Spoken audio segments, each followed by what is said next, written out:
people. I just don't think there's a way around this without taking out Hezbollah. I don't think there's a way, because there's no way for people to go home in the north without taking out Hezbollah. I don't know how you avoid that eventuality, because they were supposed to be part of the October 7th attack. They were supposed to launch at the same time and just didn't, which means it's in their playbook. And I don't think that you can wait for a ground incursion, because they don't really have armored vehicles. They're not going to simply line up in columns like lemmings and march to be blown up as they do. What they're going to do is just use missiles and occasional sort of asymmetrical warfare as they try and use guerrilla tactics. You can't wait for an invasion. I mean, what they're doing is already acts of war against a sovereign nation, and there's no way for a couple 100,000 people almost to go home in the north, because this is an endless cycle of attacks. You eventually just have to deal with the entity that's attacking. Would be my thought. So that was just kind of what I was thinking as I was listening to some of this stuff. Yeah, certainly. Hope, as I said, the obvious spot more than yes, there's the infrastructure they have in Beirut, but the thing I most want to see taken out is any rocket stocks they have, right? Like their rocket stockpile is just massive, and the more rockets that get destroyed, besides hopefully not being under a hospital, but more importantly, the more rockets that get destroyed, the less they can be shot at Jews. So and the launch sites too, because if you take out as many of their launchers as possible, then the stockpiles become useless for your attack on them. Yep. No, we have yes, certainly there's right. So there's just there is a lot of infrastructure that can be taken out. Sadly, they have a lot of military infrastructure, so for the IDF and their Air Force, it's a target-rich environment, unfortunately. All right, Limor, I'm actually going to Iris, if you don't mind. We go to Limor. She was actually on before we went down in the last space, so I do remember her being up then. So I would like to go to her, and then we'll go to Iris. Limor, you're up. Okay, cool. So thank you for having me and letting me speak. I do want to address a few things that were said by Elias, and then some other things on my mind.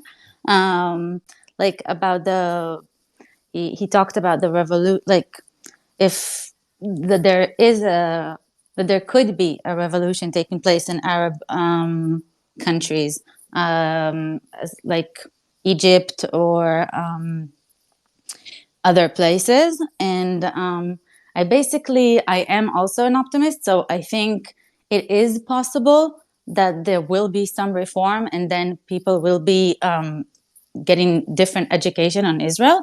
But unfortunately, I do think that it's only going to be in a place that's top down. I mean, that's why I think the Saudi-Israel peace deal is so important, because it's not going to come from bottom up. We've seen how revolts, like the Arab Spring, they didn't really work. And people are not going to say their mind and admit that Israel is not the problem until it comes from the government, and they'll feel freely to do so. So that's just about that, in my opinion. And I do want to say something about the anti-Zionism, and we're seeing right now, and how people use Zionism in a derogatory way, it's like a slur. Use Zionist, that's really, really, I don't know, it's getting to me, because I am a proud Zionist, and I do think it's the way to, you can't express anti-Semitism in a free way without being condemned. So I think that's just ludicrous that people use this, because, I mean, as you said, Finance, I think, said that, I'm not sure. It was if you use that argument against for any other nationality, I guess, you would see how ridiculous that sounds, to say I don't hate French people, I just think French like France shouldn't exist, or I don't hate Italians. I just think the people who murder Italians have their reasons. I mean, that's ludicrous. It's clear that it's mainly about Jew hatred, and as we're seeing this like unfold in the West in the last couple of weeks, the tearing down of posters, mainly in like of hostages, like kidnapped kids and mothers, and you know, just normal civilians in the party. It breaks me down. Like I seriously do not understand why people tear down these posters. And you know, I've been to other places and like spaces, and you hear people like refuse to condemn that. It's really mind blowing and disappointing, and the fact that it happens in like the most progressive, so-called intellectual like universities is basically like it's a shame. I mean, it breaks my heart, and I was wondering how like Jews in the U.S. feel about that, or abroad in general, like Germany, UK, and have your thoughts on that. If it makes you want to be like, if it makes you, I guess, more Zionist and aspire to do Aliyah and come to Israel. So that's that.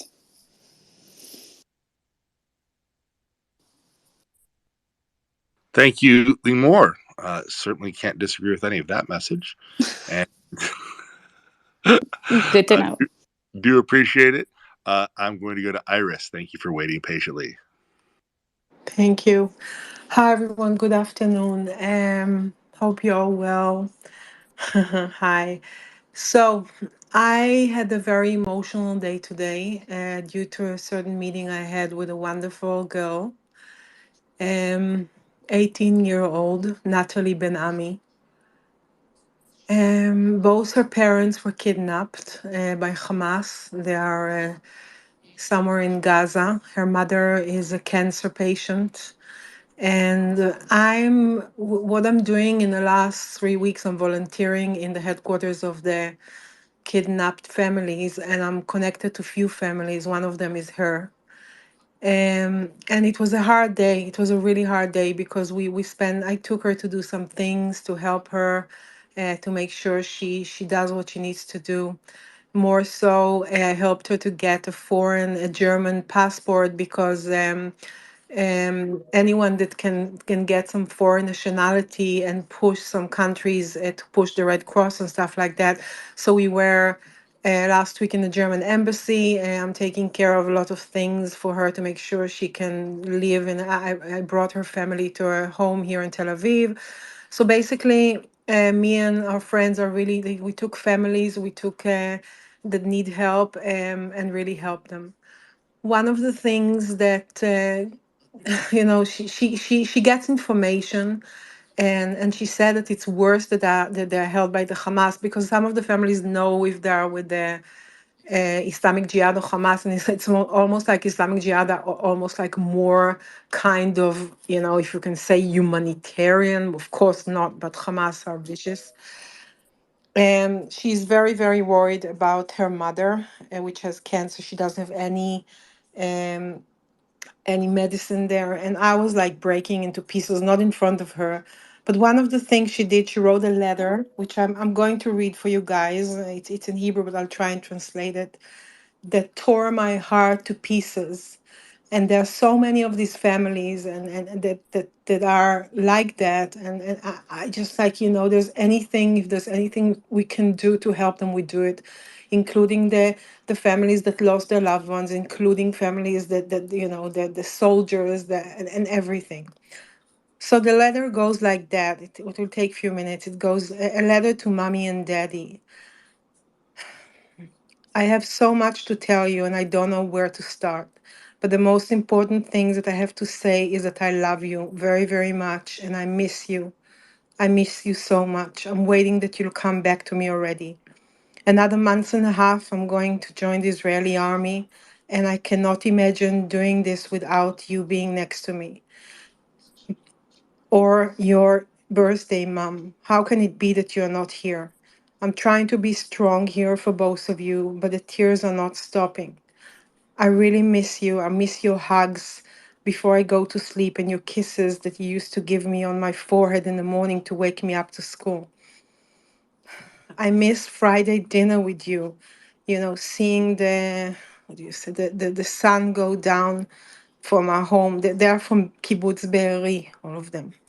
I remember that we used to go together to the dining room of the kibbutz when I was small, and on Fridays I used to run barefoot to the playground, and Dad, you were running around with me. Also, if you were really really tired, when we would come home, I would jump on the sofa with my dirty legs, and you never shouted at me. I miss this so much.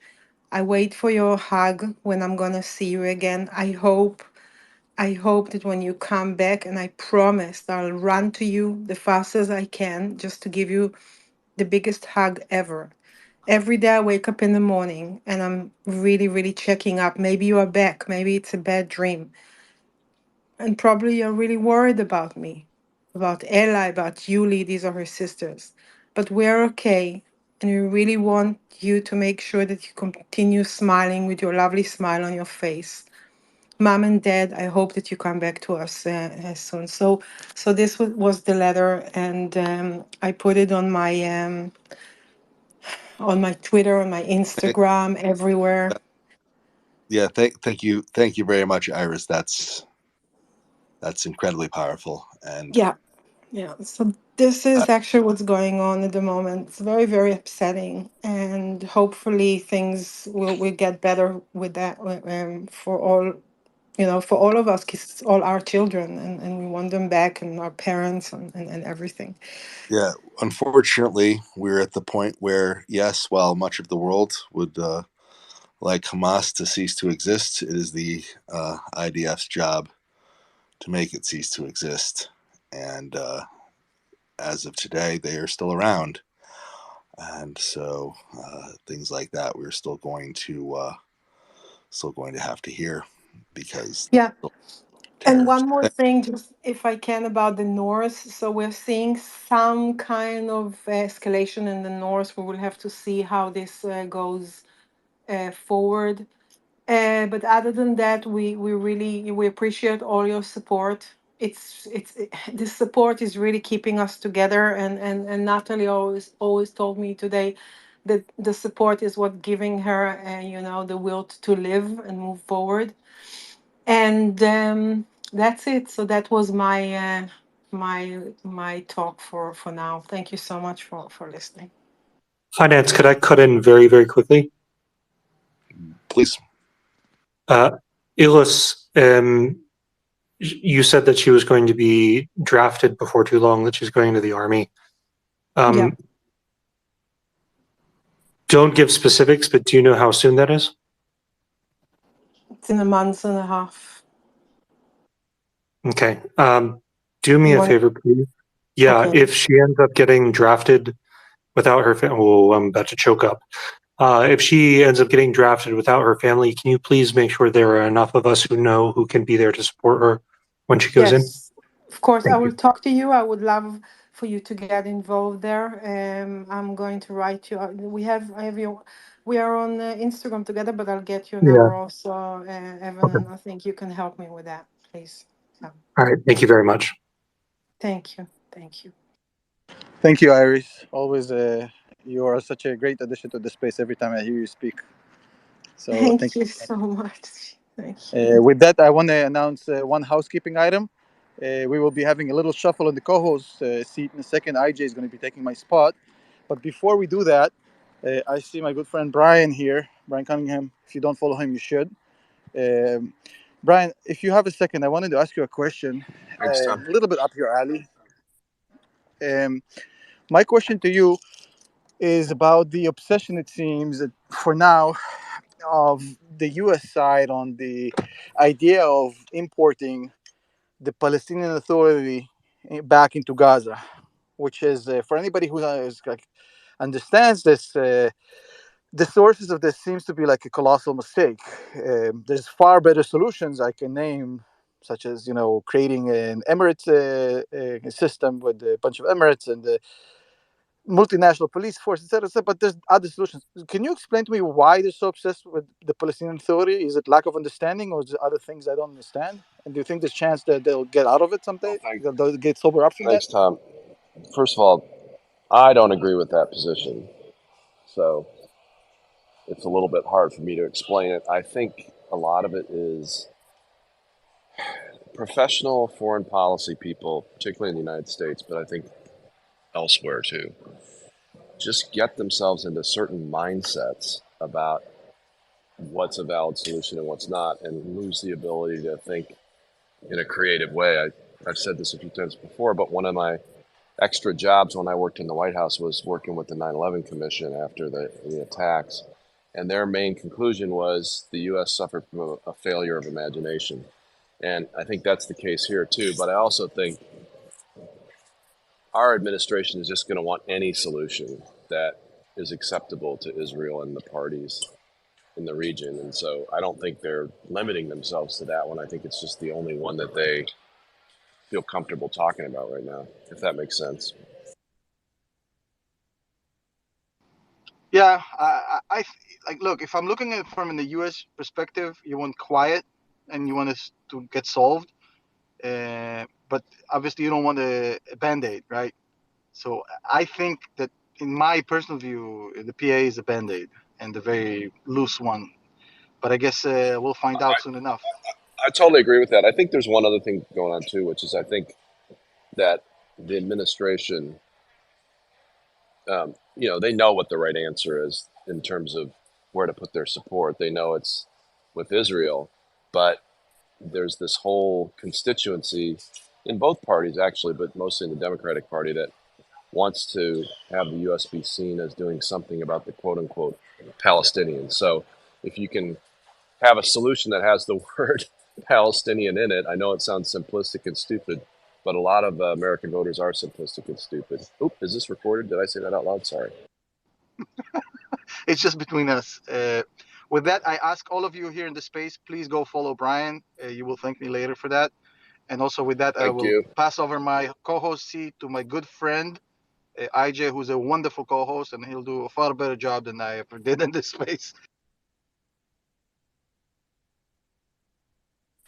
Hey, by the way, while we're switching over, everybody go check out Tom's awesome post where Tom found a botted message in support of or anti-Israel message that the Russians forgot to delete the Ukraine Nazis and support Russia when they changed it over to a Middle East tweet. Check it out. Yeah, I sent that to the fellas of the pro Ukraine world, and it's starting to make the rounds pretty quick. We're having a kick with it over here because a majority, not 100%, but it's like 90 plus of the Ukraine fellas are on board with being very pro-Israel, as it's quite clear that Russia's behind. Russia has very clear ties to Hamas. They've been hosting Hamas leaders since 2006. They probably provided satellite intel to Hamas on October 7th. And it's clear they provide, anti-Semitic propaganda support. Well, yeah, finance. And as we know, many of these so-called resistance movements were actually created by the KGB back in the last century. So this is not a new phenomenon. But I always think it's super effective when people use a little bit of humor. And that's what Tom's post was. It does. I sometimes do get a little nervous about humor, though, because, we've got all these incredibly moving stories by Iris and others and very, very serious things happening. But still, I think sometimes humor is the way you can disarm people. And so I love the fact that, is FAFO still in the title? Yeah. Let's talk about FAFO every chance we get. So can I just say, modesty forbids me disagreeing with Tom, but of course he's 100% correct. Anyway, kidding aside, sir, are you seeing any lessening in the resolve of the American administration, or are they still solidly with Israel in the war against Hamas? Are you asking me, IJ? I am.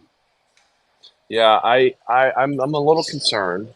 I'm a little more concerned than I was a week or two ago. I don't see yet any weakening of support in the administration, but they're coming under increasing political pressure. And you can sort of see the way their words move around a little bit, that they're trying to find ways to message to their kind of far left Palestinian supporting part of the party, particularly the young people, that, you know, they got everyone's back. And that's a difficult position to maintain for long. The more worrying thing to me in terms of our resolve is we just haven't conducted, as far as at least I know, the kind of deterrence strike on Iranian assets that would, I think, shut Hezbollah down a little bit, but also push the Iranians back. I really thought by now, with the combat power that we have in the region, we would have done that. So that, to me, that's actually the most worrying thing. Brian, while on the exact same subject, the one thing I have been concerned about since basically since October 7th is, while I appreciate the distinctly high level of support the administration has given Israel, and the significant change in rhetoric I've heard in the U.S. supporting Israel, which I have seen a shift on the left wing from being more pro-Palestinian, to being more pro-Israel, and at least anti-terrorist. But one of the pieces of rhetoric I really dislike is there's been a lot of comments, even almost immediately, about how one of the things that needs to happen is Israel needs to restrain itself. It's like, no, Israel needs to protect its citizens and stop massacres from occurring. Like, that's the number one priority. And we're still hearing this kind of restraint messaging from an administration that you know, somebody who's followed closely since Ukraine. Their foreign policy has a lot of ties and sort of always likes status quo messaging around, if not, you know, restraint and not wanting an actual change, and sort of, you know, always can be sort of pearl clutching, for lack of a better term, for foreign policy advice for things. And this message has been there the whole time. So where do you see that? And I'm seeing that continue amongst the administration in ways that are have always concerned me since October 7th. That's the one thing this administration's done that's concerned me. That seems to be continuing. What are your views on that? Well, this is kind of what I was getting at before when I was responding to Tom and talking about people, like another metaphor, being stuck in their lanes, right? I mean, I'm only slightly exaggerating. I think the senior ranks of the U.S. Foreign Service right now are basically full of people who used to watch The West Wing 24 hours a day and believe that that is the reality of how you run a country and a world. And so they're just fixated on the solutions that, you know, the presidents in the 20th century pursued, and including, you know, the Palestinian Authority and the two-state solution and all the rest. And I think it's very, very hard for them to get out of that rut. Now, I will say, though, that as much as the Biden crew absolutely detests the Trump team, they kept the Abraham Accords, and they kept them, and they pushed them hard. And that tells me that at least in a few areas, they're willing to think creatively. I mean, Biden embracing anything Trump did it must have been a really good initiative if they kept it. And so I applaud them for being able to think that far outside the box. But I hope that migrates into a little more creative thinking around DC. I'm not seeing it yet. Yeah, I mean, the Abraham Accords are, you know, the greatest diplomatic breakthrough for Israel since its founding. It's peace with Egypt, take your pick. Yeah, ever. Right. It's founding, right? Well, it's modern founding. Obviously, it's ancient founding. It wasn't a diplomatic coup. But since it's modern founding, it's the greatest diplomatic change since then. So, to push back against that, it would be shocking. And, so I certainly appreciate that's been deepened. We have a number of hands up. I think Tom wanted to respond, then Sam. I wanted to follow up question to Brian. I don't want to derail this conversation into U.S. politics. So, with the permission of the new co-host, IJ, I would like to briefly ask about this specific topic from a U.S. perspective. Brian, can you explain to me, because I fail to understand, what is Trump saying about this? Because I've heard him speak and I don't understand what like, is he flanking Biden? What is he saying? Well, okay, I try really hard to stay out of partisan domestic politics and to keep my views to myself. But I will just tell you, as somebody who's observed Trump before and during his presidency and afterwards, Tom, he just says whatever he has to get through the speech, whatever he thinks his audience is going to want to hear at the moment. There's no strategery, as Bush used to say, behind it, in my opinion. I don't think there is some grand plan for him to signal what he feels about Israel, Middle East. I think he just yaks. Okay, so it's very hard to strategically analyze someone that has no strategy. But having said that, it feels like he wants to be always viewed as the tough guy.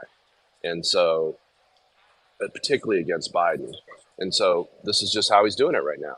You know, he's criticized Israel, he's criticized Netanyahu, and now he thinks it's politically expedient in his fight against Biden to be the tough guy. So that's what he's doing. I don't think there's anything more strategic about it than that. Okay, and that's fair. Just to clarify, Tom, yes, you're absolutely right. We've maintained the apoliticalness of the space, but I think you would agree with me. It's okay to discuss in general the political situation in America, and indeed that's exactly what we're doing. We'll go to hands, but just I hope, as we have a bona fide expert, and I think you'll be okay with me using that adjective. Can we just direct questions at the moment to Brian? So can we be sure that the questions of those people who've raised their hands are specific to what Brian's sphere of expertise is? Okay. Yep, Evan saying his is. Well, the pressure, AJ. Hey, that's what this space is all about, my friend. We have fiery debates, we reason debates, people come and vent. They shouldn't soapbox because that's not what this space is about. But yes, sometimes you are put in the spot, my friend. Evan, put him on the spot. Good. I'm excited to put him on the spot because he's going to know a lot more about this than I think a lot of us do.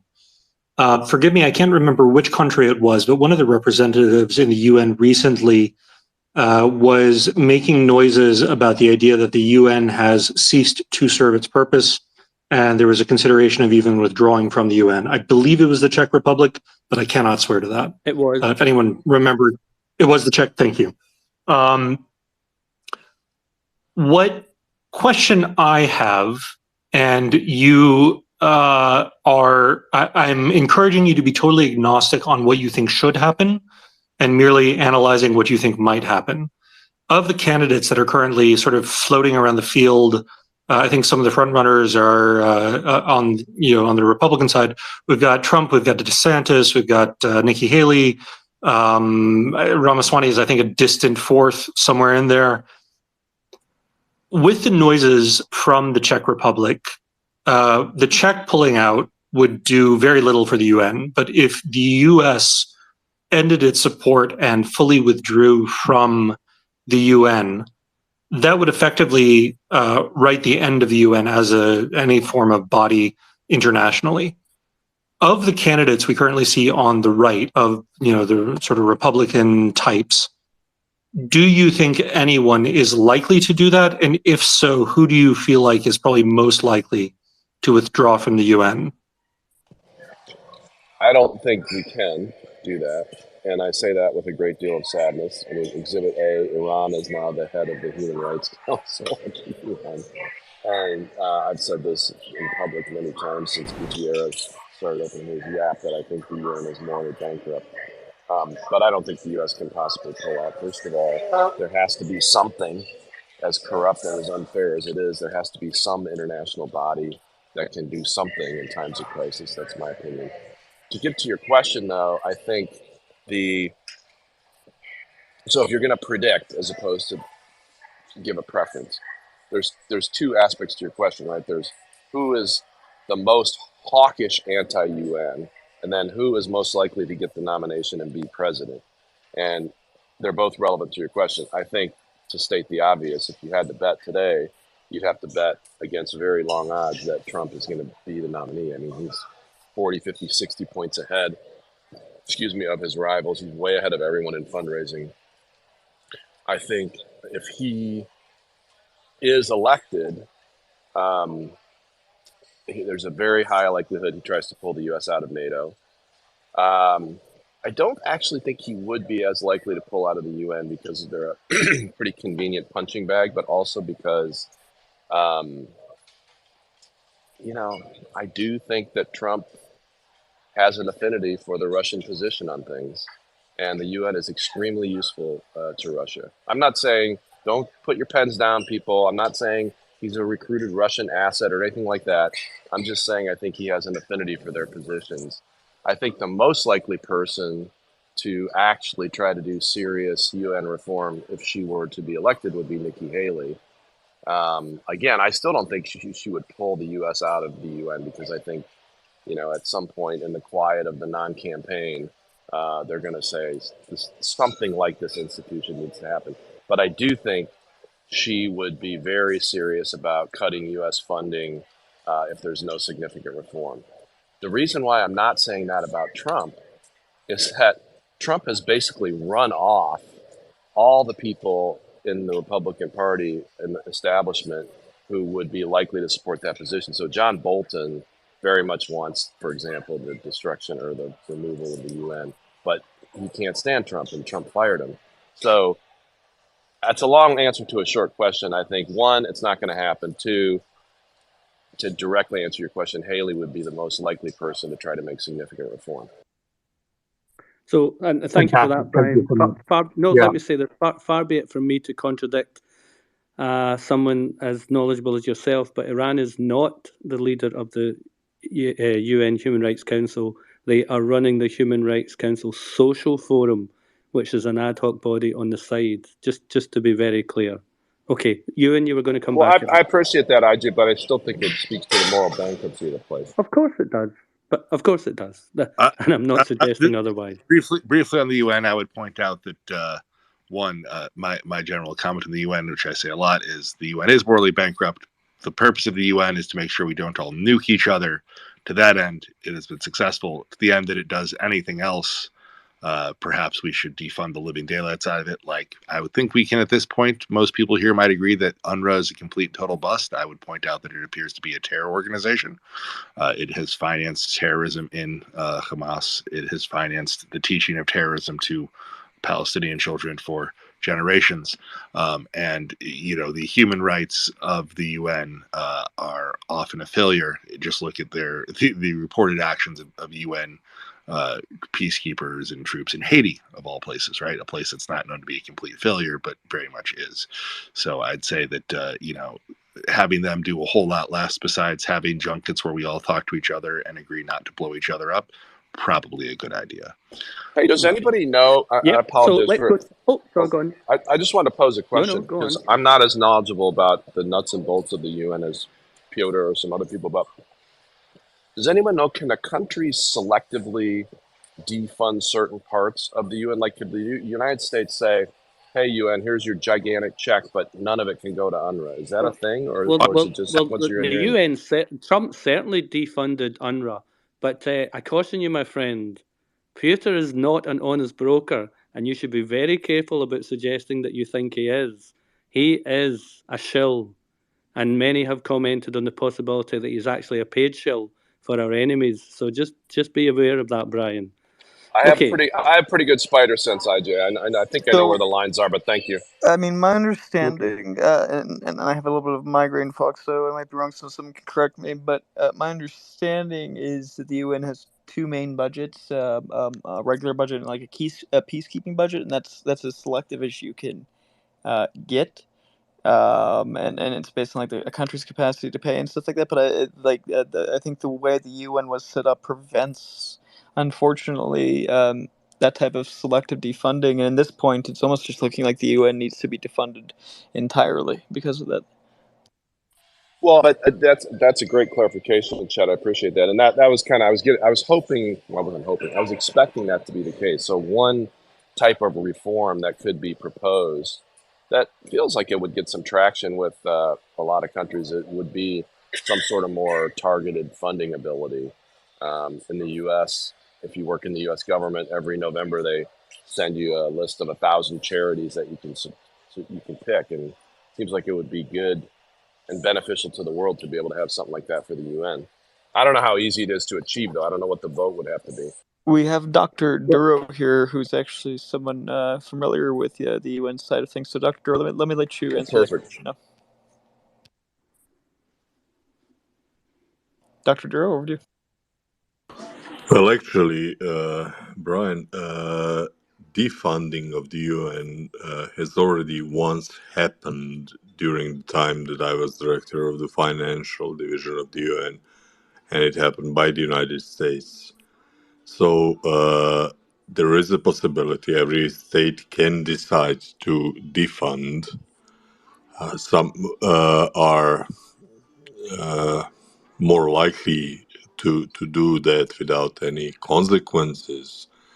However, United States, I fully expect, will, regardless of who wins the elections, will defund the organization that is but a shell, and some other form of organization, something closer to the ideas of League of Nations, and with its rules, original rules, has to be implemented. But UN as is in form, as I know it, and as I learned to know it in 20 plus years being there, I mean, it should really cease to be funded by the United States, and that's all there is to it. Hey, it happened once and it'll happen again. So that's very useful. Obviously, you got way more experience than I do with them. But just to this narrow question, Doctor, do you believe countries can selectively defund, can say, here's my check, but no money goes to UNRWA? Uh, I suppose that would be a possibility because there are so many organizations, different organizations that don't get funded by the regular, like Unicre, for as one of the examples. So I suppose that is possible, and also, well, actually, I know it is possible because it was in my time when I was already at the UN when the WFP split from us, and the funding of WFP and well, actually, when WFP split from the FAO, and the funding that's going through the UN towards those two organizations was totally different. Part of that, Dr. Duro, comes from some of those programs being voluntary contributions, right? If I'm understanding correctly, or am I misunderstanding that? No, there are no voluntary contributions, as far as I know, and I should and would know. With like I thought UNICEF and like the World Food one were. Am I incorrect on that? Well, countries can participate, like, for example, in the FAO, UN Organization for Food and Agriculture. You don't have Russia. They're not participating, and they're thus not funding. Every country funds the UN system, at least on the paper, according to its economic size, economic strength, and other more or less indicators, the size, the population size, etc., etc. So it is possible, as I've said, like you have in the FAO, where you don't see Russia. Russia knows, and Russia never saw any interest in joining the FAO, for example. And likewise, they've never joined WFP or the fund for what's the name of that byproduct? I'll remember. It's a small offshot of WFP and FAO in Rome as well. So many countries have chosen not to join those organizations as they don't pay, but they have absolutely no say in those organizations. On the other hand, defunding is possible, especially if you are talking about the United States. And that was once that talk started occurring, China first stepped in and said that they will, if the United States stop funding UN system, that China will. And just several days ago, they have withdrawn their proposal, their offer of funding the UN. So the future of the UN system is under question, what form it will take in very near future.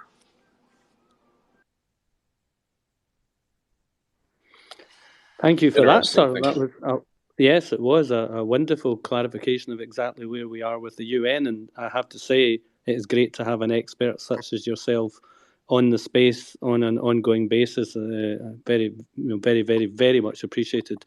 With respect, I'd like to go to Hans because Real quick before we do that, Yeah, before go. we do that, we have from the Prime Minister of Israel this video that just got released. It's a minute. What, you and 40 mean you cut me off for him? Prime Minister Netanyahu meeting today with a bipartisan U.S. congressional delegation led by the House of Representatives Foreign Affairs Committee. Here's their statement here to the press. Thank you. This is an expression of the will, the resolve, and the moral clarity of the American people as represented by its representatives. So we thank you deeply. We say that the only thing greater than standing with Israel is standing in Israel, and we appreciate the fact that you're here. And we appreciate deeply your support. Thank you. Thank you. Thank you. Thank you, sir. Good to see you. Also, likewise, the United States Senate, without a single vote in opposition, something that happens rarely in support of Israel and Israel generally and Israel in its current circumstances. Well, thank you, Senators. I have to say that the moral clarity that I was talking about is the fact that the American people, through the Senate and the Congress, and in broad swathes of the American public, understand that this is a battle of civilization against barbarism. Israel stands at that front line, but it's fighting not only for itself, but fighting also for America, for the free world, and for the hope of progress against these barbarians. So thank you. The battle against terrorism. Barbaric terrorism. It's even worse. Thank you. Whatever you say about Netanyahu, he speaks very clearly and resolutely in defence of Israel, and he doesn't take any nonsense. And he was quite clear when he corrected our American friend there, barbaric terrorism, and I think that is a very important clarification. This is not just terrorism as, for example, experienced by America on 9/11. These are barbarians. These are subhumans. I don't need to genocide. go into... Yeah, it's genocide. But it's more okay. It's more that can you be more than genocidal? Look, when you rip the fetuses out of pregnant women's bodies, that's beyond genocide. That's subhumanity. When you literally go into an old age home and massacre every Jew in sight, when you literally rape a Jew 57 times, as we've been told, and I could go on, and we all know the stories, and we've all seen the videos. I think it was important clarification from Netanyahu there. This is barbaric terrorism. Anyway, hey, I we agree could with go you. on. We have many people. Can I just add something about that course. event, though?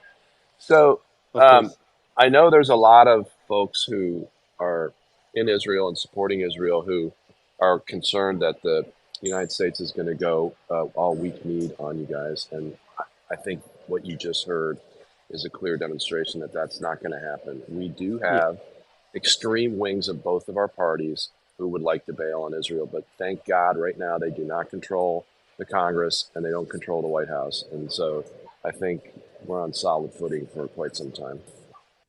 I mean, isn't it interesting, Brian, that we were just discussing that 10, 15 minutes ago? Do you think the Mossad have got this space bugged by any chance?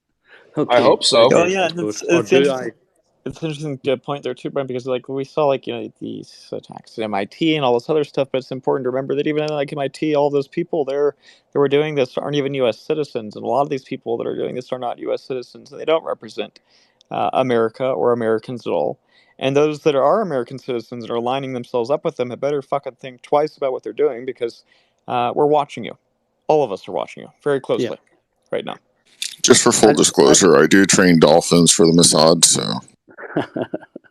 As we Shut saw. your blowhole. Okay. Sorry. Can I go real okay. quick? That was a blowhole Okay. joke. I'm not going after you. Listen, I got it. I just thought, and then I realized. Okay, so we're going to go to hands because there are many Can I people go real who'd quick? like to talk. I just need 30 seconds. You have 30 seconds. Promise me. Stopwatch, Mac. 30 seconds. Go. Chet, first of all, Refuah Shalema, hope you feel better. Iris, thank you for all that you do. And I can't even express the gratitude for everything that you do. Loi, welcome. Thank you as well for what you do. I appreciate you. And thank you, all of you. And thanks for the space that allows me to listen and learn. And I appreciate everybody. And everybody should follow all the hosts, the co-hosts, and everybody, especially Iris, because she's doing God's work. Thank you. Thank you so much. Wow, amazing. Amazing. Okay. So, no disrespect, but we do need to go to hands. I do need to make a quick 2 public service announcements. Please don't be offended. We're going to start taking people off the mic, not because you're not speaking truth to power, but because the algorithm only allows so many people to have the mic, and it's very important. The whole premise of this space is we hear all the voices. Everyone has an opportunity, whether you've got 10 followers or 10,000. So please don't be offended. We're going to start moving people down.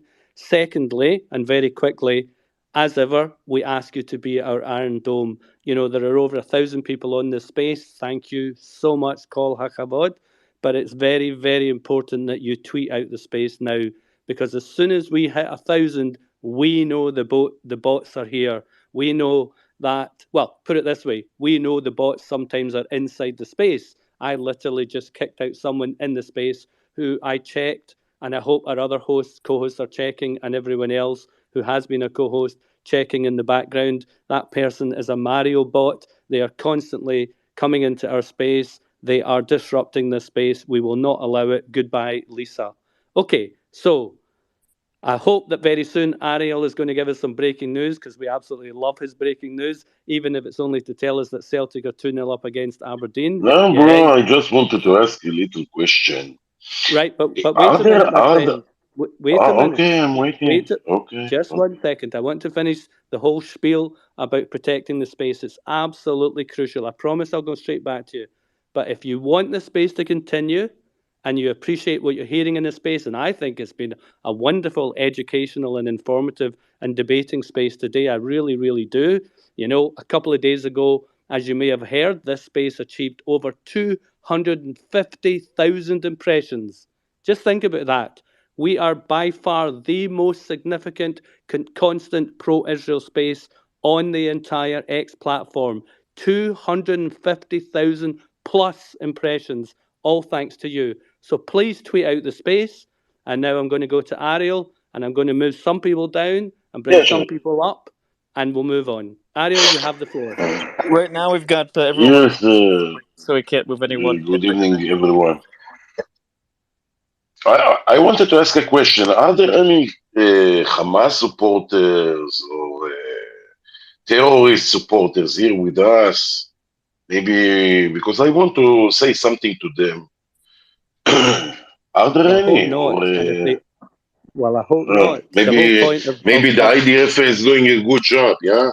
Well, exactly. So maybe they are listening in the crowd. So I just wanted to say, because they are a bit, we are hearing a lot of talks about peace speeches, and everybody is trying to negotiate in peace while we're having hostages over there. And after what happened in the 7th of October, now this is actually unreasonable. People are still suffering from the 7th of October. Hostages are now in this cruel and demonic people of Hamas. So we can't even. I don't want to hear any peace talks.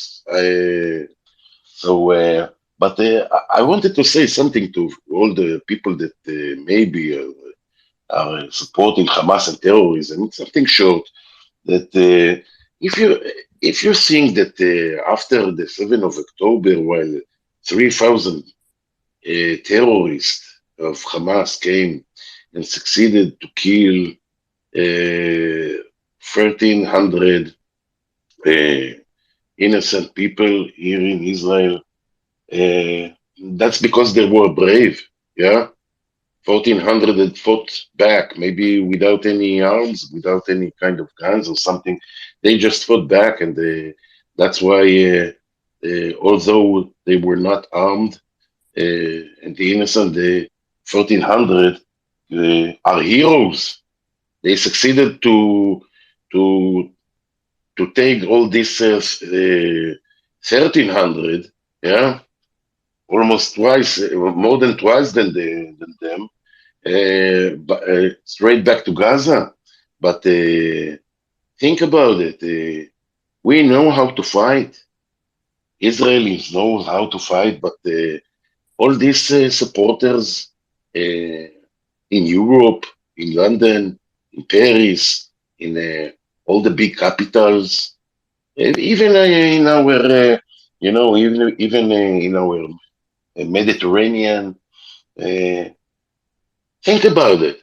When they will come to you, you won't have this luxury of being an ex or a veteran or somebody who can fight back. They will kill each and every one of you. They will rape your women. They will barbecue your children. They will burn each and every one of you. They will slaughter you. Think about it. We are doing, and actually, I love each and every one of the 1,400 that maybe got killed, but they are heroes. Heroes, each and every one of them. They fought back and they stopped that. Yeah. Okay. Yep, Think about totally. it. If Ariel, yeah, Ariel, just one you more make thing, your IJ. point. One more. All No, right. one more thing. Don't All take right. any a Palestinian flag anymore. Don't raise a Palestinian flag. If you see a Palestinian flag, throw it to the dumpster. Thank you. Oh, listen, that was beautifully and eloquently spoken, my friend. And if only it weren't true, but it absolutely is true. Okay, so certainly, I don't think anyone in this space would disagree with it. We'll go to hands in no particular order. We will start with Neely, and then we'll go to Jackie, and then we'll go round the hands again. Neely, you have the floor. Sorry, that was a mistake. I didn't realise my hand was up. But Okay. while All I'm right, here, go on. I just want to say quickly, very quickly, for yesterday, I can see Loai's in the room, and I just want to say Mazal Tov for yesterday because it was his birthday. I hope he doesn't mind me embarrassing him and putting him on the spot like that. This is not a dating site. I keep I just reminding want to people of say, that. first of all, IJ, thank you so much. Neely, the amount of love I'm getting from my Jewish friends from America, Europe, Israel, and everywhere is just a motivation that I tell people that you don't have Jewish friends, and this is why you take misconceptions about the Jews. Befriend Jews, and then you'll see how great people they are. And of course, I know this for a very long time. Thank you so much. God bless you. Elohim Yivarech Otach, as you guys say. And thank you. God bless you. Lovely thoughts. Oh, listen. Happy birthday, You Uwai. I want to say that yeah. deeply to you. Happy belated birthday. Pardon me for Let's missing all that sing happy to me. birthday. Happy birthday to you. IJ doesn't like it when Happy people say good birthday things, though. to you. Happy birthday, dear Y. Happy Happy birthday birthday to to you. you. Okay. Yes, Sorry, yes. Chet, did you And want to come in there? many more. Did you want to come No, in there, yeah, I Jeff? just wanted to say though, yeah, I'm sorry for missing that yesterday because my migraines kept me mostly offline. But I'm very happy to see that you have made it And thank you, for Chet. another round around the sun. And thank you, Chet, for your But you know, and but thank you, one Chet, for second, your IJ, spaces. IJ, 1 second, for I'm gonna sing it now in Arabic. Sana hilwa ya habibi, sana hilwa ya Luim. Allah, Only on this thank you, space, Ofer. Luai. Oh my And God. what Only on this about in space. Hebrew? Oh, wow. Okay. Are Let's we do going it. Why not? again? Why not? Why? היום יום הולדת, אתמול יום הולדת, אתמול יום הולדת לאלוהי. What I have I don't know the rest. started? My God. Okay. We need Can we some move cheer on in to here, so that's hands? quite nice. Are we Yes. done? Yeah. Let's go Okay. down to Yeah. Iris. I believe your hand is up next. Then we'll go to Jackie and then Limor. Yeah. Thank you. I don't know Luai, but hi Luai. Anyway, maybe I have a question for Brian or anyone else. Few things I would like to hear from the stage. First of all, how did the protest finish in London yesterday? Are there any things that were dealt with that we need to know? I saw a lot of social media, but how did this go? That's one thing. Were there any other ones in Europe yesterday or are planned to be in this week? That's one thing. And the other thing I think that I said previously regarding the fact that we're going to see a lot of like offers for hostages exchange and deals and stuff like that. And but what we're seeing now with Hamas in the last hour that they're saying that they are withholding those kind of hostage deals. So everything that you hear till now, nothing is really. It's not the real thing. When the real thing will happen, we will know about it, and it's just gonna make it very very complicated at the moment because of the Shifa issue and because of so many stuff that is around it, and also the psychological warfare that Hamas is doing and using also the Islamic Jihad with that. So those two things are what's happening. I just want to So, understand in the last. if I may, if I may, Yeah. Iris, I'd like to address the first point of your issue. I'm Oh, not good, not good. trying to be rude to Brian there, but I'm in the UK. I don't think he is, and if he is, I apologise. No, you go Um, ahead. Okay, Good. so in the UK, yes, we have heard reports of anything from 200 to 300,000 pro-jihad, pro-Hamas supporters on the streets. But ironically, we're also hearing it was a total damp squid. I have it on authority from people who were on the ground that they all marched across the bridge, the London Bridge, and about 100 or 115 police officers said, right, that's fair enough. You have to go, you have to turn back. And they literally all turned back and went home. So, yes, there were some riots. Yes, a few of them, over 100 of them, were detained and some arrested. And the Met Police have certainly put out a call for some people who are photographed with hateful signs and screaming jihadist messages. But by and large, I'm pleased to say it was, for the most, a total damp squid, but yes, enough of a problem for the Met Police and indeed for the Jews in the city not to go there. And unfortunately, that's now 4 weeks in a row. Brian, if you have anything to add, Thank you. and Thank you before, for you're that. very Very good. welcome. You're Well, very welcome. Brian, anything to add? just on the protests here in the U.S., I live in a pretty small town, so I wasn't viewing any of them, although I probably will be in D.C. for some this week on the other side. But I don't think that we had anything like the clashes or the numbers that you guys had. Um, I love the what is it, limp squid, or yeah, it must be limp squid. Yeah, I love that. But one thing that we didn't have, as far as I know, is this, what I thought was one of the saddest parts of what was going on in the UK, which is veterans being warned not to wear their medals to the Armistice Day celebrations. Um, we did not have that here. I don't think people are going to mess around with our veterans on the streets, and same in the UK. But I think our veterans organizations aren't even going to try to warn our folks. I think there were some instances of desecration of the U.S. flag in some of these protests, tearing our flag down and putting it on the ground. But again, by and large, I think whatever IJ's term is, limp squid, I think that's pretty much what we had here too. Thank you. And And regarding thank you the for that. Yeah. hostages, Yeah, just going to add something in regard to the British thing. You know, the Secretary of Defense, Grand Chefs, say today, indifferent of London and Dresden, you know, in the Second World War, Israel is doing everything she can to alert the people in Gaza to leave their home, to leave everything and go south. So Israel is doing everything possible in order to prevent arming, civilians and bomb civilians, and they're doing everything by um, by far with the agreements of war not to hurt any civilians. So this is from the Secretary of Defense Yeah. I'm in gonna, Gaza. I'm gonna, I want to Yeah, go circle on, back to Brian. Go on. I want to not forget to talk about the hostages, but just Yeah.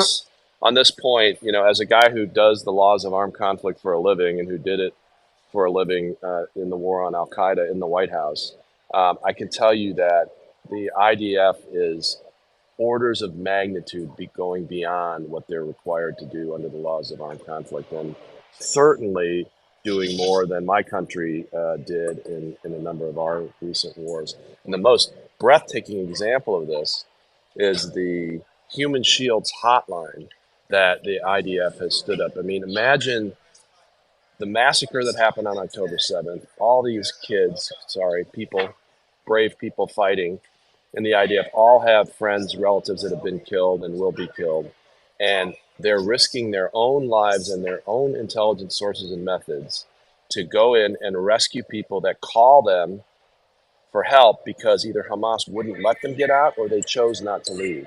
And then they're going to send their own troops at their own risk and ambush and all the rest of it in there to rescue these folks. It's amazing. And it's an absolute double standard. If you applied the interpretations of the laws of armed conflict as they're being observed by Israel to any army in World War II, it would be a joke. I mean, they're complying so much more than those armies did. On the hostages, I think that it was really important that the CIA director Burns was in Qatar having those talks. I think he's probably the most credible with all the parties in the Middle East of all of our senior officials, but he's also one of the biggest Israel hardliners inside our government, and he's also one of the few people that I think the president actually listens to. So the fact that that resource was deployed, I think, hopefully means that they thought they could make some progress. On the one hand, on the other hand,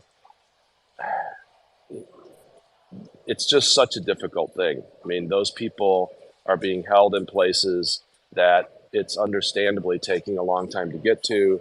Hamas, I think, knows it's their only real bargaining chip. And so I pray and hope they all come home safely. But also, I don't think, I hate to say this, but I don't think Israel can over prioritize on that. The key thing is winning the war. I hate to say it. I'm going to add something to what you say, Brian. Until Israel need to fight the war like there is no hostages, and try to manage the hostages negotiation like there is no war. You know, that's the thing. You know, you fight the war like there is no hostages, and you deal with the hostages negotiation like there is no war. Things not Yeah, get with each other. I, You know what I'm I, saying? I can't disagree with you, and it's a terrible thing. And if my daughters were hostages, I'd be begging them to negotiate. But I think that's got to be the right No, strategy. of course, it's nothing to do with the other. You need to negotiate hardly, like there is no war going in the background, but you need to fight the war. You know, like there's no hostages. And in regards to Iris, if I add something to what Iris say, IJ and Chen, in regard to the misinformation gonna come out. You know, on those days. We understand that there's misinformation and fake news coming in. Don't forget the closest IDF going to get to Shifa, the closest we're going to get in. We're going to hear more stuff coming from Hezbollah. There's two proxies, one in the south, one in the north. The minute the one proxy in the south going to go down, and Iran going to understand that this proxy is going down, they're going to try to operate the proxy from the north. Israel had to get those proxy down, eliminated them in order to fight the next war, which is going to be with Iran. you make Iran, you weaken Iran by eliminating the proxies, on the fences of Israel. So Okay. misinformation is going to come in, Yep. but listen to Listen, the authorities, and that's what's important. It came in almost from day one, as soon as it was reported around the world that Israel had bombed a hospital and 500 Palestinians had died, and all hell broke loose. And we said at that time on this space, if you think that was bad, that's not even close to what we're about to experience. And I'm afraid to say we were proved 100% correct. And as you rightly pointed out, it's going to ramp up to another level. So I don't know what's beyond apocalypse, because it's apocalypse level now. So if anyone knows the level beyond that, let me know. Okay, let's Well, move Ajay, back to hey, real speaker. quick. So, Please. I can't get. I'm not going to give you another label, but I will say there's a very, very clear way that it's going to get worse, and that is with deep fakes. I was my baptism by fire into this crazy spaces universe was on the day of that non-bombing of the hospital, and you could see that the many determined Hamas and Russian propaganda assets were going to spin that without any evidence at all. Imagine what's going to happen when Hollywood actually pulls off something without Mr. FAFO and creates, a deep fake of the Prime Minister of Israel saying something super inflammatory, or Biden saying something inflammatory, or a fake attack order by Hezbollah. This is going to happen, and we haven't even seen it yet. So that's just by way of reminding myself and everybody else, just be super careful what videos you think are real and aren't real. But with respect, Brian, you're referring to social media. You're referring to platforms like this. I'm not. I'm referring to the world outside, where it was all within seconds. It was on the BBC. It was on Sky News. It was even on a right-leaning station, GB News in the UK. And as we heard in this case, it was all around the world. So unfortunately, this is no disrespect, of course. This is not about social media. This is about the world of media out there. I totally agree with on. that, but I think my point is at least equally true about actual media. I mean, Chris Jansing on MSNBC showed that FAFO clown and still hasn't apologized for it. And again, And that's the BBC not even a too. deep fake; that's a shallow fake. Yeah, BBC Exactly. too. And that's what, Twice. Brian, and that's what I say. Don't forget that those mainstream media was participating with those people, from that reporting to CNN and the New York Times or whatever other journalists were there, on the bombing of Shifa. There was a fake news. They're using people with the inside to give them the fake news. It's going to be a total misinformation. That's the reason we need to listen to the authorities, like IDF spoken, that is a reliable source, and other sources that are going to be very reliable, because the stream media are going to do everything in order to do misinformation and fake news. Can I add something to that? Oh, sorry, just I'm so sorry. Just real. Let's just make it you and my. Let's let you and I just have a space, and to hell with everyone else, Brian. Anyway, go on, my friend. Well, you did put my handle in the title, so I did. We did. This is how do I want to say this? There's a lot of good ways to fight propaganda, and I think a lot of us in here are spending a lot of our time without any sort of compensation doing that. But I think one of the best ways is just don't, sounds obvious, but believe me, it's not in a lot of these spaces. Don't forget common sense, right? So when the IDF, just to pick one of 1,000 examples I could pick, when the IDF spokesperson had the press conference with the very detailed, animated fly-through of the Shifa Command Center, all we hear from the people on the other side is, oh, well, that could be anything. That's just a video. It's an animation. We don't know. And that is true. But use a little common sense. Do you think in the middle of a war for their own survival, Israel is going to put out a video like that based on sources and methods that they had to declassify if they don't know for sure that when they get in there, they can prove it? You don't have to leave your common sense at the door when you're arguing with these people, obviously. Absolutely. Look, just to bring you, the latest on what's happening in the north, according to the wires, Hezbollah continue to climb the escalation ladder against Israel. Anti-tank guided missiles, rockets, mortars, drones. Israel officials are saying that the northern efforts have been about defense, focused in focused responses to ongoing attacks, I think we can agree that those focused responses might become a bit more determined in the very, very, very near future. Let's hope so. Okay, so we'll go to Yeah, Hans. it's sounding like from multiple. I was just gonna say, IJ, it's sounding like from multiple channels that it will likely change pretty soon. Yeah. And become more offensive. All right. Let's go to Luai and then Limor. Yeah, I just first of all, hello, Tom, Habibi. I want to say that a dear friend of mine sent me a message clarifying a few things that happened in London. That the protesters that stayed in the street after midnight, and it was a clash between the British nationalists and pro-Hamas protesters before 5 p.m. Okay, I'm going to hold you there, Lawai. I don't believe it was British nationalists because that infers far-right BNP. Can I just be very clear on the language? Do you mean people who are flying a British flag, or who in effect then become British nationalists, or do you mean the BNP? IJ, I I was reading a message from a friend. Maybe we can invite her to clarify this because I wasn't really in the loop. So I will send you a direct message. Maybe you can invite her, if you may, please, to add this because I was just reading what she wanted to say. But anyway, this is what I wanted to comment on, and also just one last thing is that we have a breaking news in our Al Arabiya channel that Hezbollah is escalating tensions on the north and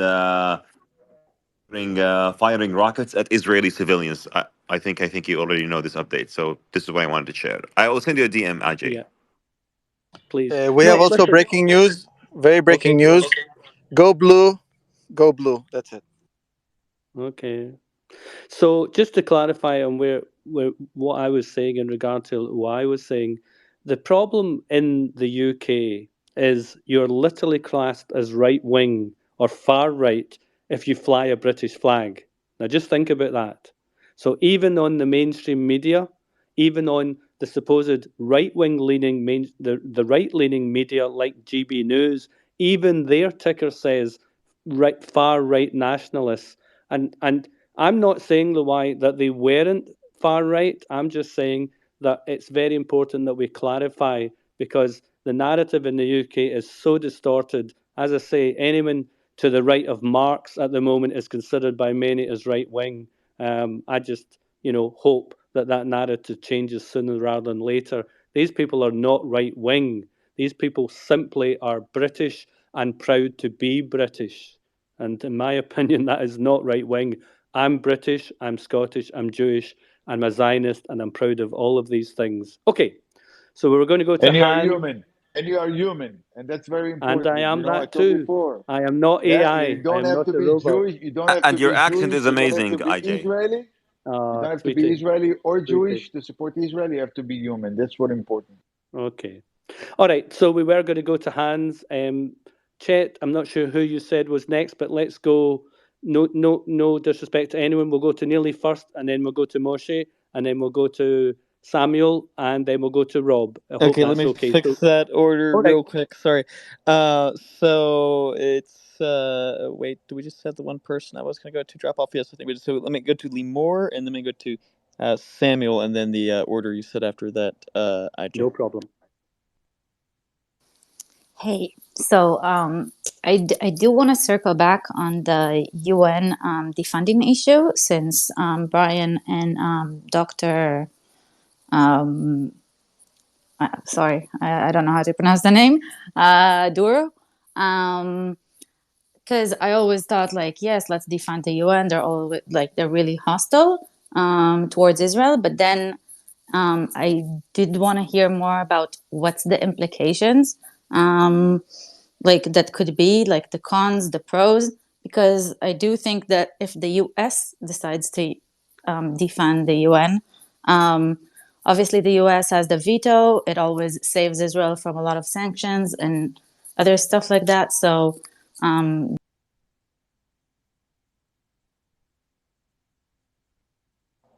I think we just lost Lumor's mic there. I Or have a no, she quick dropped comment from on the that, stage. Chet. So yeah, go on, Brian. So she raises a really important point. I think 2 points really. One is that as bad as a lot of the decisions are that come out of the UN, they would be a lot worse if the U.S. didn't have a veto in the Security Council. And so if the UN went away completely and there was some new body that didn't have a veto, that would be terrible, I think. But the other point is that you, it unfortunately, no matter what you think of the UN, it has enough legitimacy that a lot of countries are unwilling to just flatly go against it. And so if there weren't something like it, there's a lot of even worse shit in the world that would happen, I think, without any ability to check it at all. So I rank the UN as bad, but better than any alternative that exists right now. Okay, thank you.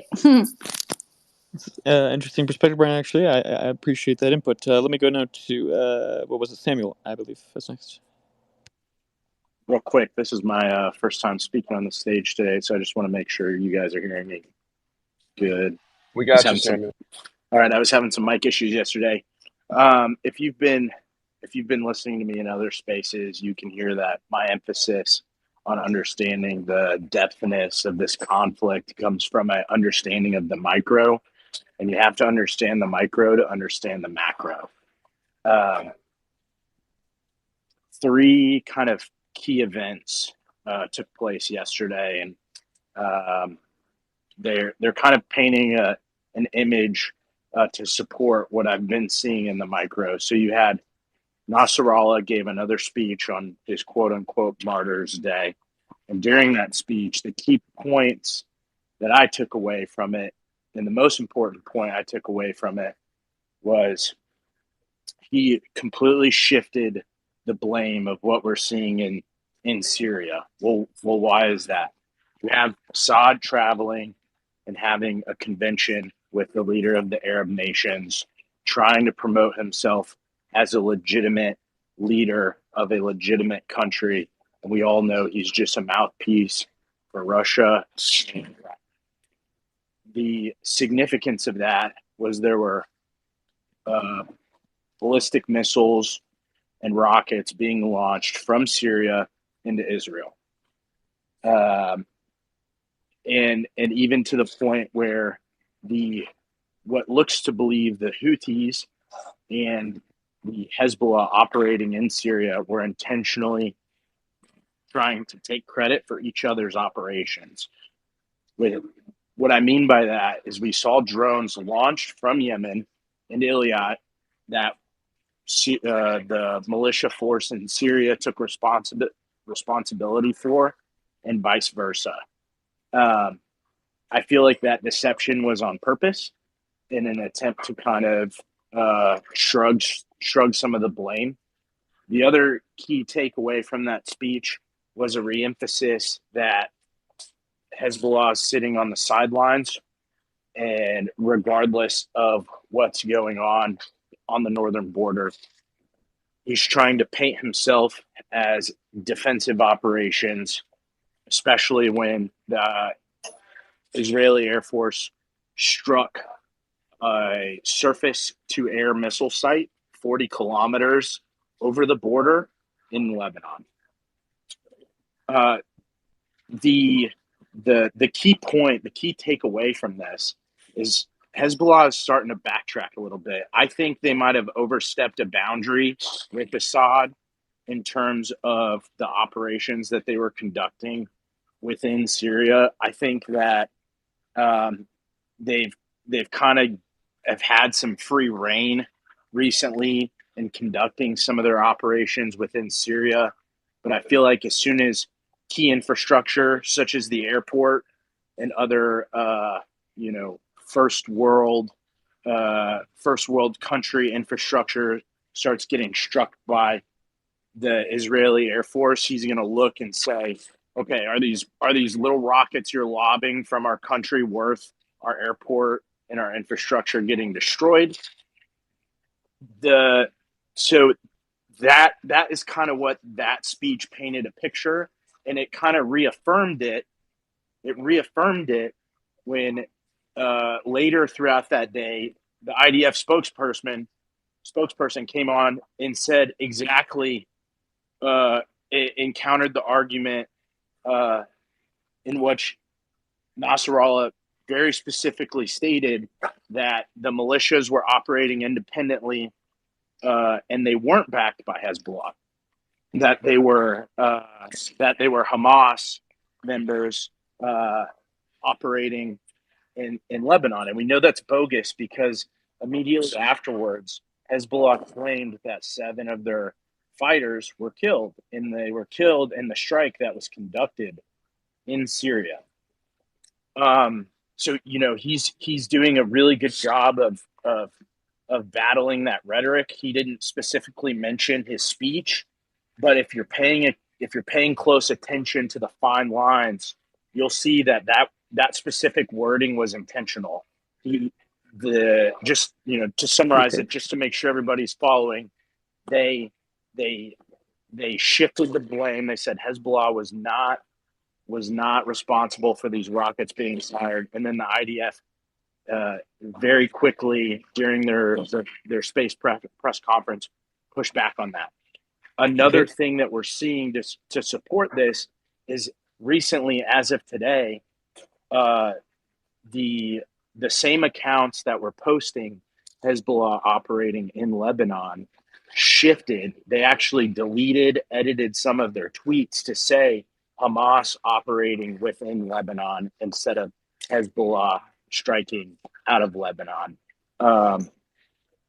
Although I believe we had Lebanon, or directly from Lebanon itself, have Hezbollah state that they indeed took credit for the strikes. So I don't think they can pull back from those words.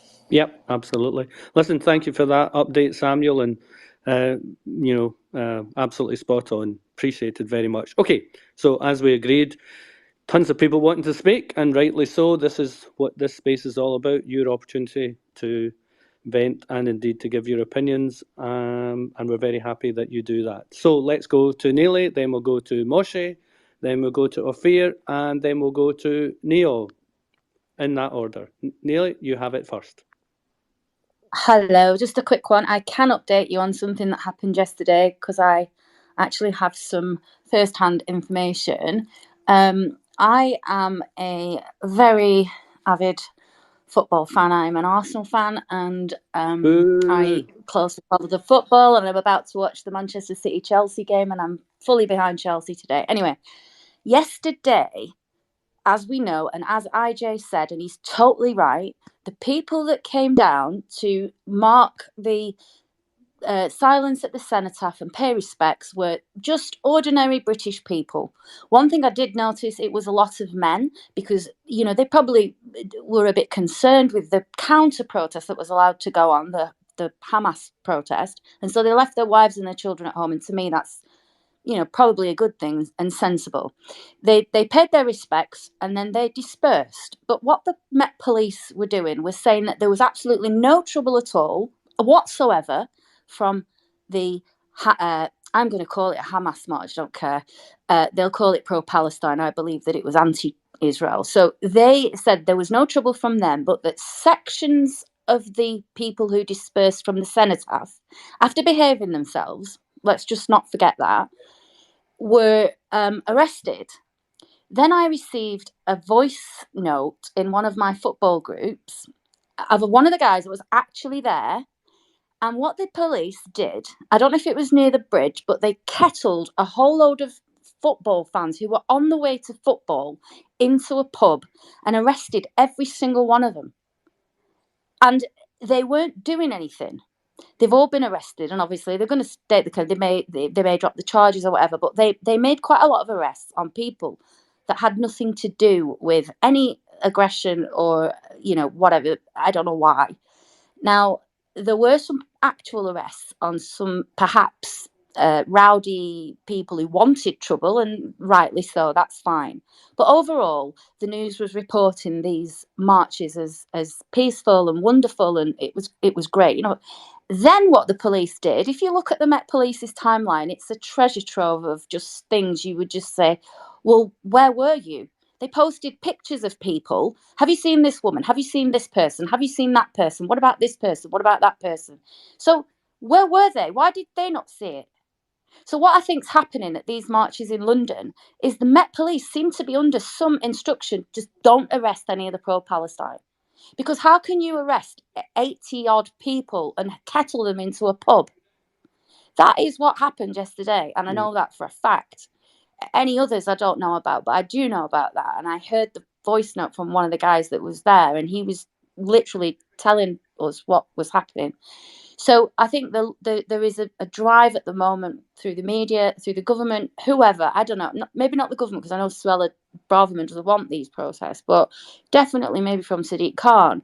Let's make sure that these pro-Palestine marches go well and give them a good image, but then afterwards we can find all the anti-Semitic, hateful Jewish stuff and put it on Twitter or X and hope people that come forward. What kind of a policing system is that? That's what I know anyway. No, listen. No disrespect. Hold on, Brian. I believe that the lady that Noah has alluded to is in this space, and I'd like to ask her to comment because it was her note to Luai that I commented on. So, Neo, if you don't mind, could you come in and speak your views and your thoughts on what happened yesterday? Would you mind if you unmute your mic, Neo? Neo Bear? Hello. Yeah, Yes. thank you. Hi. Hello, everyone. I'm sorry, I have a flu and my brain is a little bit foggy if I lose something. I just want to clarify, Neil, you actually nailed it. You said everything I was going to say. Basically, I live at the hub of every Saturday. I live in kind of fear because I live where it happens every Saturday. I can hear them. The first Saturday, they started chanting, "Gas the Jews." I could hear them inside my own place. So that's that. So yesterday, I stayed home. I was watching Sky News, and as the news reporters was saying, it's a very the pro-Palestine protest is very peaceful. They were chanting, "From river to the sea, Palestine will be free," which again means destroying Israel. I was hearing it, I was seeing it, I was witnessing it, and on the other side, we were seeing all these British. Some call them the far right, some call them the nationalists. They were both. To me, they were just paying respect and paying their respect, and they weren't violent at all. As I went out later in the evening and I filmed it myself, there were 2,000 police officers protecting the cenotaph because they knew that it's going to be destroyed if they're not there by the Hamas supporters. So they, first of all, they broke the rule. The protest was about to finish before 5, but they continued. There was a clash before 5 between the pro-Hamas supporters and the British people. One thing I wanna point out here is that every single mainstream media lied, every one of them, and the so-called far-right protesters behaved so much better than the other side, but the police kept harassing and arresting them. Well, as you know, I'm Jewish myself, and only saw anti-Semitism from the Hamas terrorist supporters. They were covering their faces. They were violent. Some of them were carrying knives, and the police was attacking the British people. That's not acceptable at all. It's not. And as another thing I noticed among all those British nationalists or far right, as you say it, most of them, they stand with Israel. And for the UK, they don't. To me, they don't seem far right at all. They don't hate us. They don't hate Israelis. They don't hate my people and our people. The other side wants us all dead. And this has become a reality every single Saturday in London. The police has decided that every Saturday from now on, genocidal Muslim can riot and threaten Jews with no consequences. I wonder, well, will it end? And how much longer do I have to be scared to look visibly Jewish in public? This is so unacceptable by the Met Police. And I think, another thing I noticed yesterday, the violent protesters also called for genocide. One girl screamed, "Death to all Jews." Others screamed, "Khaybar, Khaybar, ya Yahud," which is a reference to a massacre of Jews by Muhammad, the Prophet. They were wearing Hamas uniform, and they even said Hitler knew how to deal with Jews. That's another thing I noticed. And 1,000 of them chanted from the river to the sea, again, massacre, Jewish massacres, all of these things. And sorry. And also the other thing, yesterday around evening, there were poppy sellers in Victoria Stations. They got attacked by pro-Hamas. Also, and they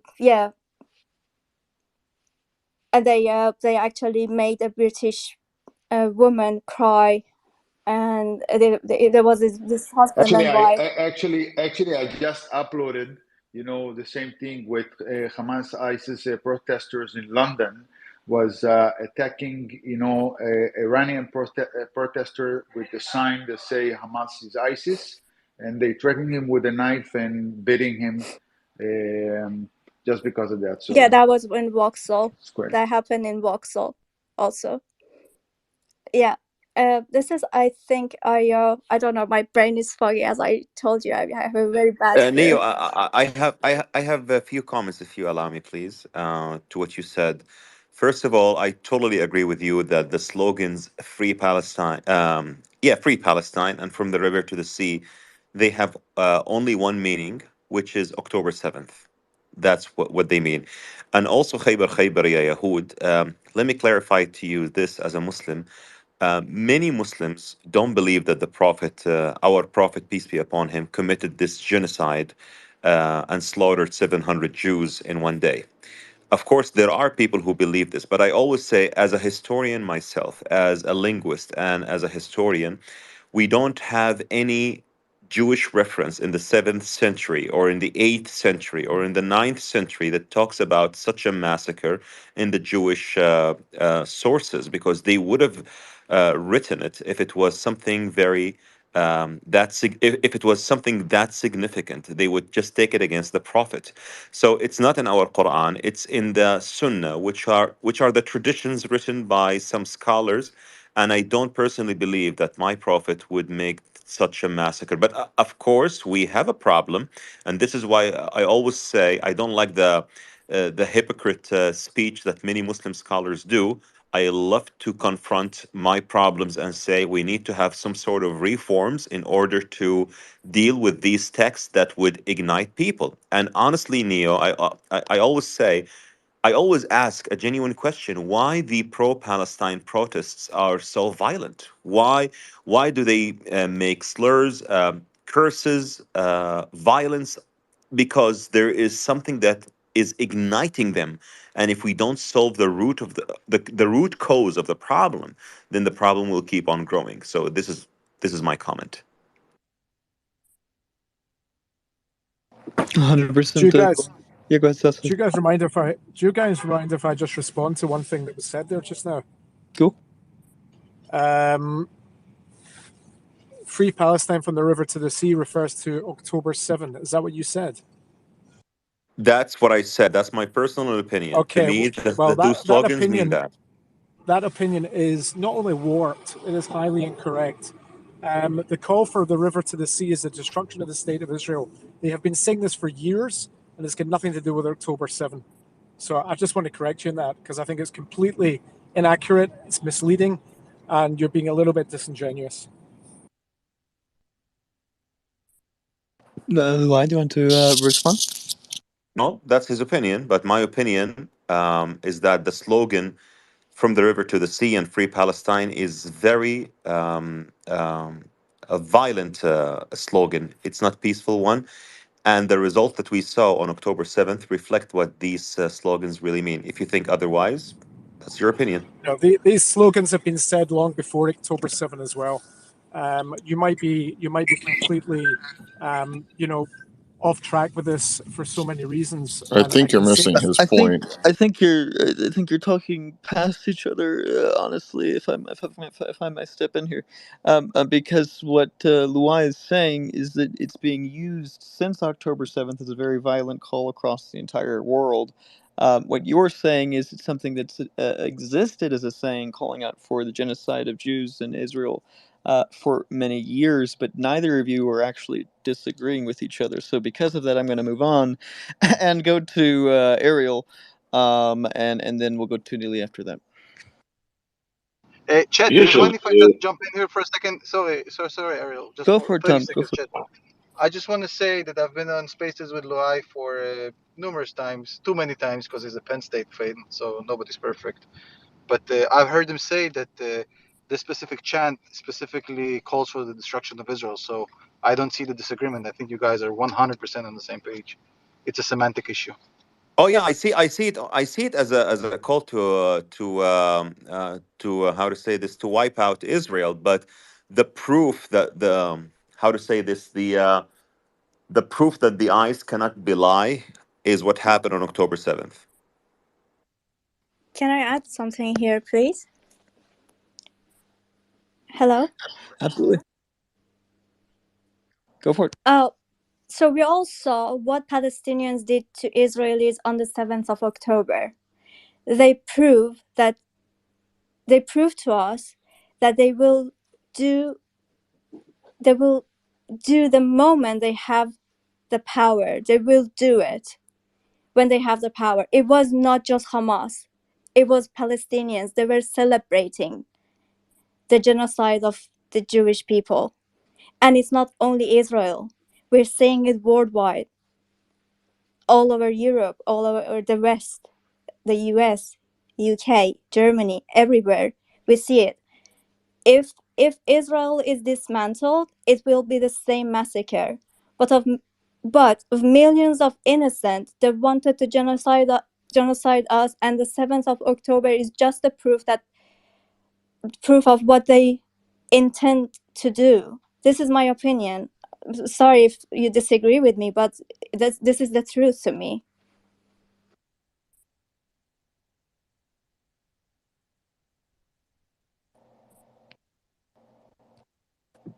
Okay, I could not unmute there. Let me now go to Neely. I believe your hand was next, and then Ophir.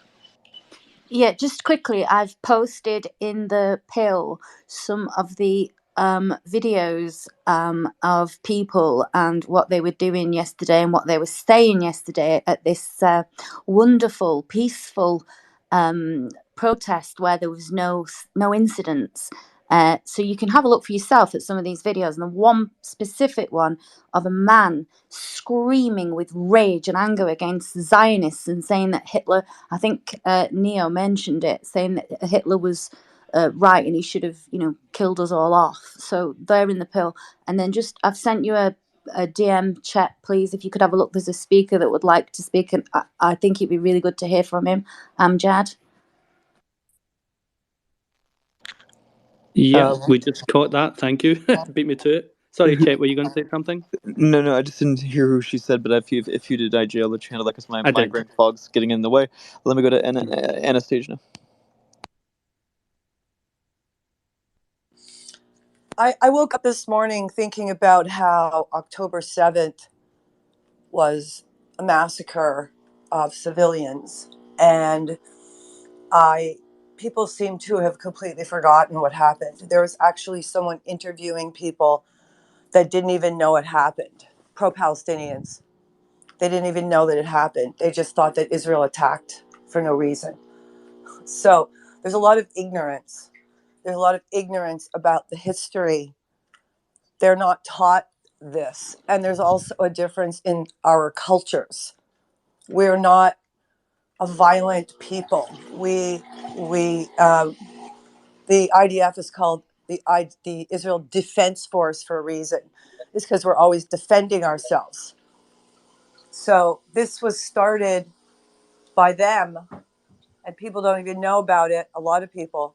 And if you look at the protests and you read that Muslim Brotherhood statement that they want to take over the US, they're defiling, in all countries, the country's history. They're putting keffiyehs on Benjamin Franklin. They're climbing up and defiling with graffiti. They're violently protesting at the White House with torches, throwing stuff at Secret Service. I don't see Jews doing this. We're angry too, but we're not doing that. So there is a difference, total difference in the two cultures. I have a lot more to say, but right now that's what I wanted to say. And by the river to the sea, yes, it's been chanted for years.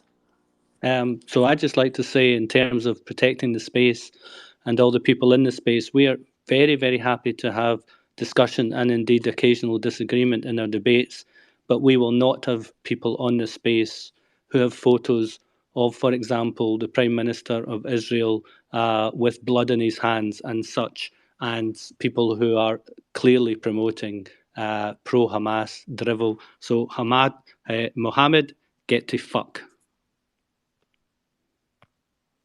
Well done, IJ. Let me now go to Ophir. Actually, I think Moshe was before me. Moshe, you want to speak before me? How you want to do it? Oh yeah, sorry, my It's okay. migraine It's okay. fog's Yeah, gonna it's keep okay. doing this. Yeah, Moshe too. Oh, no problem. I don't mind waiting for Ophelia if he wants to go, No, and it's then I okay. can Go go. ahead. Go ahead, man. Go ahead. It's good. I'm gonna wait. No problem. Um, I'll try and run through a few quick things. I want to say, along the topics of what's been discussed, I think people really need to understand what's been happening for last 30, 40 years between, Russian propaganda efforts, the Muslim Brotherhood propaganda efforts. Essentially, they tried out a lot of different slogans and things to dehumanize Zionists. And now that they've kind of found their niche, they're just simply reapplying that to anyone with a national pride in the West, anyone with a pride in being Christian, anyone with a pride in being a moderate Muslim, anyone with being pride in a Buddhist. They're just taking everything that they've practiced and worked on and refined, and they're now just throwing it at you. So, got to kind of understand there, because if you understand that, you can start to grow communities together that, everyone's not isolated and just dealing with this. You start to, bridge communities.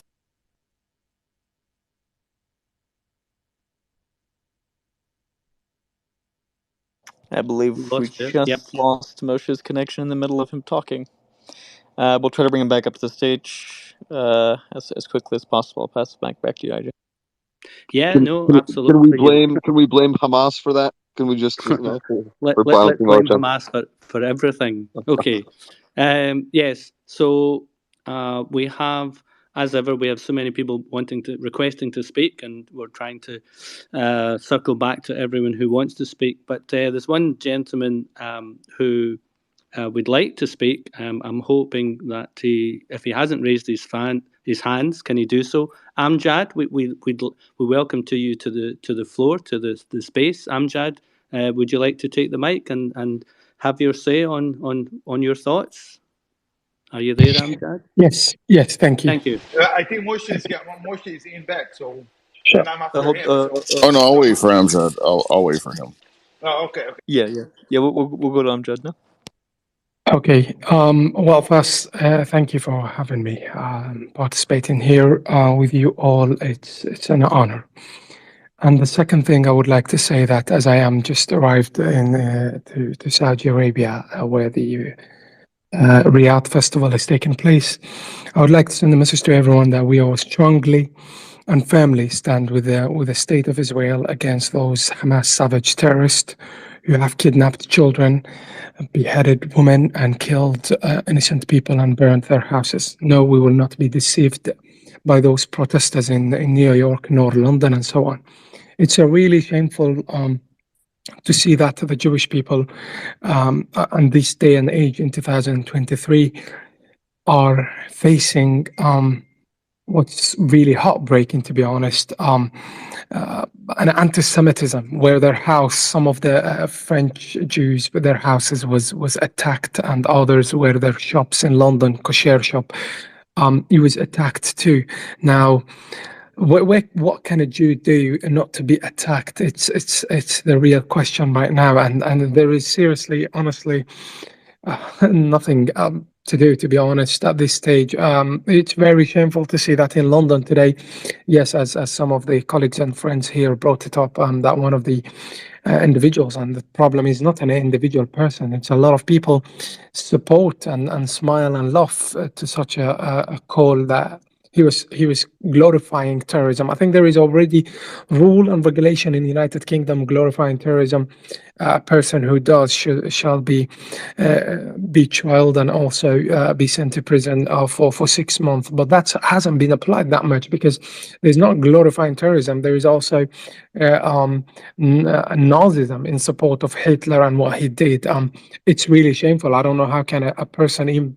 I'm sorry. I cannot call a person a human being when you actually saying and justifying that, saying, oh, good, this is what Hitler, we now understand why Hitler did this. This is really shameful. I mean, every single channel in Britain, even in the Arab world, I'm coming to the part of the Arab world and the Muslim world, but in Britain, BBC, Sky News, they should roll this across the hour. Why? Because every single person should know this is a crime and should not just be mentioned on Twitter to the metropolitan and they deal with it. No, this is all humanity, all the Brits. They should be involved in such criminalizing such an awful act. This is really dangerous. This is where terrorism starts from. Terrorism starts right there when you just skip it and you don't do nothing about it. Terrorism starts right there in Small Heath, in the mosques of in Birmingham. They call for jihad. They call for the death of the Jews and so on. They call them pigs and animals. And it still continues and it's still on every single day. There is videos coming out of those mosques where they're calling for the death of others and so on. This is all in Birmingham. This is all in London. Nothing has been done about it. That's aside what I see right now before yesterday in Dubai. I seen a lot of Jews, Orthodox Jews, and so on from all different ethnicities and minorities of the Jews all around, believing in peace and prosperity and enjoying the diversity of Dubai. Now, the fact that a Jew can feel safe in Dubai and not safe in London, this is very questionable. Just yesterday, just few days ago, few years ago, we normalized with Israel, and they're already a big community that used to live in peace, and also right now it's living in peace and prosperity and enjoying the diversity. What happened to London for people not to be able to enjoy that diversity? And why are those radical are allowed to attack women, children, bullying children just for not standing with a Palestinian? I mean, this is my right. This is my question. Even if this is me just putting it there on the side. Even if the Palestinians are right, and whatever they're doing is right, still you have no right to bully others, not just for not agreeing with you. And this is dictatorship. This is what they're doing is dictatorship. They are terrorizing you for not accepting their point of view. These people, if they were put in power, every single one of us would have been executed. Together we stand and together we thrive. Thank you. Amjad, I can say something to you, man? To what you said? Sure, sure, I tell you what, sure. I think in Saudi Arabia, the progress movement haven't got in. In Saudi Arabia, you know exactly who is the bad guy, who is the good I guy. had my hand raised, but I Whoa, forgot I was whoa, the whoa, host. guys! Let Ophir speak. He had the mic, I and then can't we'll hear come back. anybody speak, IJ. I didn't hear Oh, anybody speak Ophir before. is okay, Tom, speaking, and we Tom, can hold on a hear. second. Okay. Hold on. Let me drop Tom and bring you right back up, Tom. All right, go Ophir. on over. No, I'm saying the progress movement haven't got to Saudi Arabia. In Saudi Arabia, I know exactly who is the good guy, who is the bad guy. The problem happening in Europe and the Western countries, that's the problem. They start, all those terrorist groups coming to Europe and the United States and all those Western world, they're using the democracy in order to demolish democracy. You understand? Today, there's no war between civilizations. There's a war between civilizations and barbarism. Okay, and that's the problem. And that's the thing, what we need to understand. That's exactly why I raised my hand. We don't need to go ahead, we need to go back to what normal is. Okay, we don't understand why the terrorists become to be a terrorist and how we need to go. No, terrorists need to be punished, they need to go to jail, they need to be deported. There's no way people, you know what, I don't understand it. Muslim, Christians, Jewish, everybody want to wake up in the morning, go live their lives, earn money, have fun, no problems. But the minute anyone, wake up in the morning in order to harm other people, you need to be behind bars, you need to be punished. There's no way. We need to understand why he become a bad guy, because he become a bad guy, okay? And Israel is the gate to the Western world. If you understand right, if Israel not going to win this war, it's going to come to Europe. It's going to come to America. Okay. Okay. I'd like to direct questions. Let's not soapbox, my friend. Let's ask our friend Amjad some questions, because he has kindly come into the space. So I'll start off. Amjad, any doubts about Saudi and others joining the Abraham Accords, despite what's happening between the war with Israel and Hamas? Any doubts that you have? Absolutely no. There is the normalization train will pass by Saudi Arabia and others, and I think there is more countries will join the normalization. The reason why I say that, when we delayed the train of normalization for few years, what happened is the side effect. What we had in the 7th of October is because we didn't normalize very quick. Why?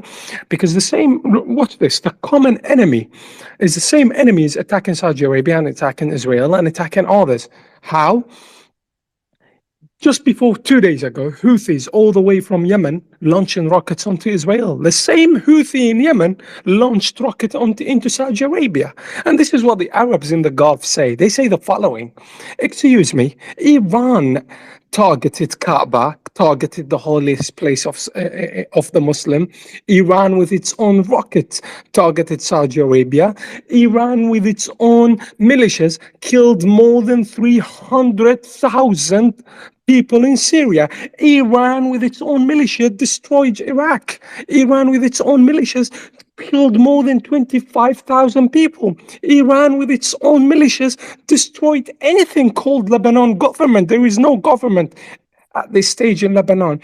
Iran with a backwarded weapon did all this. Now imagine Iran if they had a nuclear. Well, excuse me, we know Israel have a nuclear. I didn't see them use it. And when Israel went for peace with Egypt, he never attacked. And when Israel went with peace with Jordan, he never attacked. And when Israel normalized with the UAE and Bahrain and Morocco, guess what? Flourishing, economy is boosting, is going all the way up. That's our choice. Our choice is normalization. Our choice is peace and prosperity. For peace, sometimes you have to fight. And yes, we will have to fight the terrorism and counter them. Thank you. Oh, thank you. Listen, you will know this far more than I, sir, about the conference that took place just the other day with all the heads of state, of the Arabian heads of state. Would you like to comment on the split that very clearly occurred at that conference at the end of it, where the intentions of the Iranians were absolutely 100% defeated? Would you like to comment on that? The Iranian comment where? where every proposal that they made was voted down by the people on the other side, the people who either have already joined or Yes, intend to join yes. the Abraham Accords. Well, look, the Iranians, this is the whole thing. If I may say one thing, when MBS went on Fox News and spoke about the normalization, and he literally said that we're getting with Israel, we're getting even closer and closer. There is a debate, there is a negotiation, there is certain points that Saudi Arabia are raising, and they're waiting for them to be guaranteed by the United States of America. So when he said that, and when he said the term exactly that we're getting closer every day, that raised an alert on the Iranian side. Now, even though Saudi Arabia even normalized with Iran, and so did the other countries normalized with Iran, Iran put this on a scale. What Iran is going to benefit, that regime, that evil regime, they put the fact that what they're going to benefit from the normalization. For Iranian regime, it would be, wait, yes, even if we benefit from this normalization with Saudi Arabia and the rest, but Saudi Arabia would normalizing with Israel means the train that will be passing from Israel, going all the way to India, passing by Saudi Arabia, they will benefit more from it economically. And when it comes to a NATO, for example, or any security connection or relationship between Saudi Arabia, Israel, and the other countries, that in a future sense, it means all the Iranian militias become powerless, all their proxies in Gaza and others will become meaningless, because only then the nations and the Muslim nation and the Arab world will see the fact that, wait, when we normalize with Israel and when we can live together, that means we're going to create even more peace and we develop more. While when we go for war and protest, it doesn't do much. It doesn't give any result. It's just more dead bodies and dead people from both sides. Now, the Iranian option right now, this war makes it very clear. First, the Iranians will not run the fight for you. They will just start the battle and leave you there alone. And they will send, and even the militias of Hamas and the others who say, oh, we're going to fight Israel, they will go like rats into the tunnels, and they will use the human as shield rather than the protection of it. Now, we've seen two things when it comes to the protection of humanity or the people of Gaza. We've seen the IDF was protecting them. IDF said first at the start of it, we give you 24 hours to leave from north to south. Guess what? They extended that to 3 weeks. If anything, it's called evacuation. It's not called forced displacement, because a forced displacement, it's not a forced displacement, it's evacuation. If someone telling you this building will burn and leave it, it's an evacuation. They care about you. They don't want to forcibly displace you, unless you're going to call it on the other side as well, forced displacement. Why? Because Israel also forcibly displaced its own citizens, 120K, from the borders of the north and the south. So the Iranian options are not playing very well. I think if I may finish with this, in the Middle East, the vibe and the understanding, and yes, do not watch the Middle East from Al Jazeera channel and some of the Hamas trolling, and some of the guys who are sitting all the way on the couch in London in a cozy weather, and they're thinking this is how the Middle East run. No, we are in the Middle East, and this is a voice from the Middle East, right? Few miles away from Gaza, and few miles, 3 hours with the airplane from Israel. And we say this to you: if Israel wins this war against Hamas proxy, Iranian proxy, Hamas, the IS-like terrorist in Gaza, it's a win for the Middle East against those radical Islamists, against those terrorists. We will not have bombs. We will not have more children killed. And it will be a strong message to the Iranian regime. It will also give a strong message to the Iranian people to stand more and more against that regime and against the Iranian proxy. If I may finish with that as well, if Israel puts their gun down today, tomorrow we will have a Holocaust. But if Hamas puts a gun down, or if Hamas is down, or if Hamas loses, we may have, even for the Palestinian, a good news. It's called a Palestinian state, because Hamas created a division between PLO, and Hamas, and between Gaza and the West Bank, and they created all this drama, and they can't be in a Palestinian state with that division. Thank you. IJ, I want to say one thing for you, for maybe for you guys who don't know Amjad. Just want to say one thing. There is a list of Arab Zionists. I'm proudly on that list, and Amjad as well. So, but I'm a proud Muslim and Arab who loves Zion so much. Even when I was in Mecca 2 days ago, when I was praying, people came to me and said, "How can you be a Muslim and you're pro-Israel?" I said, "There is zero contradiction if you really understand the Hebrew Scripture, the Bible, the history. If you're truly a Muslim, you would understand that Zionism is the self-determination of the Jewish people in their ancestral homeland. And as a proud Muslim and Zionist, I welcome my dear friend Amjad for his bravery and courage to say the beautiful things that he said out loud. And we need more and more people to talk about embracing Israel as the children of Isaac, with us, the children of Ishmael, to thrive our region. God bless you, Amjad. Elohim yivarech otcha, and Allah yibarakak. And thank you so much, Habibi, for saying what you said. Thank you. Together we stand. Inshallah to that, our Muslim friends. And just to be clear, I have Muslim extended family, so I totally concur with what you've just said, Luai. And to our dear friend Amjad, who's kindly come into the space, that was a beautiful oratory, so eloquent and so 100% spot on. Others are raising their hands, asking if you'd be good enough to stay a bit longer. They have questions to ask. So we will first go. Real quick before we go to those hands, I do want Okay. to announce something, especially because it is the day after Veterans Day right now. Some sad word out of European Command. U.S. military's European Command says 5 American service members have been killed when their aircraft crashed into the Mediterranean Sea during air-to-air refueling for some of the missions that are being done right now in the Mediterranean Sea. So we have lost, unfortunately, 5 American service members at this time. Very sad. And may their memories be a blessing. Okay, yeah, let's go to hands. First we'll go to Moshe, please. I ask, keep the let's Wait, ask actually, I have a the follow-up for questions. Amjad and Roy. Hold on a second.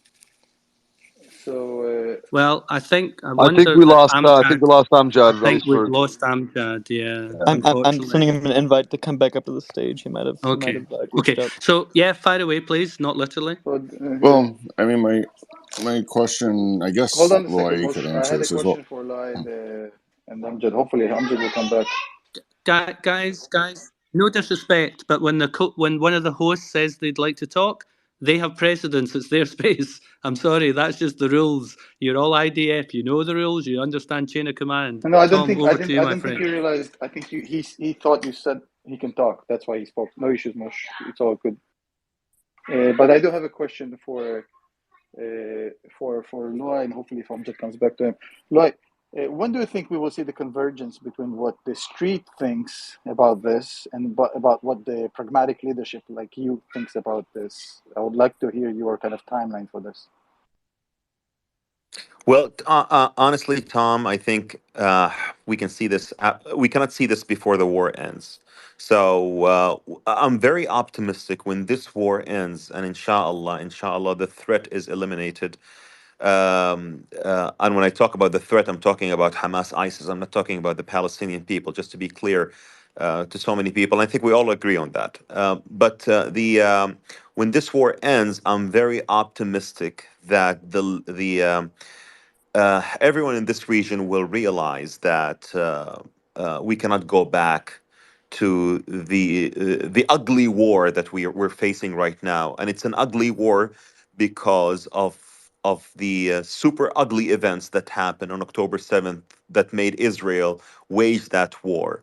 So I believe this kind of reconciliation will happen after the war, not so long. And and by the way, if you pay close attention to what the Saudi officials are saying about normalization with Israel, and it's still on the it's still on the table. When the war ends, inshallah, I believe the region will engage in a broader peace that will make things look different from what you're seeing right now, and I believe this will reconcile the street with the leaders. AB, go ahead. Yeah, just really got. I wanted to ask Amjad if he was here, but and good evening, I guess. There, Louis, are you still in Mecca or still in Saudi? I am in Saudi and coming tomorrow to Abu Dhabi, inshallah. Well, I hope you had a wonderful experience, my friend. I wanted to ask you, and then I wanted to ask Amjad if he was still here. If you think there's a medium term prospect in convincing the Gulf countries, the Gulf Cooperation Council, other than Qatar, and the Arab world more broadly, to do one of two things. And I was reading an article about it yesterday. To number one, house some of the people from the Gaza Strip, the let's say, women, children, older men, on a voluntary basis. So again, no forced displacement. We're talking about people who would, be willing and able to come while the war is going on, and or while Gaza is being reconstructed, because Gaza is a mess right now. The entire population of Gaza, just due to necessity, is living in half the territory, more or less, because they're moved from northern Gaza to southern Gaza. So, and I was just reading an article about it yesterday in the paper, saying, why can't it be done? 6 million Ukrainians were relocated to mostly Europe. Millions of Venezuelans, millions of Syrians from the civil war, etc. So, do you think there's a prospect? I know there's a lot of reluctance on the part of the leadership, but again, if we were talking about women, children, older men, so people who are not necessarily would not necessarily be a threat in terms of fighting. Number one, and alternatively, do you think there's a medium-term prospect with diplomacy of having Saudi and some of the other cooperative Arab countries come in and be the post-Hamas security force? Because Israel, rightfully so, does not trust. Well, they're very reluctant to put the Palestinian Authority in charge of Gaza, considering that they got thrown out last time. Also, considering that they pay for terrorist families, and on an escalating scale, depending on how serious their crimes are. Do you think there's a prospect for either of those things with intensive diplomacy behind the scenes over the medium term, not in the next week or two, obviously? Yeah, of course, but both proposals were discussed, AB, many times.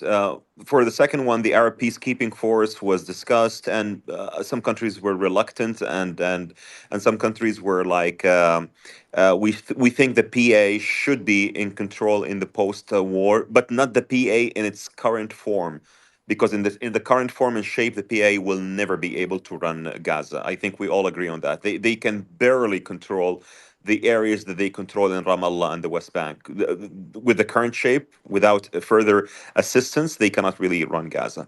The the peacekeeping force or security, you said, many people discussed it, and it was discussed, by the way, in some of the summits that were held in the past 2 weeks, but there is no consensus about that. And as for you're talking about taking refugees, right? Like Yes, women. on a voluntary basis, not forcing anybody to leave. So just to be clear, so we're So not the talking about UAE that. did something. The UAE did Yeah, something. The president of yeah. the UAE said that the UAE will host 1,000 children, Palestinian children, wounded children, which means that they will come with their families, and then they will be hosted for a certain period of time and then be let back into Gaza. But to be very honest, all the proposals right now are, how to say this, hazy.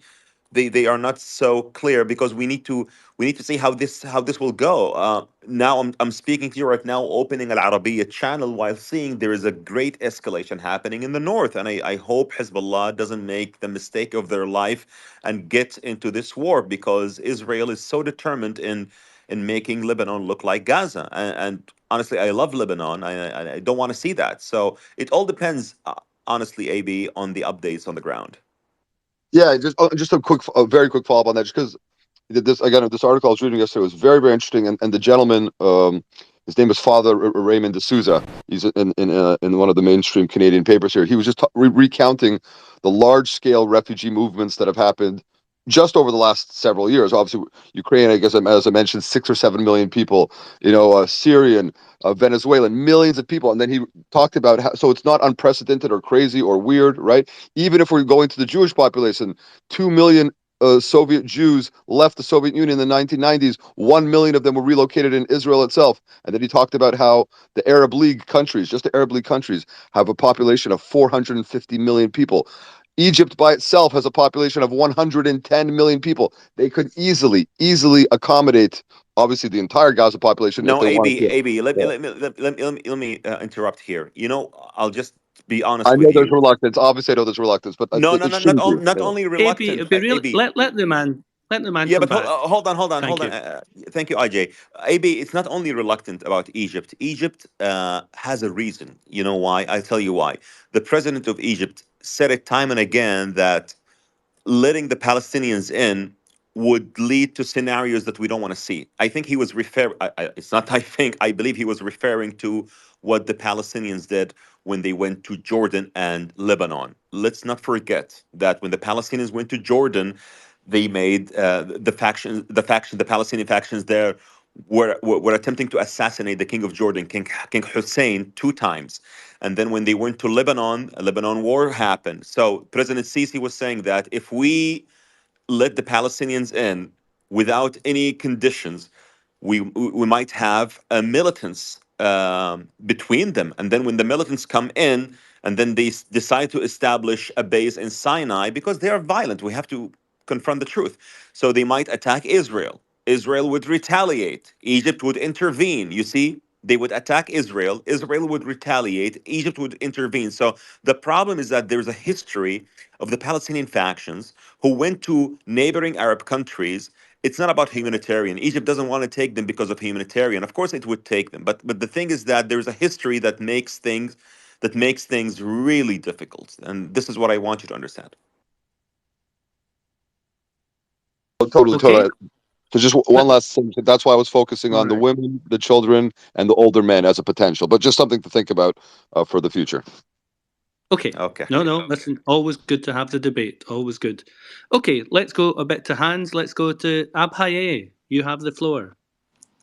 Shalom and thank you, IJ. The first thing I'd say is You have the floor, Abhaye. You have unmuted. Would you like to speak? yes. He's talking. Can you hear me, IJ, you IJ? can't hear him. He was Okay, speaking. You going couldn't hear him. down. Going down. Okay. You glitch, my So guy. can you hear me, guys? All right, go ahead, Abby. Yep. Okay. Thank you. Yep, Thank you're you. good. First of all, shalom. And the first thing I would say is we instinctively understand any people who are fighting a civilizational battle and coming from a place of truth. So the first thing I'd start with is we wish you the best and we hope that you win not just kinetically, but psychologically as well, because your opponents thrive on psychological victory. The second thing that I would say is beautiful people like Amjad and Loy, those are the voices which need to be amplified massively. Amjad often goes viral in India because of the truths he speaks about this conflict. And what we understand from our civilizational perspective, I'm a Sikh. Sikhs were born, we were created about 500 years ago specifically to fight this exact type of violence. And in our history, we've had 500-600 million, some say more, Hindus massacred by exactly the same supremacist ideology. And we were the people born, the Sikhs, to fight that. So it's very, very personal to us as well. And we are willing you on. We wish you the best. You're good people.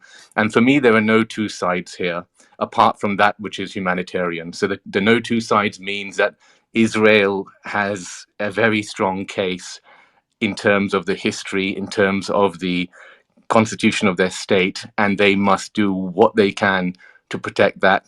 And their win is a win for humanity and for civilized humanity.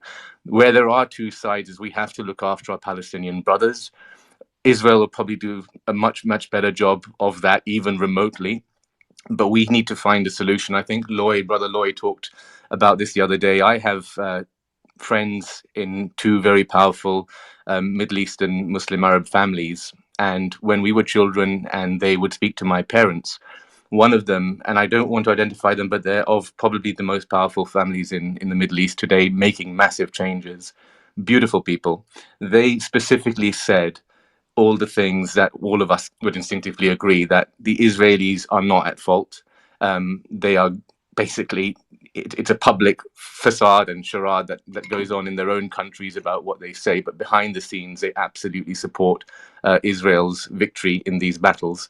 The solution, I think, is after the kinetic part of it. This is just my opinion and my views from understanding this from the Indian perspective. My view is that we need to have not even people like Mahmoud Abbas, but we need royal families who have a lot to lose in charge somehow. That is a model that works really well in most cases, not in every case. And you look after them, and sometimes you do have to give people wealth and riches because they then have something to protect. But that I do think is a model that should be explored in the future years. With that, I'll leave it. Loy, bless you, my friend, for your truth seeking. We also know what kind of emotions you must go through on both sides. I have so many Muslim brothers and sisters in India who stand up day and night for Hindus, and they get it from both sides. So God bless you. God bless Amjad. And just win, IDF. Win quickly. God bless you. Shalom. Namaste. And happy Diwali. It's our new Thank you, year today. Habibi. Thank you so much. Yeah, happy Diwali to all the Indians, and thank you for what you're saying. And I want to tell you one thing is that to be very honest, being here in Saudi, meeting with my Saudi family, and even part of my friends and stuff like that, when I see people talking to me and some of them are upset because of my opinions and stuff, I say, you know what? At the end of the day, I'm not a hypocrite. I'm saying on social media the things that I'm saying to you guys off the table and on the table, below the table. I'm saying everything, and I have conviction. uh, I love the Jewish history. I love the Jewish people. I was raised anti-Semitic. I changed when I lived with Jews in 2010. I studied Judaism and Hebrew, and I came to conclusions that are based on facts and based on the truth, not based on emotions. So if you wanna discuss, we can sit and talk. I don't want to lose you as a friend. But if you're just mad because by the way, I went so viral in Saudi, in a bad way, unfortunately, but because people were saying the Zionist, the Zionist, the Zionist, as if it's a curse, it's not a curse, really. It's not something to be ashamed of, being a Zionist. But anyway, that's a discussion. Then I told him, what do you know about, because the word Zionist in Saudi or in the UAE or in Egypt, it means one thing: a person who loves to kill women and children.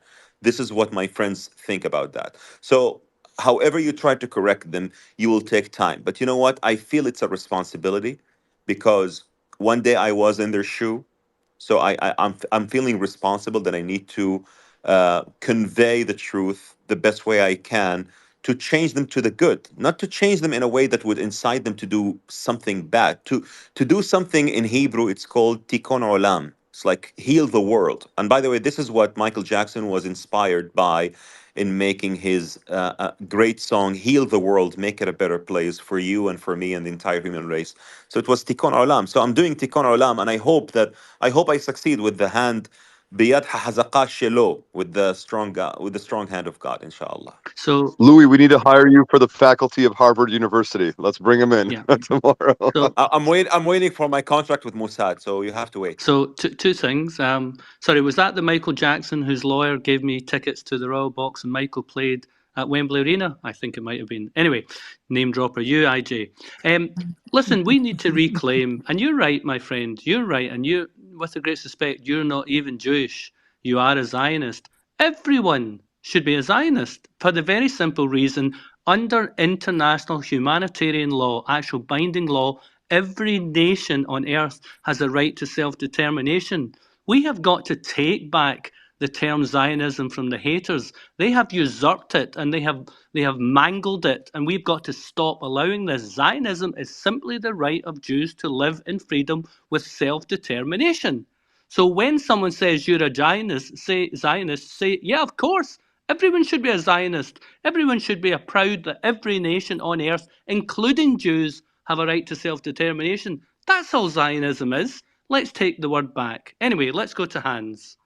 I like how one guy said it. I mixed it in my cornflakes for breakfast. Zionism. All There you right, go. let There me you go. let me now go to Renzo. Hi guys, I wanted to question regarding the refugees from Gaza. Why only women, children, and elderly who doesn't pose any threat to the neighboring Arab countries should be allowed? Why the ones that are potentially troublemakers should stay in Gaza? Shouldn't be the opposite? What's the problem accommodating 2 million people from Gaza? If the Arab countries finds it so difficult to control them and to accommodate them, there are plenty of other countries that can take them. The farther, the better. Chile can take them. At least they won't be firing rockets from there. That's my point. Well, I guess what I was saying before, Renzo, was that the Arab nations are already very reluctant for a variety of reasons to take anybody on even on a long-term humanitarian basis. So maybe to make it more possible for them, you'd say, okay, we're not going to take the people who might be of fighting age and fighting mentality, and start with taking the women, the children, right? So just to make things easier on Gaza itself, and to make things easier for reconstruction, and to make things easier, and to be humanitarian and all around. That's kind of what I was getting at. But I was thinking if they are able to break the Israeli border to murder, rape, and kidnap civilians, they should be able to break the Egyptian border as well to leave, no? I told you, Renzo. I told you that Egypt is very reluctant, not because they don't want to welcome our brothers in flesh and blood, the Palestinians, and they are our brothers, of course, but because there's a history. I want you guys to read more about Black September. Black September is what happened in Jordan when the Palestinians were refugees there, and they did something. I don't want to say all the Palestinians because it's not fair. And I always say it again and again. The Palestinians as people, the The innocent Palestinians, PLO, yeah. yeah, the Palestinians as people, they are not the enemy. Hamas, ISIS is the enemy. We have to make this. I'm saying that, and I'm being cursed on a daily basis by many Palestinian activists. Okay, but I have to be very fair and honest that we cannot generalize on the people. But on Hamas, ISIS, we have to make the focus on Hamas, ISIS as the enemy. Because, by the way, IJ, when I don't know if you said it or Het who said that if Israel doesn't win, Europe is next. Well, everyone is next. And believe me, if Hamas ISIS were having an opportunity to kill Het, Tom, or I, they would start with me because to them, I'm an apostate. So people tell me that. So oh, by and I received, I don't read all the comments. I cannot read all the comments, but one of the comments when I was in Mecca, and they said, "You are a Zionist in the house of God. If I had the opportunity to see you, I would kill you." We have these crazy people. This is why Israel has to win. Thank you. Good that you were not around during the Second World War. The Allies were gonna have big problem differentiating between Nazis and the Germans.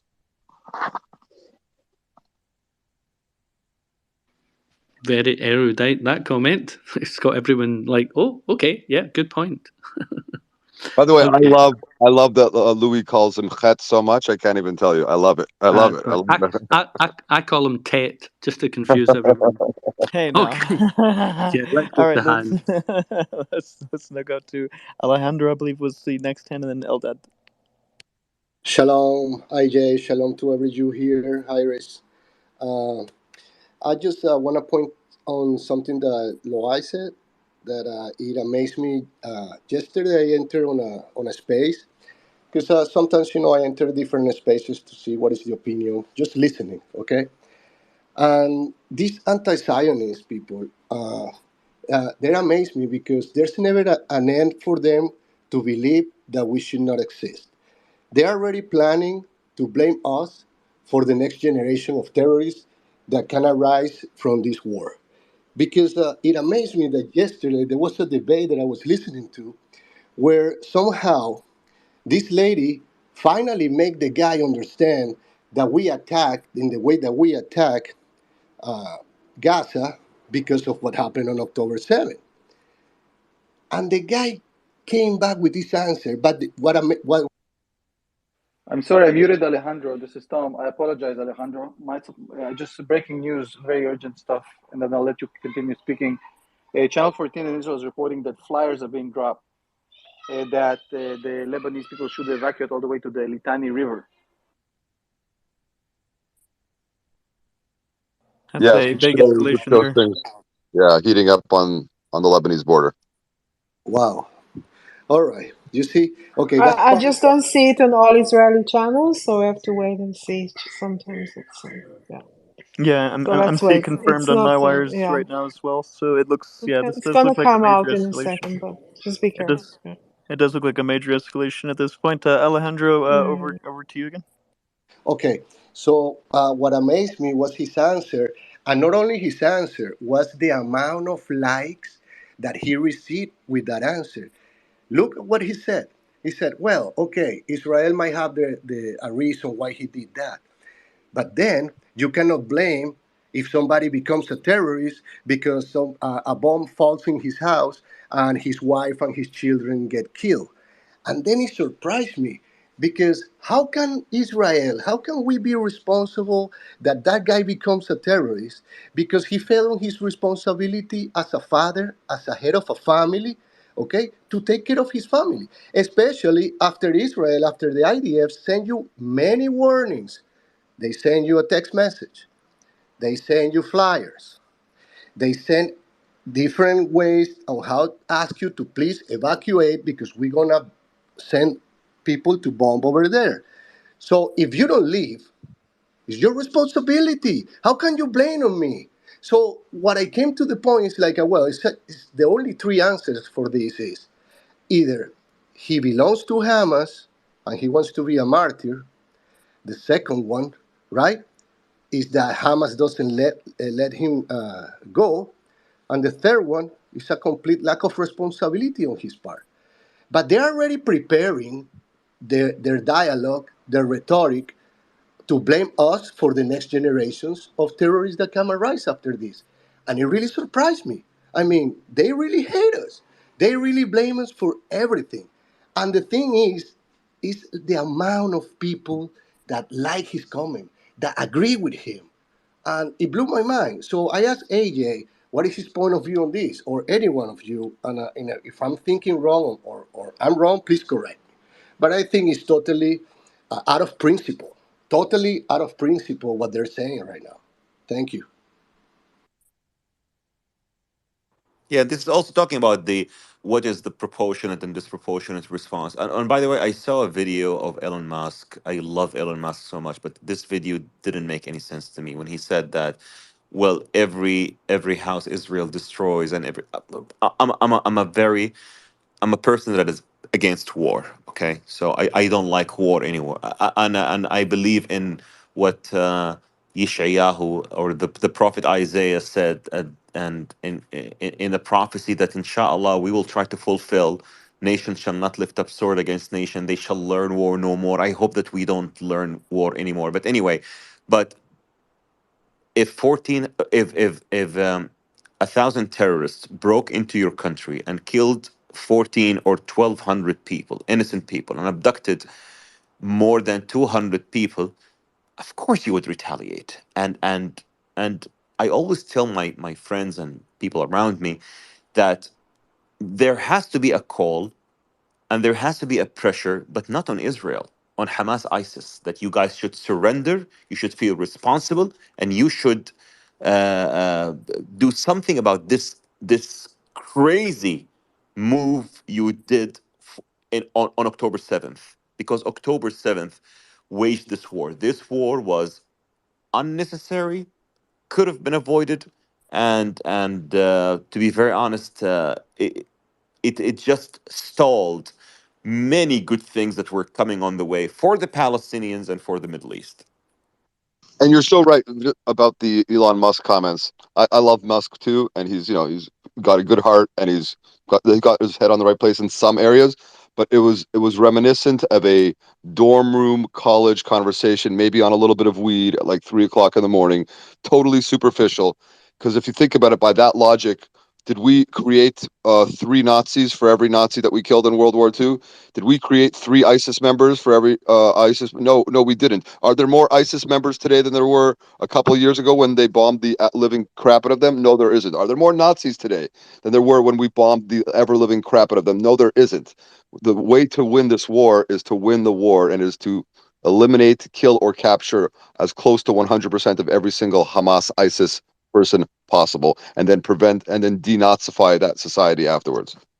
I'm going to take a slightly contradictory position, my friends. I caution you about Mr. Musk, the man who owns and runs this space. I was in a space with him not so long ago where he literally wanted to cave to Russia and allow the Ukrainian territory, the Ukrainian sovereign territory, to remain in Russian hands.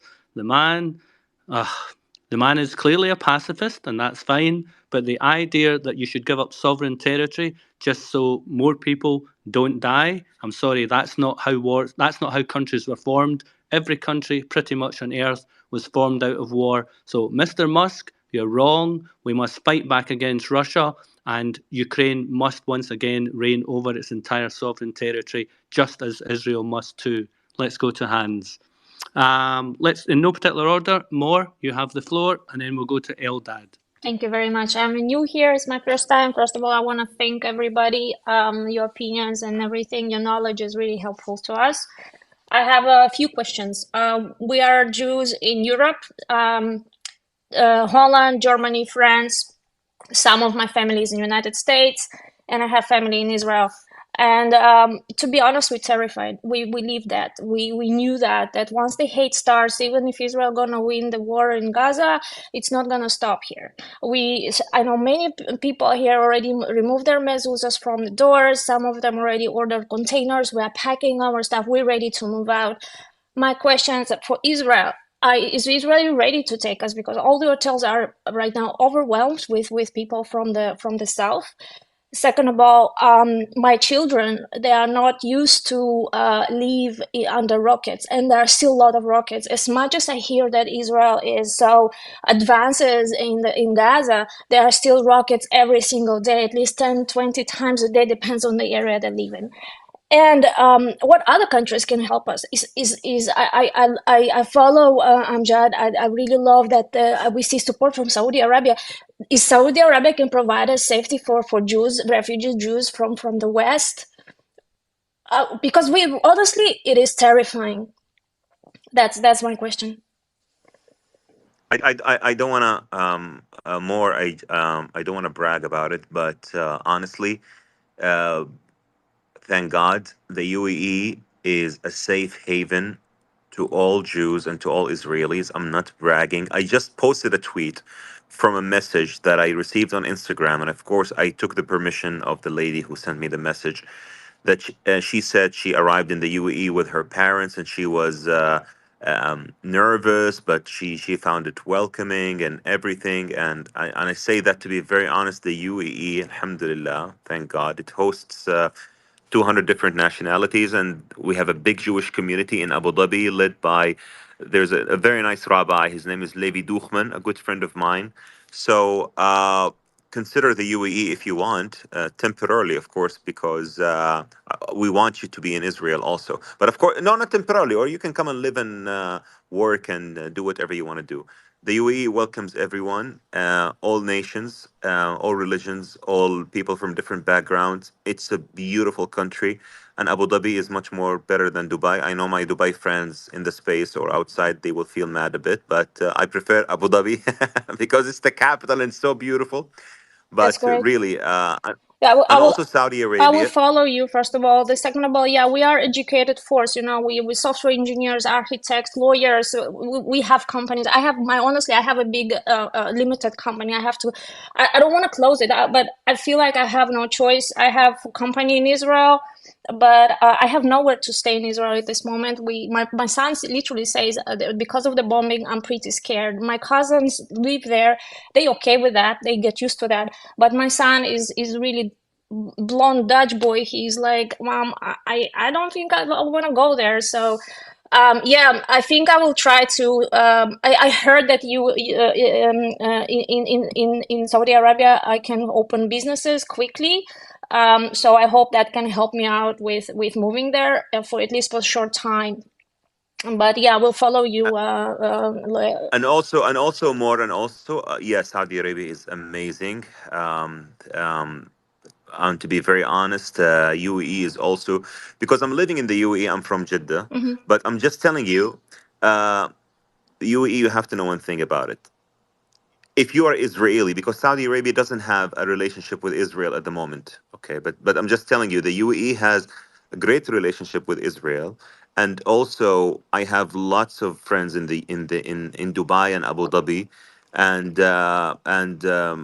they all tell me that they feel safe and stuff. And you have to know one thing, that. Yeah, there are many people sympathize with Gaza, sympathize with the Palestinians, but that doesn't mean that they sympathize with Hamas. That's a difference, okay? Yeah, But absolutely. for That's I know. Jews, Yeah. for Jews to live in Abu Dhabi and Dubai, it's 100% safe. I am just telling you to consider you and your friends. All right. Thank you very much. Hey guys, just a quick update. I just published a screenshot of the leaflets dropped by IAF at Lebanon, South Lebanon, so you can see. Pin them to the space. Free to continue. Yeah, the So what you story is understand, coming mate? out on all Israeli media now. So yeah. Go ahead, Tom. So it's in Arabic. You want me to translate, Tom? Yes, please, and then I'll go ahead. Okay, so it's saying to the residents of southern Lebanon, the Hezbollah terrorist organization is pushing the IDF to work against places that are within your residential places. For your safety, please evacuate. Oh my God. Okay, for your safety, please evacuate your houses immediately, and head to the safe zones in North Lebanon. IDF is not responsible. It doesn't mean to hurt you or hurt your family members. Whoever is close to the locations of Hezbollah or close uh, to their buildings will put his life in danger. The house that is used by by this terrorist organization will be a target. I hope I was good with the instant translation. That was And very great, quick, Roy. this is in light of earlier today there was an attack. I think an anti-tank missile was fired on a civilian vehicle, which ended up a van. Seriously injured, critically injured one person. I think seriously injured 4 or 5 people. No, They that's ended, incorrect. That's incorrect. Hold on. So okay, there was 13 badly injured. It okay, was mainly a crew of electric company employees that were working on the infrastructure over there. So we right. have 13 badly injured, which is a major escalation. And meantime, on the back channel, we reported about this somewhat like 15 or 20 minutes ago. We went back channel and we cross-referenced this and double-checked this. And some of us were joking we're doing more cross-referencing than the New York Times to make sure that this is accurate. We are now convinced that this information is legitimate. All of us in the back channel, we've seen it on multiple sources. This is a real story. The leaflets are real, so now we can treat the story as verified so far.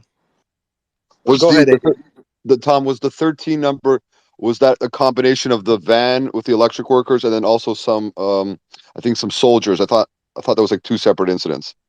I could be wrong about that. The 13 injured, they're reporting it as an anti-tank missile that was fired towards that crew, but it may have been a salad of a few incidents.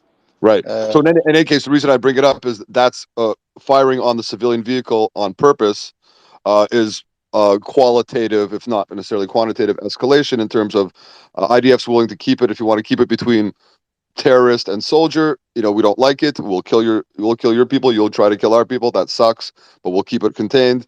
The IDF is obviously sending a statement that if you're going to start firing at our civilians, things are going to escalate.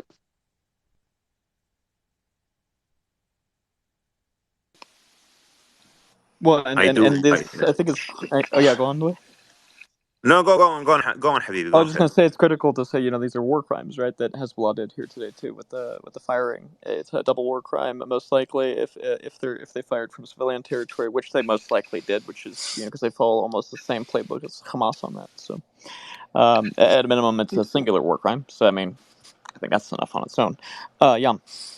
Yeah, I just want to say that this is pretty odd.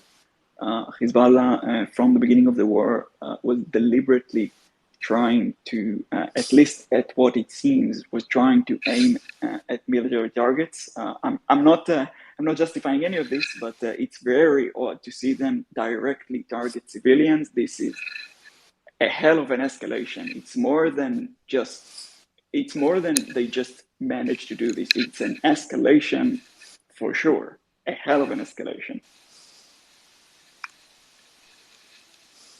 Also, obviously not justifying. It's possible, not as an excuse, and they deserve to get pounded anyway. That they believe them to be non-civilians, but we'll see. It doesn't matter really.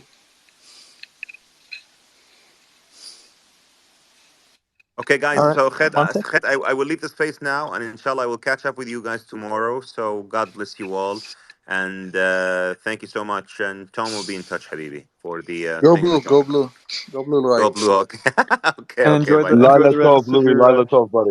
Lila Tov enjoy to the Laila you. rest Tov, of your later. birthday the rest of your birthday weekend. Bye. All right. Thank you, Habibi. Cheers. Okay, let me now go to Jay or Eldad. Actually, I think your hand's been up for the longest. We'll go to you, and then we'll go to Jay after that. Yeah, hi, good evening. I just wanted to refer to some issues that were brought up in the discussion. First of all, the issue of the so-called Palestinian refugees. Right now, and I think that we have to be very careful about the wordings, we have a situation with Palestinian displaced persons, not with refugees, because they are still in the Gaza Strip. They did not leave Gaza Strip, and therefore they are displaced persons and not refugees. The question of Palestinian refugees has to be, I think, dealt when this war is going to end, because we have a very specific situation where people generations after the wars of 48 and 67 were born are still considered as refugees, while as they shouldn't have the international status of refugees. Mainly as those who live in the Gaza Strip live on a Palestinian soil, which means that they are not refugees in their land. So, one of the things that should be considered after the war is over is the dismantlement of all refugee camps, so called refugee camps, in the Gaza Strip and also in Judea and Samaria. The people who lived there, as most of the areas they lived in were hardly destroyed, should be offered normal conditions of living in normal cities, but not in so-called refugee camps. This phenomenon has to stop, because otherwise we will never, ever find a solution to the so-called Palestinian-Israeli conflict. Another thing that has to be adjusted at the end of the war is the existence of the UNRWA agency dealing only with the Palestinian refugees. There have been calls for years for serious reforms of UNRWA so that it would become a normal relief agency, either a Palestinian relief agency or international relief agency. But there is absolutely no reason that it should go on dealing with non existing Palestinian refugees. This really, as long as UNRWA exists the idea that Israel has to disappear from the map, and it is supported by the international community, by the UN. This is unbelievable, simply unbelievable. So here are 2 points that should be addressed once the war comes to an end. The other issue that I wanted to raise has to do with the escalation in Lebanon right now. I do hope that at a certain point Hezbollah will get the treatment it deserves, because my friend Amjad explained before how the Iranians are extremely involved in different parts of the Middle East. I would like to remind our American friends that Iran and Hezbollah are a direct threat to American security on American non-US soil, mainly in Central and in South America.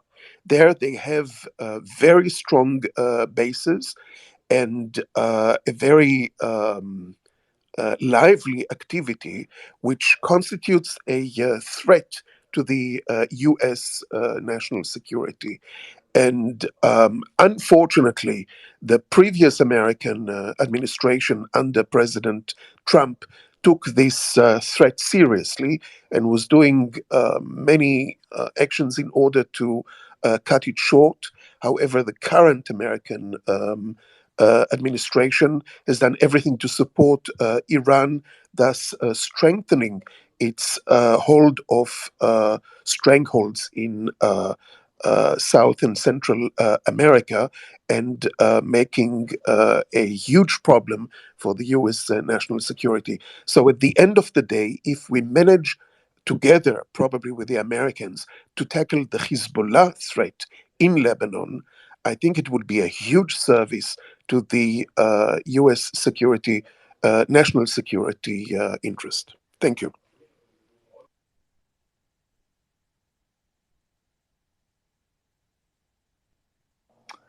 Tom or Ajay, are you there? Yeah, I'm here. Okay, I need you to help manage the stage, please. So, migraine. We got breaking news. Just a quick one. IDF spokesman just published that 20 Hamas terrorists were captured today in a special operation, in a joint operation between the IDF and the Shin Bet from the heart of Gaza. From IDF Beautiful spokesman, news, we can continue. That was beautiful. More of this, please, if you can, please. I would really appreciate it. Does it say what part? Does it say what part of Gaza? No, it doesn't say. You can see the original message on the thread I pinned. They don't say a lot, obviously for obvious reasons. Just that it was a special operation. It wasn't during the regular operation in Gaza. It was a special operation where they went and brought them. Nothing more. Good news. Hopefully, we can get some information from these pieces of crap. Amen. Over to you, Jay. Yes, actually, I wanted to address the Lebanon. So immediately after that van was hit, like literally immediately after, and they knew it was, and they realized it was a civilian, I guess, mechanical truck to fix electrical things.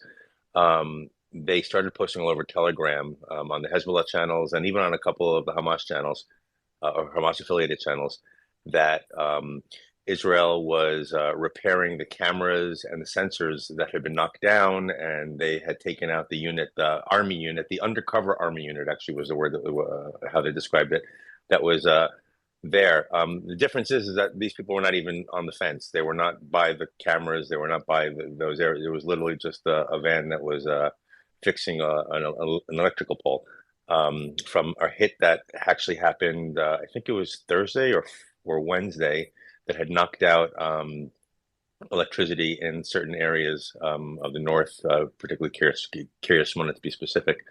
So they're trying to cover their asses essentially right now, by basically saying it was a justified military target. At least that's what they thought, and that's the spin that they're giving it. Regarding the 20 people that were arrested, so there was information earlier that part of the caravan that was going down, and Israel actually published the audio of this, of the commander from the Givati brigade, who was talking to the commander in the Kiryah, basically saying that some of the people who are coming down, they look like they're Hamas people. They have weapons, but they're embedded within around children and women. And it was my understanding, and again, this is unconfirmed, but it was my understanding from about 3.5 hours ago when I had this conversation with somebody that units have already been sent down past south of Gaza City, where the corridor leads to, essentially, to go ahead and extract these people. So it's very possible that the 20 that were just arrested were not arrested within Gaza City, but were arrested as part of the people who are fleeing. And they wanted to do it in a way that civilians will not get hurt and there will not be a firefight. So those are the two things that I needed to add. But in terms of the Hezbollah on the northern border, it looks like it's getting serious. It looks like there's a lot going on. I just literally just got a WhatsApp from my friend's wife, who basically said he just got called up. So, and his unit is basically stationed on the northern border, and he's in reserves. So it looks as if they're starting to strengthen the border over there a little bit and maybe preparing for something. But again, Hezbollah has claimed since it happened that it was a legitimate military target because these were people who were fixing surveillance equipment and cameras that were fixed that they had destroyed within the first couple of days of the conflict. Thank you for that, Jay. Thank you. Please tell them to stay safe for us, for them, forever, for everyone on the space. Yeah. So we'll go to Hans, we'll go to Monty, and then we'll go to Obed. Monty, you have the floor. Yes. Thank you so much. Say hi to everybody. I want to tell a short story, and then I have a point to make. There is a guy named Mahmoud. He's the Tabib al-Asanin, if I say it right, a dentist that he lives in Al-Zahra, a neighborhood in Gaza. His story is published in the BBC Arabian, and I refer that to the BBC Persian that has that story from the Arabian BBC. The IDF will call this dentist and give him the warning that there is like 4 or 5 buildings. They're going to be destroyed. So go get people and get them out. He does that. He warns people, and he stays with IDF. IDF stays with him till he get people out, and then they destroy the buildings. And then again, they call him later and tell them that, hey, you have this responsibility, go get the people out, and we don't shoot the buildings till you get people out. Do you hear about his story? No, they don't tell that. I was reading that, and when you guys saying the IDF is the morale on army, especially in Middle East, the others, they close their eyes, they don't see that. Okay. If you guys want to reference, this is a true story, and this is that's to me is amazing, because if IDF want to shoot that building, they would do it. Why they hesitate? Because they don't want to kill civilians, that the kids and women that live there.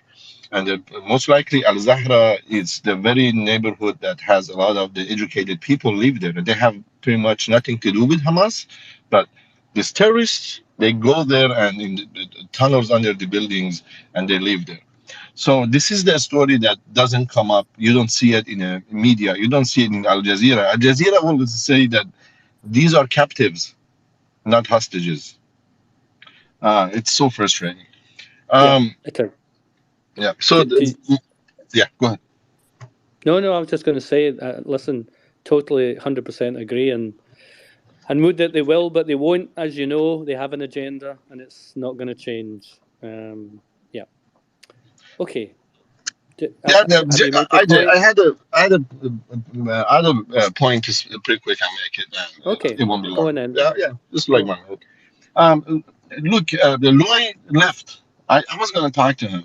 They shouldn't afraid of saying Islamic regime, Jumhuriya Islamiyya. They shouldn't afraid of saying that. Okay, so we have all this Islamic in politics that I don't care about Muslims. I mean, I don't really hate Muslims. I was born in a Muslim community, right? So I was born Muslim, but I'm not Muslim. But anyway, So don't afraid of saying the Jamhuriya Islamiyya. This is the official name of Iran. It's that Islamic Republic. Don't afraid of saying that. Say it. They're talking about Iran, Iran, Iran. Well, we all know about the Qadisiyah. Qadisiyah, what was Qadisiyah? Qadisiyah was the killing Iranian women and children and taking them as a slave when the Islam attacked Iran. They did that again and again, and Saddam killed 500,000 of Iranians. Look, there is a street name in Gaza named Saddam.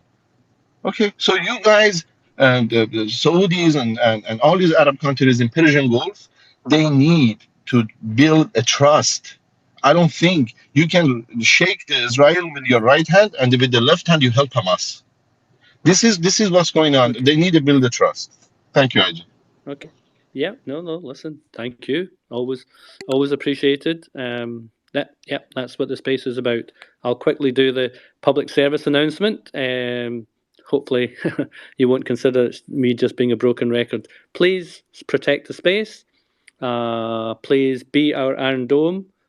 Just literally to trigger the Iron Dome, all you do is tweet out the space. That literally repels the bots who are constantly trying to shut us down. The algorithms at X look at them and think, oh, this is a hate space, we need to shut it down. And then what you do is you repel it by saying this is a good space, this is a great space, this is a wonderful space, whatever, or just literally tweet it out. So that's the public service announcement. If you do that, we'll stay literally forever. No, not forever. Nothing is forever. But we'll stay as long as we need to, and as long as you are kind enough to come in and share the space with us. Okay, let's go to Hans, let's go to Yam, and then after Yam, we'll go to Steve. Yeah, you mentioned Al Jazeera, and I wanted to bring you something that I found out yesterday, if you didn't see, because I know you will like this one. Because Al Jazeera now have a problem because the Israelis are coming at them hard all the time. Why didn't you report about this? Why didn't you report about that? You know what they tried to do yesterday? And I caught them. They simply didn't update the number of Israeli casualties on their daily infographic where they publish the number of deaths in Gaza, just to show the world. So they claim that it's unbiased. So they show the Israeli death and the Gaza death, and they simply just didn't update the new Israeli death. I think from 2-3 days ago. So I just wanted to let you know. Yam, I just want to add to that. Actually, there was actually a piece on Al Jazeera America where they were actually talking about the deaths within, and they weren't even talking about October 7th, just since the ground invasion began. And I think the number they used was 34 Israeli deaths, and then they used 14,000 Palestinian deaths, and they rattled off 5,000 babies, 9,000 women. Obviously there's no men involved who are being killed on the Gazan side. And they were actually using the death count as an excuse as to why Israel needs to stop for a ceasefire, because Israel is so much more powerful than the poor Palestinians who have nothing to defend themselves with. And you could see from the amount of Israelis that have died that the idea basically is just in general, it doesn't make a difference how much protection Israeli soldiers have. The fact of the matter is that it's a war that Hamas started. And just because Israel's not getting killed as much as the people in Gaza are, does not necessarily mean that it's an unjust war, it's an unfair war, or Israel needs to go ahead and pause it. It just means that Israel's better at fighting than the Hamas fighters who, again, according to their own death count, have not been killed yet because they're still all underground. So I find that actually the fact that they're not even updating the Israeli side is humorous, because on the Al Jazeera America, they are using the Israeli count, they are using the updated count, but they're actually using it as a reason for a ceasefire, saying it's such an imbalanced war, it needs to end already. They don't try. Jay, They just don't try. Jay, two things about that. One, hey Brian. Hey guys. And this room probably doesn't need to hear this, but it bears repeating 100 times a day because people are so deliberately getting this wrong.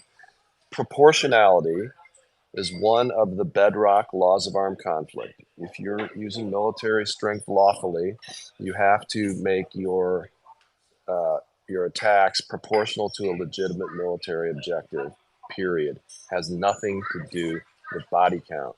Nothing to do with body count. And also, for all the armchair international lawyers who seem to pop up in these spaces, there is no defense under the law of armed conflict of, oh, you're better at fighting than we are, or you're stronger, or you're more powerful, or you have more wealth. That is not a defense under the laws of war. Thing one. Thing two, I love the fact, Jay, that you used comedy there, and I just wanted to say, I never do this, but if people can go look at what's pinned at the top of my feed right now and amplify that, another news network has fallen for Mr. FAFO, in this case, CBS. And I think we all need to call out this all the time, all day long, because at some point, some producer is going to say, maybe we should start watching these videos before we post them. Thanks. By the way, the number of the killed civilians argument was brought on the Nuremberg process. It was rejected. Great point. Okay. And that was almost 100 years ago, and nothing's changed. It's still the law. Well, yeah, if I remember correctly, they were actually arguing over the amount of German citizens that were killed by Allied bombings within Germany in order towards the end of the war, and that was actually outright rejected, considering the fact that all of Germany at that point in time was considered an enemy state, and the objective. Yeah. It's ridiculous on its face. It would be like saying the U.S. Navy had to stop attacking Japan when the number of people killed at Pearl Harbor had been met. It's anybody who still claims to believe that this is the law is just a propagandist at this point.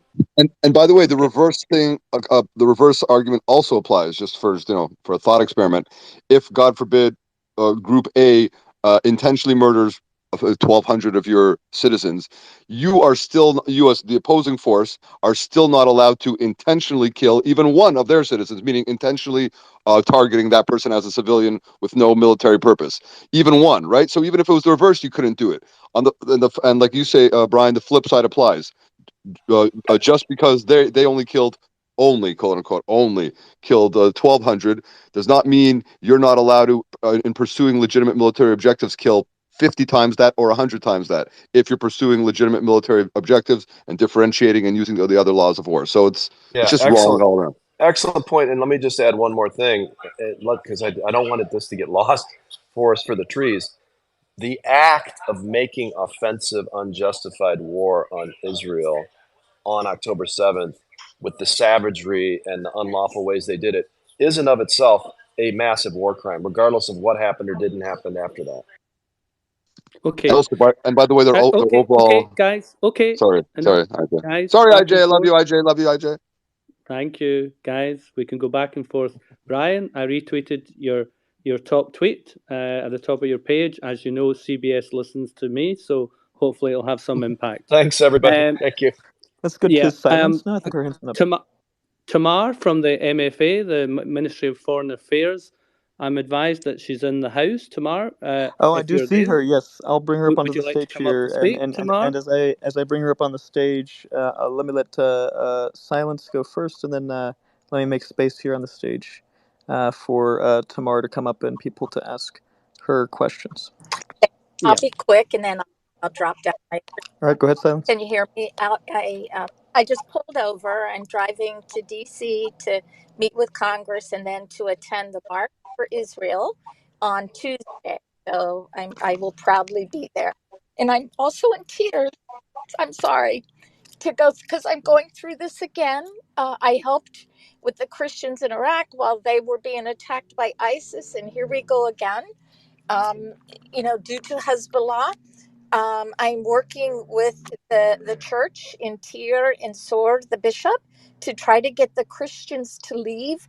We know they're hesitant because they know that they'll go in, Hezbollah will occupy their homes, as they did in Iraq with ISIS, where they set them up as bomb-making factories and held hostages and others there. But I'm trying my best to help urge them to get out. But if anybody knows the specific towns that might be targeted, please let me know. And if there's a link to an article that I can share with the bishop, because he has not seen the leaflet yet, and I want to make sure I get that to them. So Anyway, thank you. I understand, but it's hard to see this happen again. Anyway, God bless you.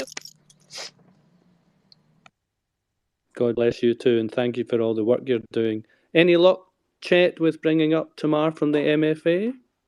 Hi, everybody. Not How yet. are you? Hi, Hey, Tamar. Tamar. Good to be here with you guys. I've just been listening in from the sidelines, but I'm here and happy to participate, whatever works for you guys.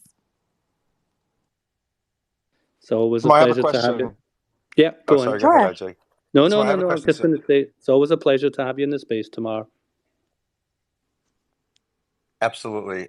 So a couple of days ago, Jonathan Conricus did a space basically for everybody, which I thought was a great idea. I thought it was wonderful. My only criticism, and I said this to him as well, I think it just needs to be a little more planned so that he can get more of a following, more of a more people listening and participating. I was curious to know if the MFA plans on doing something similar as well, where they plan on having like an open mic Yeah, and where definitely. they give up information.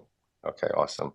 Definitely. Will We're it will thinking about doing it. I would say that our goal, first and foremost, is to get individuals from Southern Israel on board, to have them share their own testimonies and their own experiences. Because from our perspective, the most important thing that we can do right now is just give them the stage. And in addition to that, we're also planning on hosting a number of more formal briefings. So, yeah. That's Hey, brilliant. Tamar, Thank you very it's a much. pleasure to see you as always. My mic connection works, so I can hear you now. Tamar, I had a question for you directly about the something that angered me on what X has done recently was labeling that video from the CNN journalist who had the grenade in his hand on the motorbike. Going in as being somehow out of context or synthetic media, when there's literally actually out of context and synthetic media out here on this platform that's not. Do you have any thoughts on that? Yeah, I mean, I was actually talking about this today with a colleague. I think the community notes have been very helpful, but also very dangerous in terms of trying to shut down, content on X. I think there are a lot of people that when they see a post they're uncomfortable with, whether or not it's true, they'll gather the troops and just start, mass reporting and mass leaving community notes. And I definitely think that is something that the platform needs to address because it just ends up creating more and more fake news. Tamar, thank you for that. Listen, I've been talking to the Honorary Consul of Israel in Scotland recently. Much as I hate to do it, I would love to get the 45-minute horror video shown to the journalists in Scotland. Is that something that you might be Yeah, able to you can do facilitate me a with me? favor. You can send me a DM, remind me to look into it tomorrow, and please God, when I'm at the office, I'll see if I can figure it out with our closest embassy. Perfect. Thank you for that, and will Sure. do. So we'll go to Hans. So respectfully, Tamar's time is precious. God knows it's a difficult time, particularly while the war is ongoing. So any questions of raised hands, could we specifically address them to Tamar? Because as I say, her time is precious. Thank you. We'll go to Marnie first, and then we'll go to Dana. Marnie, you first. Hey Tamar, how's it going? I just wanted to express appreciation for you and all the work that you're doing. I think you're great. I just wanted to. So, something that I keep hearing on these spaces is people who, when speaking with anti Semites or people who are opposed to us, they say that they want evidence, they want to see evidence, they haven't seen evidence of certain things. I was wondering if you could create, or if perhaps there's some sort of project like this already underway, basically just a website that's some sort of collective database where you could maybe get common answers to questions that people are being asked a lot, whether that's of the history or just how to phrase an answer in a specific way to certain claims that people may have against us. Maybe some sort of Q&A search bar in there. as well as a photo database and video database. I think that would be very helpful for people. I know that there's one map that I've seen being shared around called like October7.map or something like that. And that's been extremely helpful for people to see. It's like a digital imaging of where all the attacks were in Gaza and which cities were hit. So I just think some form of collective database that could constantly be updated would be extremely helpful. Thank you. Sure. So thank you so much, Marnie, for your kind words. I will tell you, we actually have a number of websites exactly for that purpose. I'm happy to share them with all of you. I can even create, some kind of a pinned post on my Twitter account and include the links for those websites. Those websites kind of map out what took place on October 7th, including information about the hostages, including, the different communities across Israel that were targeted, and unfortunately, including hours of documentation when we're talking about, crimes against humanity. It's horrific that Hamas decided to document all of their crimes. But I guess in terms of us, it's helpful because we have all the evidence laid out in Google Drives and via a number of websites, which I'm happy to share. I will say, in terms of deniers, it's very, very, very difficult to change their minds, even when you have all the evidence, because from day one, we've been putting out all the evidence, and these individuals just keep saying, it's fake, and that we're, promoting propaganda, and how can we prove, women were raped when unfortunately there are horrific, images of women bleeding in their pants. I'm sorry that I even have to share that. But I think with individuals like that, it's not even worth getting into the conversation, because all it would take would be a small, Google check to be presented with a lot of evidence. But you're absolutely right. For individuals who are willing to actually look at the evidence, I will definitely share via my own Twitter platform a number of websites that can be helpful. Great, thank you. Wonderful, and thank you for that. So now, yeah, wonderful. Can we go now to Dana? Dana, you have the floor. Hey, thank you. It's Daniel, but thanks so much. First of all, Marnie, what you said before, I absolutely wanted that as well. So thank you for bringing that up. My comment / question is not specifically for Tamar, so I'm happy to take a step back if other people want to ask Tamar specifically. Sorry, I didn't catch that. Did you come up, Tamar? I think he said he had more of like a general question for the space that wasn't primarily for me. So I'm happy for you to ask your question anyways. Cool. So what I wanted to ask was, are there thoughts on what Hamas's rationale was for the October 7th attack, given that they had to have known that Israel would have responded mercilessly and utterly destroyed Hamas? So what would drive Hamas to do this if they thought that, for you were to ask anybody, right? Hamas is going to go invade Israel and murder 1,400 people and capture hundreds and rape and torture, right? How would Israel respond, right? Clearly, Israel is going to respond the way it has. So the only thing I could possibly think of is that they got some sort of guarantee from Iran saying that Israel would not do this. And I think that the guarantee was, I'm guessing it was probably threefold. One was possibly that Iran promised that the division in Israel may have prevented this. Israel was weak. Israel was less willing to go to war than they have in the past, and the judicial reform and.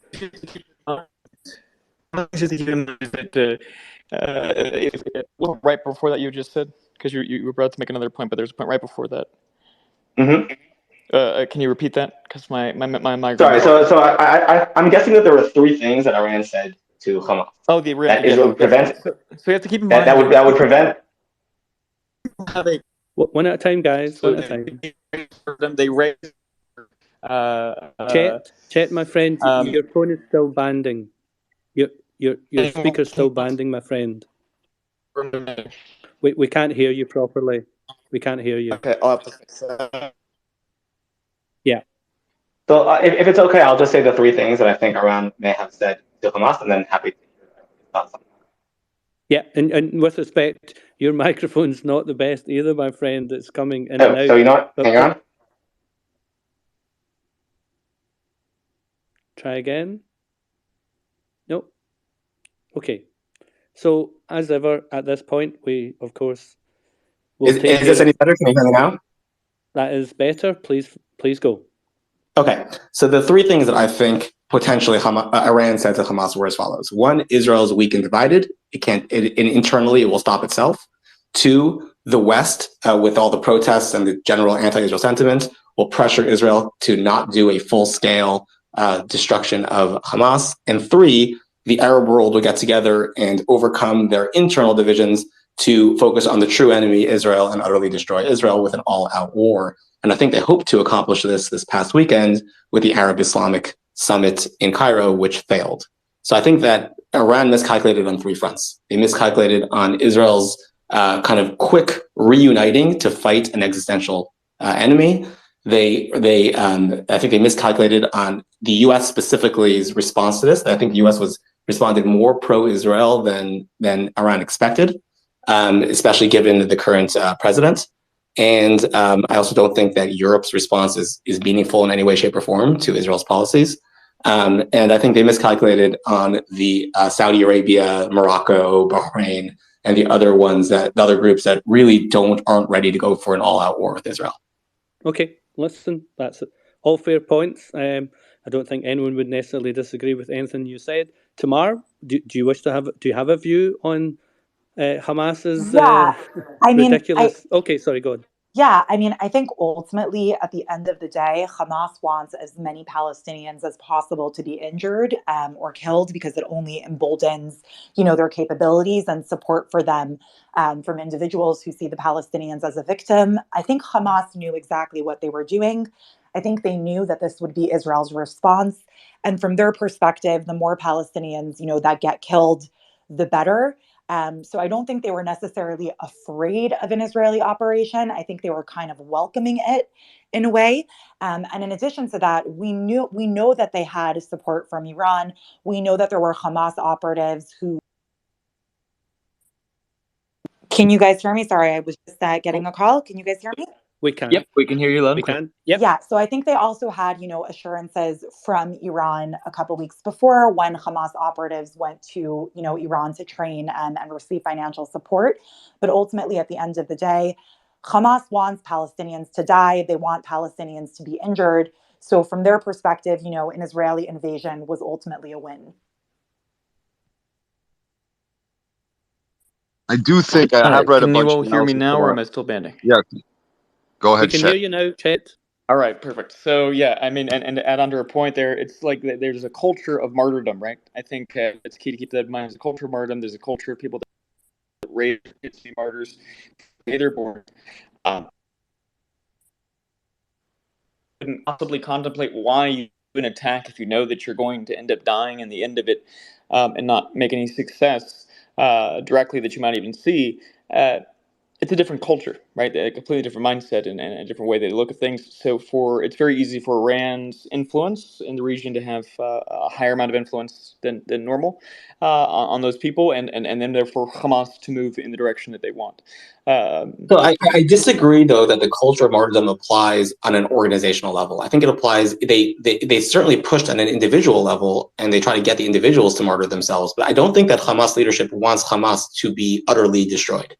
Well, Hamas doesn't want Hamas leadership to be, but I mean, Hamas leadership right now, most of it, the main part of it's in Qatar, right? I mean, they've Yes, been trying correct. to stay away But I'm not from saying Israel. not just themselves. But they don't. If Israel is successful in what it does, Hamas disappears. You have a few leaders in Qatar. It's not Hamas, right? So they don't want their organization to be utterly destroyed. Yeah, well, So I mean, if no I... one ever said that Iran's IRGC was the smartest strategists in the world, though, either, right? So let's keep that in mind. Jay, let me go over to you. So Yeah, actually, so I just wanted to mention to, did you say IJ or Jay? I didn't hear.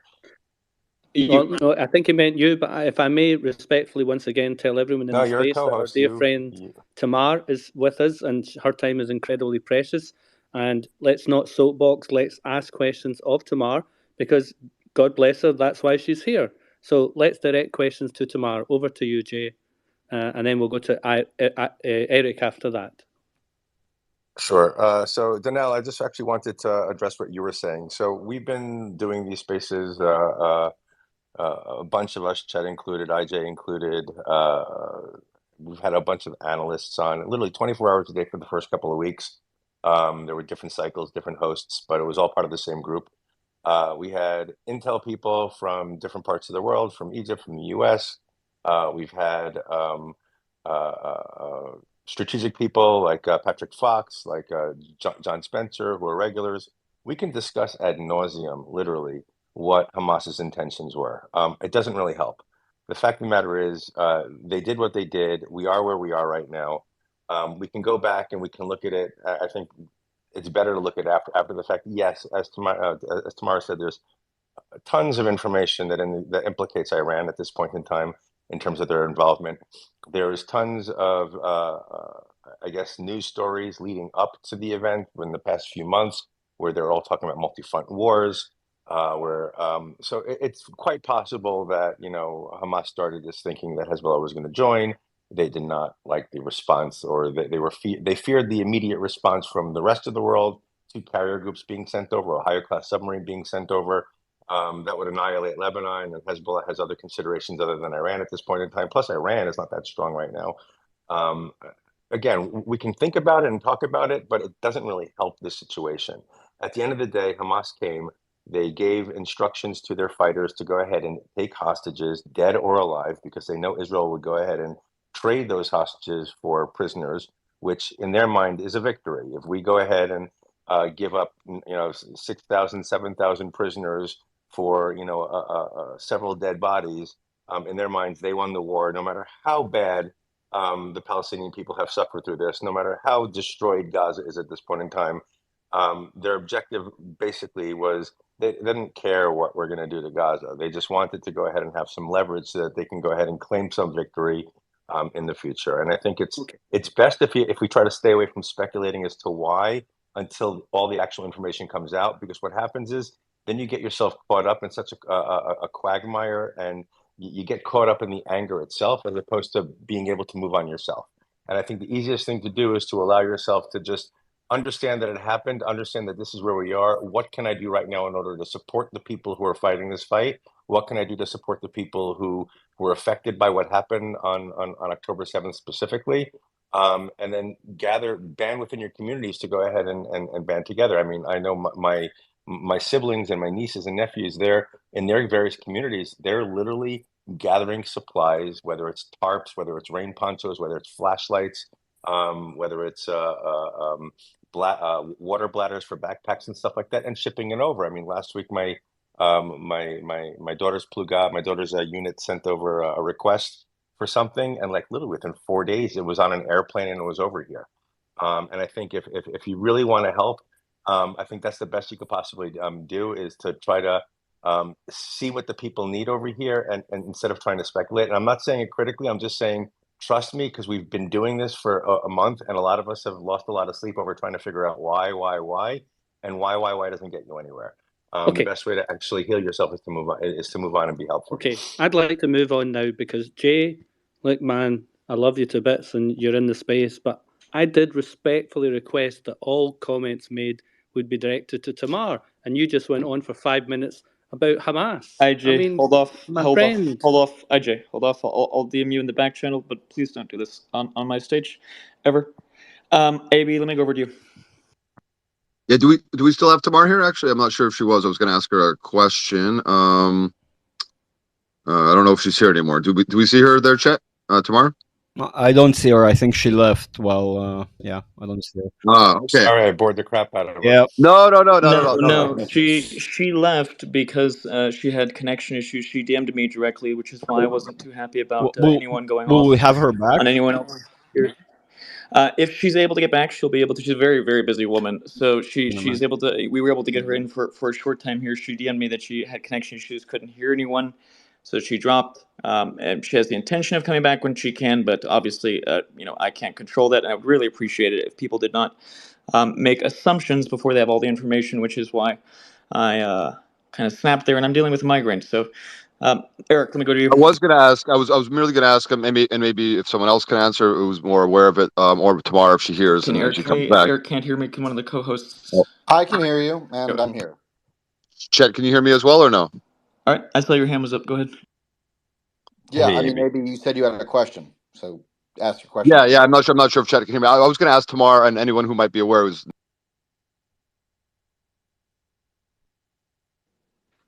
Is it just me, or the second he started speaking, he faded out? He faded out. He He dropped, faded out. so Okay, we're yeah. having some glitches. I'll bring AB back up here. I mean, I'm happy to. I wanted to. Thanks for adding me as a speaker. Tom, I just got word that both Hezbollah and IDF are denying the flyers. I don't know if this was mentioned earlier. But I think it's important the fact that the flyers were created in some capacity, whether it was for psychological warfare, who was responsible for them. I mean, those are important questions, but it also begs the question about escalation in the north. I don't want to pivot too much from the conversation that's been going on right now, but about the rules of the game happening right now in the escalation in the north. I'm happy to comment on that, happy to open that discussion as well, but I'll pivot to you guys as the hosts. So, yeah.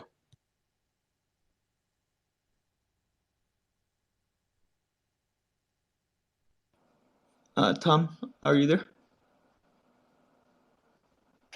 Yep, Greg, you're up. No, I just actually there's nothing to say. I wanted to ask Tamar in particular about. I've noticed people like Barack Obama, for example, have been saying a lot of very ignorant things. He's talking about. He obviously condemns Hamas for what they've done, but then he also says he speaks about occupation. In which instance I can understand when some people are uneducated about the whole conflict and where it started and the whole fact that we were kind of here thousands of years prior to and known to. So you'd expect somebody like them to be more educated. So my question to Tamar would have been, why aren't they, who have the public ability to call such people out on such outrageous, stupid things they say, and just put them in their place? The problem is because we are a little community here. We're basically screaming into a box in an echo chamber. Very few people, we were sadly, but by the way the structure of things work, we probably change very few people's minds altogether. But when Barack Obama says something dumb like that, that reverberates. So my question is, we probably cannot do much. Can they do something against people like that and actually start acting against them? Because they're very loud, make a lot of effect, and they say quite dumb things. That was my question to Tamar.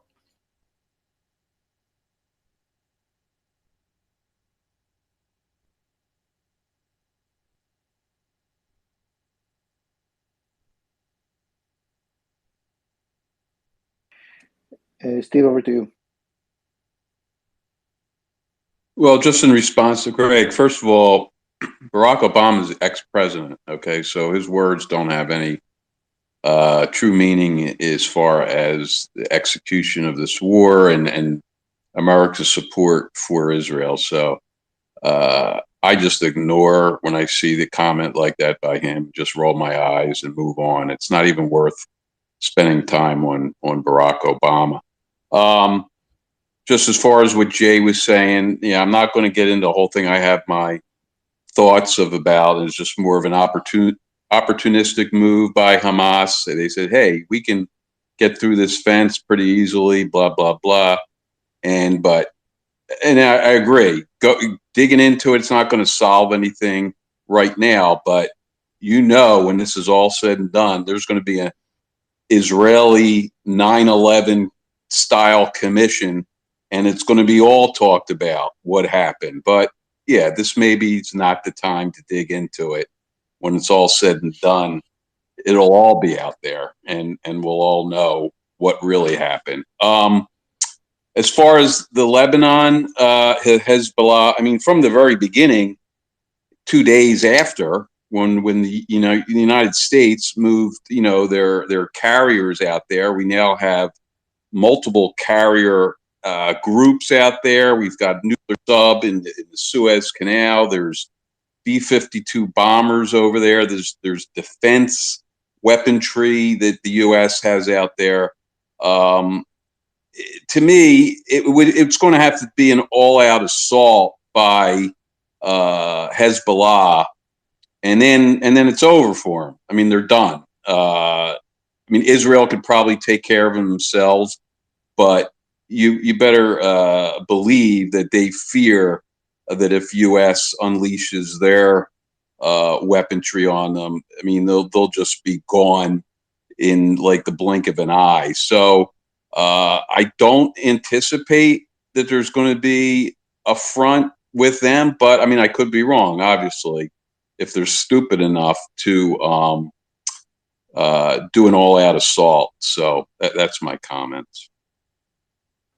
If you do see that happening, how do you see that? Well, they're gonna unleash all of their missiles, not just one, not taking pot shots here and there. They're going to unleash their precision-guided missiles, which apparently they have about 100,000 of them, from what I understand. That's right, about 100,000. And as somebody who worked on the front in that area of operations while during my time in the IDF, I can speak to that also. I mean, everything that we've seen has been within the rules of the game. That's something I wanted to say. That the rules of the game being that the IDF and Hezbollah have done their tit for tat since October 7th, military for military, proportion for proportion. And it was all escalated, by the way, by the Palestinian factions in southern Lebanon in solidarity. And the rules of the game are quite clear. You're going to attack our military targets, we'll attack yours. But we're not going to escalate past a certain point. So the attack this morning really was a serious escalation by attacking a civilian target. How the IDF responds or how it is going to respond is up in the air at the moment. I'm not quite certain myself. But as you said, Steve, they have 100,000 plus arsenal. The movement of the carrier strike groups into the Eastern Mediterranean was a major deal. I mean, it sent a message not just to Hezbollah locally, but to Iran regionally, and said, the U.S. is here, and if you do not escalate this past a certain point. So if Hezbollah was going to join the war in full capacity, it would have happened on October 8th, possibly even on October 7th. So it begs the question of what exactly, what was the lines of communication between Hamas and Hezbollah prior to the attack? So there's a lot of questions that need to be answered. And I think the commission that you sort of reference, the Agranat Commission following 1973, you're going to have absolutely like a 9/11 commission. You're going to have that happen in Israel, and the reverberations and the outcomes of that kind of commission are going to be pretty impactful. I mean, having served in IDF intelligence myself, we still had the specter of the 1973 intelligence failure on our training, and that was back in 2014. And so it still reverberates within the IDF culture and within the IDF system. And I think what happened on October 7th is going to be so dramatic. I mean, it already is. We don't know what that's going to look like. But it has been incredibly impactful. And I know because my colleagues are still in it. They're still in IDF intelligence. People who worked on this issue, on Gaza. And I haven't had the chance to speak to them, but I know that it is deeply affecting them at a level that I can't fathom at the moment. And we'll see what happens. But my main concern is obviously escalation in the north. I mean, the IDF seems to have its, the situation under control down in Gaza. But opening up a second major front in the north is a major concern. Remember, in 2006, it started with Gaza and ended in Lebanon. So that's something I'm paying very close attention to as somebody who served in the IDF, somebody who is studying and researching this on a daily basis and working in this field. So, yeah, definitely. Interesting point of view, Eric. Anybody else want to react, comment, ask anything? Yes, I think that considering it was a big failure, the Arab summit for the Iranian, it will escalate because Hezbollah is their proxies. So that's my point of view. They will send them. They lost with the Arabs. No one is standing by their side. So they don't have anything to lose. I'm talking about the Iranian.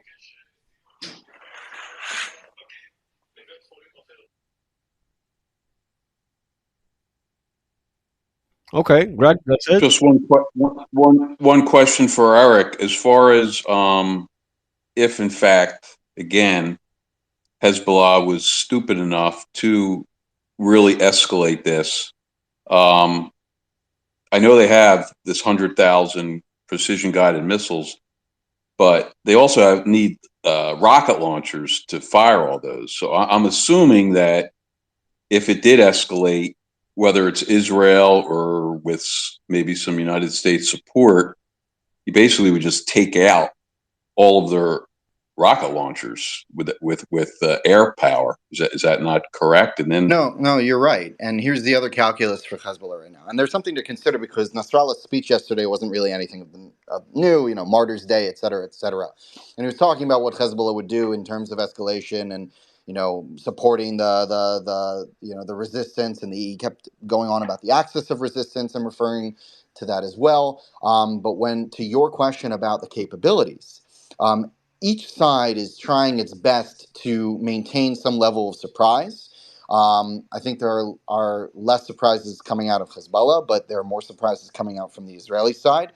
The fact that we used the IDF employed Arrow for the first time was definitely a development that's worth noting. And then also understanding that yes, the carrier strike groups are off the coasts of the Mediterranean, but there are also the requests for the THAADs and the requests for the Patriot, Defender, the Patriot batteries. So there are a lot of different capabilities that are going to be within the region, and I think Hezbollah potentially might see a little. There's, I have to believe the anxiety level of knowing that your superior power of having 100,000 missiles and rockets at your disposal, and that could be negated or taken out not only by the superior air power by the IAF, but also by the defensive measures that are on the ground, whether it's Iron Dome, whether it's Arrow, David Sling, Patriot, THAAD, American capabilities in the region as well.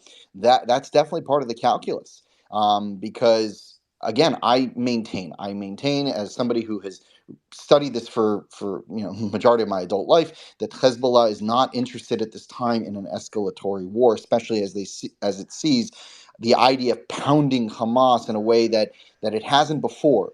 The quickness, the lightning strike of the IDF into Gaza, I don't think was anticipated necessarily. I, for one, didn't anticipate it either. After having participated in 2014 Operation Protective Edge, having been around for 2012, and prior to that in 2008, witnessing Cast Lead. The amount of resistance the IDF felt in the early stages of going into Gaza, we did not see this time around. I guess my conspiracy theory head of mine also is concerned about that this is part of the surprise. Where did the 20 to 30,000 Hamas fighters go? They were supposed to be there in northern Gaza, weren't they? Are they seriously still all down there? Again, when it comes to Hezbollah, I think that there are major calculations taking place whether or not they really want to engage in this now. And there's one other factor thinking about the IDF side of things, which is both Prime Minister Netanyahu, the War Council, the IDF hierarchy have all said in some semblance or another, the message being we will not allow another October 7th to take place. We will not allow another terrorist organization on our border to grow to the fact that they can engage in such activities. Hezbollah is incarnate. That is them. And so I have to think that while the IDF is, I keep saying we because I served, but while the IDF is focused on the south, their eyes are demonstrably also on the north. If not now, then when? Then later. Then at some point, the clock is ticking on Hezbollah in the north, because I don't believe that Israel will allow that 100,000 rocket threat to exist, for the long run. Either Hezbollah disarms at some point, or the IDF engages in a war to remove that threat. All right. Again, very great comments here, Eric. If anybody has questions or comment to Eric, go ahead now, or we will continue forward with the hands.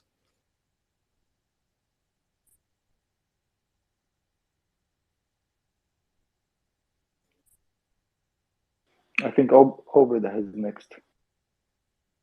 Thank you. Obed, are you with us? Yes, I'm here. Thank you very much. My name is Obed, and I'm from Nigeria. I'm an Igbo by tribe. I've been supporting Israel for a long time now. Haven't studied international history and international relations. I had my thesis on Arab-Israeli war, and that was the foundation how I got to know about the crisis that Israel is facing. And to be honest with you, I must commend this space because I have been educated enough by being here with you guys, and I commend the Arab guy that spoke. What's his name again? Sorry, Amjad. Amjad. I'm very pleased with someone like that coming from the angle that he came with. And I must tell you the truth. One of the issues people like us that have been supporting Israel uh, uh, is facing is that we don't really have enough, we don't get enough encouragement by the Jews. These guys, these extremists, Muslims more especially, they try to make friends. They try to make friends, they try to socialize, they open up. And it's by opening up that they're able to take advantage of the gullible people in the society too, who even don't understand that they mean danger, that all they want to do is to wipe off Israel from the surface of earth.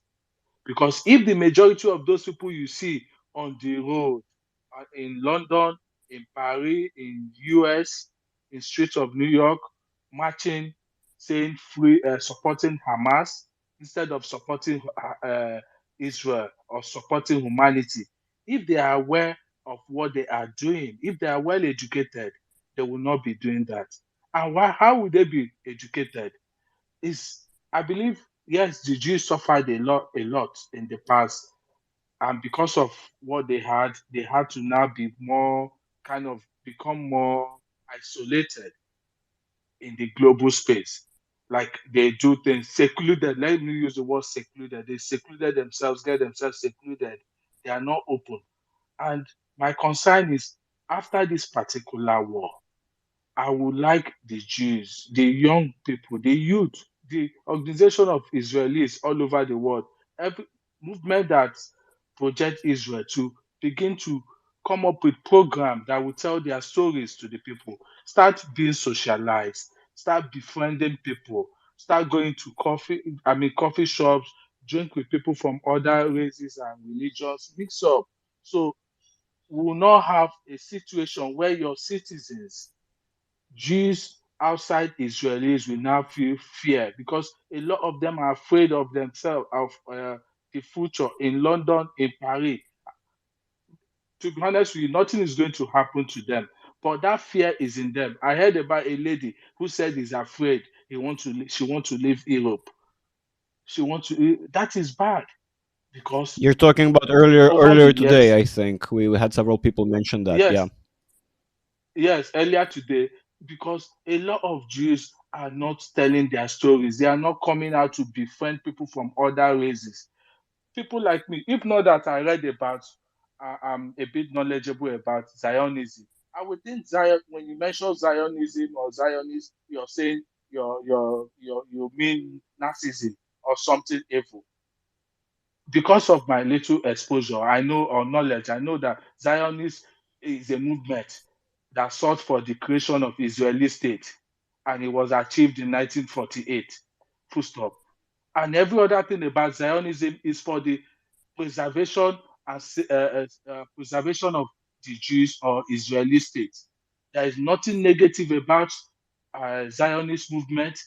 There is nothing that is maybe projecting Zionism as people of being violent or being a terrorist organization.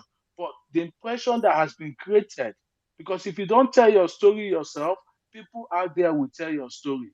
So please, I will appreciate, in as much as I appreciate this space, I want you people to go a bit more further.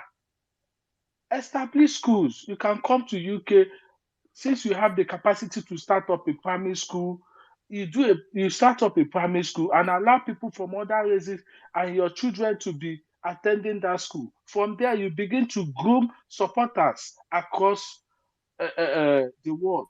You don't just groom people who are only from your own, uh, let's say, your own clan or your own tribe. You groom people who are outside. Yes, you have some friends that are Arabs. They are speaking for you. they still need to you still need to encourage them to do more. They need to host summits.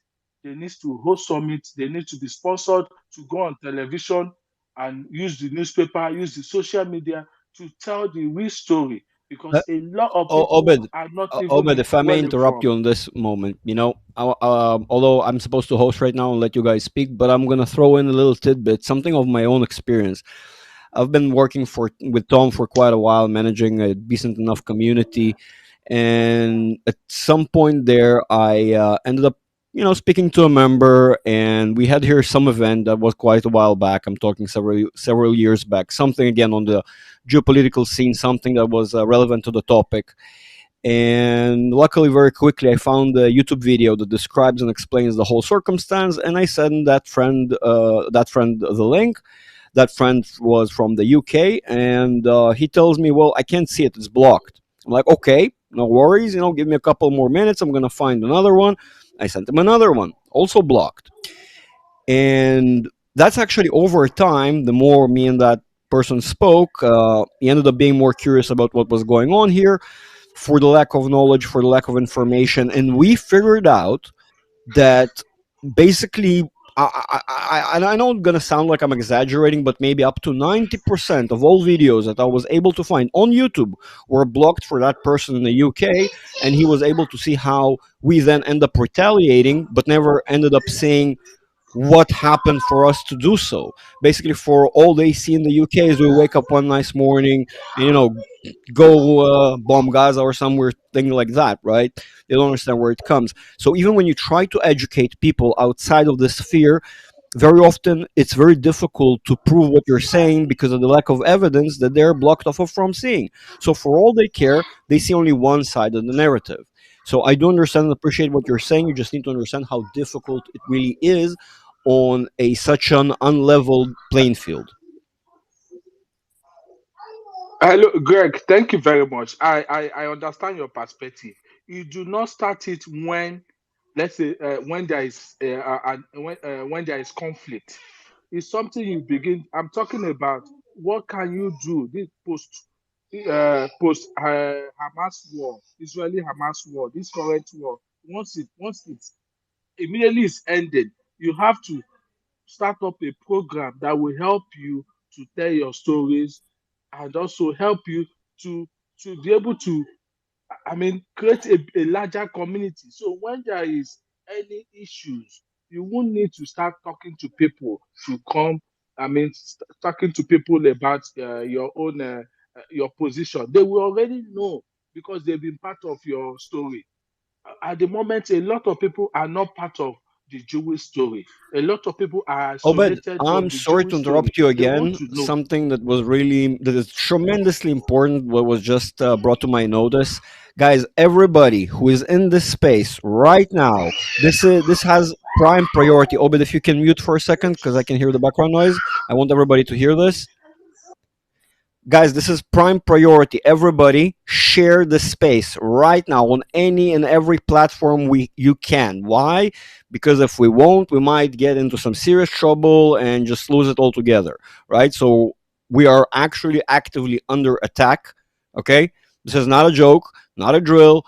Post and share everywhere and anywhere you can with your friends, family members, everywhere right now. Prime priority. Thank you very much to everybody who's doing what just been asked. Thank you. Thank you very much, guys. Ladies and gents, we appreciate it a ton.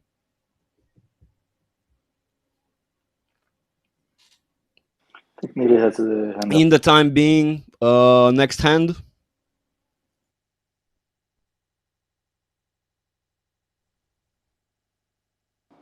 Nili, are you there? Me? Yes. Okay, just a quick one. Thank you to Obed for his comments. And I just picked up on something he said and something another speaker said earlier. These protests and the reaction outside of Israel, okay, there are some violent events. People have died. There's some extremists that have done some really bad things. I'm not playing that down. But the protests and the ripping posters down and the behaviour of these people isn't to physically hurt us, it's to psychologically let us know that we're not liked, to become fearful, to worry about who at work is thinking like this about us and who isn't. It's designed for a psychological effect on us, and it's working in some instances. It's making us feel a certain way, but we've got to see it for what it is, and that's when we invoke the spirit of the Jew, that we don't back down, we fight, and we're not going to let you make us feel the way you're trying to make us feel, because people are also very fickle. They can hate you today and love you next week. So I just feel that just to pick up on what that speaker said, that it's more of a psychological thing what they're doing. Despite some of the incidents, obviously, but the majority of them are doing it to do that to us, because it's a bad trait in them that they want to project onto us, their insecurities or whatever. But we must be strong, and I just want to reiterate again, I've said this to Chet a few times, this space, I can't say the same about any other space. This space is a space to come to where you can talk to other people who are feeling and going through things that you're going through, get the support, find out what's going on in Israel, offer support to Israel. It's just an all-round place to get information. It just it helps you to get through these, what I would call, dark days. So again, appreciate to everybody who comes in and speaks. And I have come across some wonderful, wonderful people. And I have hope that this war is going to be a success, and Israel will win, and we can see a good future. And people like Loai and Amjad, I am so grateful about meeting them, because they are the type of people that I, as a Jew, see a future with, and that's what we all want to work to. That was beautiful, and I just agree 1000%. Next person who wants to speak, react, or add their own. Yeah, real quick, coming across my wires here, IDF spokesman. Oh, and Greg, if you could follow me so I can add you back to one of our channels so you can see the news that's coming through there. IDF spokesman Admiral Daniel Gari is saying that the IDF has operational plans right now to change the security situation in the north. The security situation will not remain in a way where residents of the north will not feel safe to return to their homes. So this sounds like they are indeed planning quite the escalation up there in the north. I'll pass it back to you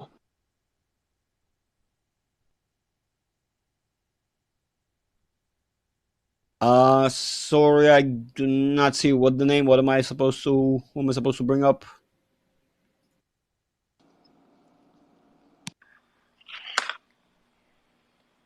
Okay, so there's also some interesting updates. And basically, there's a very interesting article that's just coming out right now about the more geopolitical aspect of how this thing is playing out. So, a senior intelligence officer, former intelligence officer in the IDF, is basically putting out a very interesting article right now, saying that the last couple of days are essentially a strategic failure, more than simple on-the-ground failure for Hamas. And he's basing it based on, number one, the speech of Hezbollah leader Hassan Nasrallah, and the second part was the Arab summit in Riyadh. So the understanding of Hamas was, whether they were led to believe this would be the case or they thought that as a strategic decision, is that their horrendous October 7th attack is going to cause such a vicious, harsh reaction from the IDF that Israel will be faced to fight a multi-front war against Hezbollah, against the Judea and Samaria Arabs, against the militias from Syria, against the Houthi rebels, some would happen, and potentially even an uprising of Israeli Arabs, Israeli citizen Arabs. That was the hope. And basically what happened is, as this thing played out, it's quite clear that the Israeli Arabs have taken the side of Israel in this conflict after watching their brothers being slaughtered by Hamas terrorists who have killed dozens of Israeli Arabs during the October 7th terror attacks, knowing they were Arabs, just because they were Israeli citizens. Judea and Samaria is being handled preemptively quite nicely by the IDF, preventing any sort of inflammation happening there. Hezbollah had made it clear twice now that they have no desire to help Hamas, and essentially what they've got left with is holding their own, so to speak. And I think the hope of a multi-front war has now faded into what seems to be the last dying few breaths of a collapsing regime in Gaza. Because the one thing he didn't say in this article, and I will mention here before I let other people talk, when you see the people fleeing out of Gaza north right now, the remaining 150,000 people fleeing south, those 150,000 people stayed there because either they were threatened by Hamas that if they leave they will be harmed, or they thought that Hamas can fend off the IDF. Whatever their motivations were, they've realized now that it's not going to happen. They either no longer fear Hamas or they think that Hamas is lost. Whatever the case may be, strategically, this means that the population in North Gaza has lost confidence in Hamas. And now all they've got left is trying to hold on to that hospital, which is just a question of time until the IDF is going to come at it from 17 different directions and take it apart. We'll go to hands now. Greg, you've been doing a great job of co-hosting, but you cannot see the hands, so I'll tell you which ones are next. We have Provac and then Drew, so you know the order. Go ahead, guys. Provac, you got the stage. Okay. Well, good evening, everyone. Well, it's evening where I am, maybe not in your place.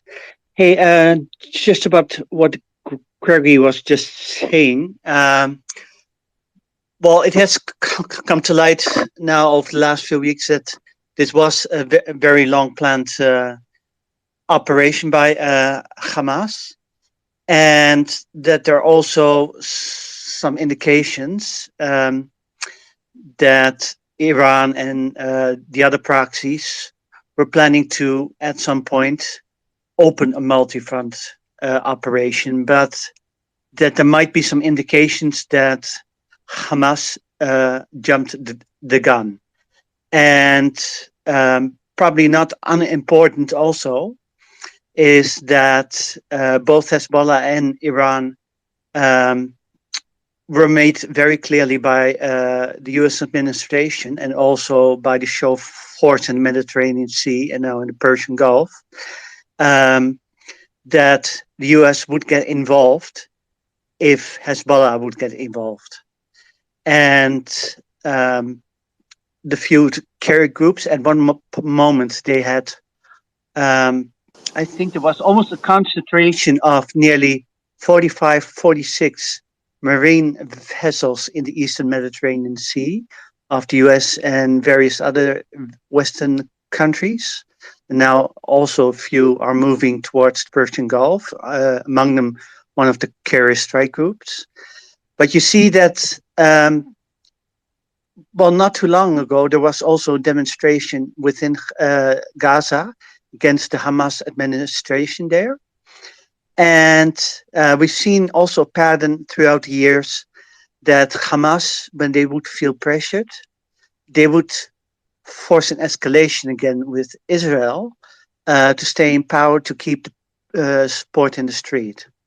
And it might have been that the others are not jumping to help them out now because they didn't wait for the plan. And that they jumped the gun. And that basically seems to be fatal now. That's at least what I hear and read from several analysts. And I found it very, very interesting. One other point that I would like to make. I don't know if anybody has heard about the plans that the IDF might have once the northern part of Gaza has completely been dealt with, what broadly would be a likely scenario for the southern part, because now they've been moving, and every day with the corridors, you got these streams of people evacuating to the south, but there's also a vast underground Hamas network in the south around Khan Yunis. There are also a lot of Hamas posts around that area. So that will probably be in the next stage. But has anybody heard anything about that? Well, And of course, yeah, go ahead. no, no, I was about to offer if anybody here has an insight and has something to answer. Sure, feel free to answer to Pro. I don't think I've heard anything that is, outside of the media circle. Also, I do understand even if they have some form of plan, it's not something that is being talked about at this point. And in my opinion, everything you hear is probably speculation, in my own opinion. Well, and of course that is understandable too, because you don't want to make Hamas any wiser, as they're also Amongst online other things. enough. Correct, yeah.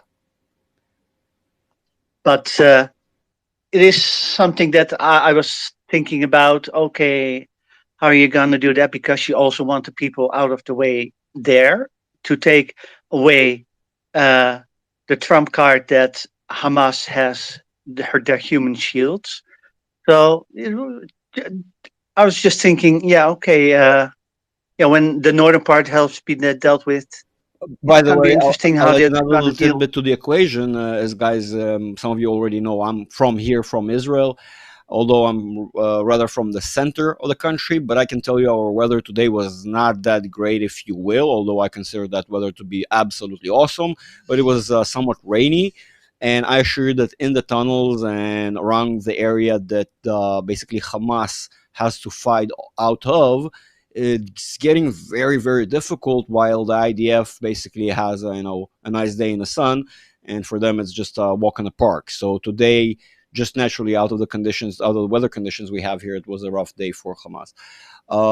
That just kind of a little extra tidbit. Whoever didn't know, the weather here was not really, really that perfect. If you have nothing to say, Pro, Leandro, I think you were next. Am I correct? Yes, just deviating a little bit from all the military stuff that we're talking and thing. It's just a favor that I want to ask, especially to Chet and to you, because you guys always open this space, and this is a place that I feel free to talk. Is to please ask the people when they're joining to refrain from asking us about what is the plan for us after all this ends. If we're planning of check some Palestinians and give them work permits or citizenship, or what is our plan with them? Because it's very disrespectful. We are now mourning. We're still mourning the death of 1,400 people, and it creates we don't want to have to do nothing with them at the moment. We just want to clean Gaza, get rid of Hamas, not only for Israel, for the rest of the world. Okay? So please ask people when they're joining to refrain to ask us if we're planning on taking them back or not, especially after we know that bunch of the people that we already gave them work permits and accept them in Israel, they betray us. They let all these terrorists enter the kibbutz and all that. So it's a very delicate matter for a lot of us. So that's a favor that I ask, a personal favor. I've not only lost 1,400 people of my people, I'm also lost around 400 friends that I thought or people that I know, because I realized they're anti Semites. So, it's a very delicate subject. Now we feel like we are together, us, the Jews, against pretty much the world. Thank you, everybody that is here supporting us. I really thank you. Thank you for their support. Thank you for the people that even from other religions, they understand, because you guys make me feel that it's still hope, and there's people that is intelligent, well educated, and understand what we're going through. But please, stop asking us what is the future between Palestinians and us. Because at this moment, there's not. There's none. So that's all I want to say. And thank you, everybody that is here. Thank you very much. All right, thank you for that, Alejandro. I think Drew, if you're still around, Drew. Hi guys. First of all, I'd like to just thank you so much for having this hosting this site. It's fantastic, and I've been following you guys. Gosh, pretty much when you first started. Because I'm in the U.S. Our news is, as you know, is always slanted, biased, non-factual, and they leave out a lot of stuff. So first of all, thank you, and it does what you guys are doing and the time you put in makes a huge difference. I don't want to step on the last guy's toes. I wasn't going to ask about the future of the Palestinian people, but my question, and he may have answered, is what does Israel look like within 5 years? I mean, to secure itself so a tragedy of this epic proportion never happens again. And that was my question. And forgive me if I'm asking it, because the guy that just went before me was saying, don't ask about stuff like that. But security measures, or how do we prevent this from happening again? And I'll be quiet. Thank you once again, guys.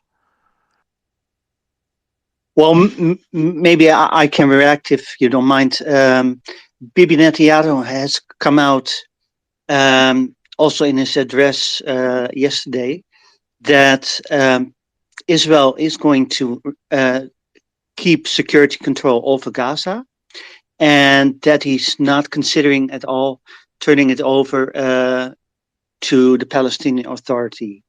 Now, that does leave some open questions, but it was a good surprise to hear that, because when earlier the PA was mentioned as a possible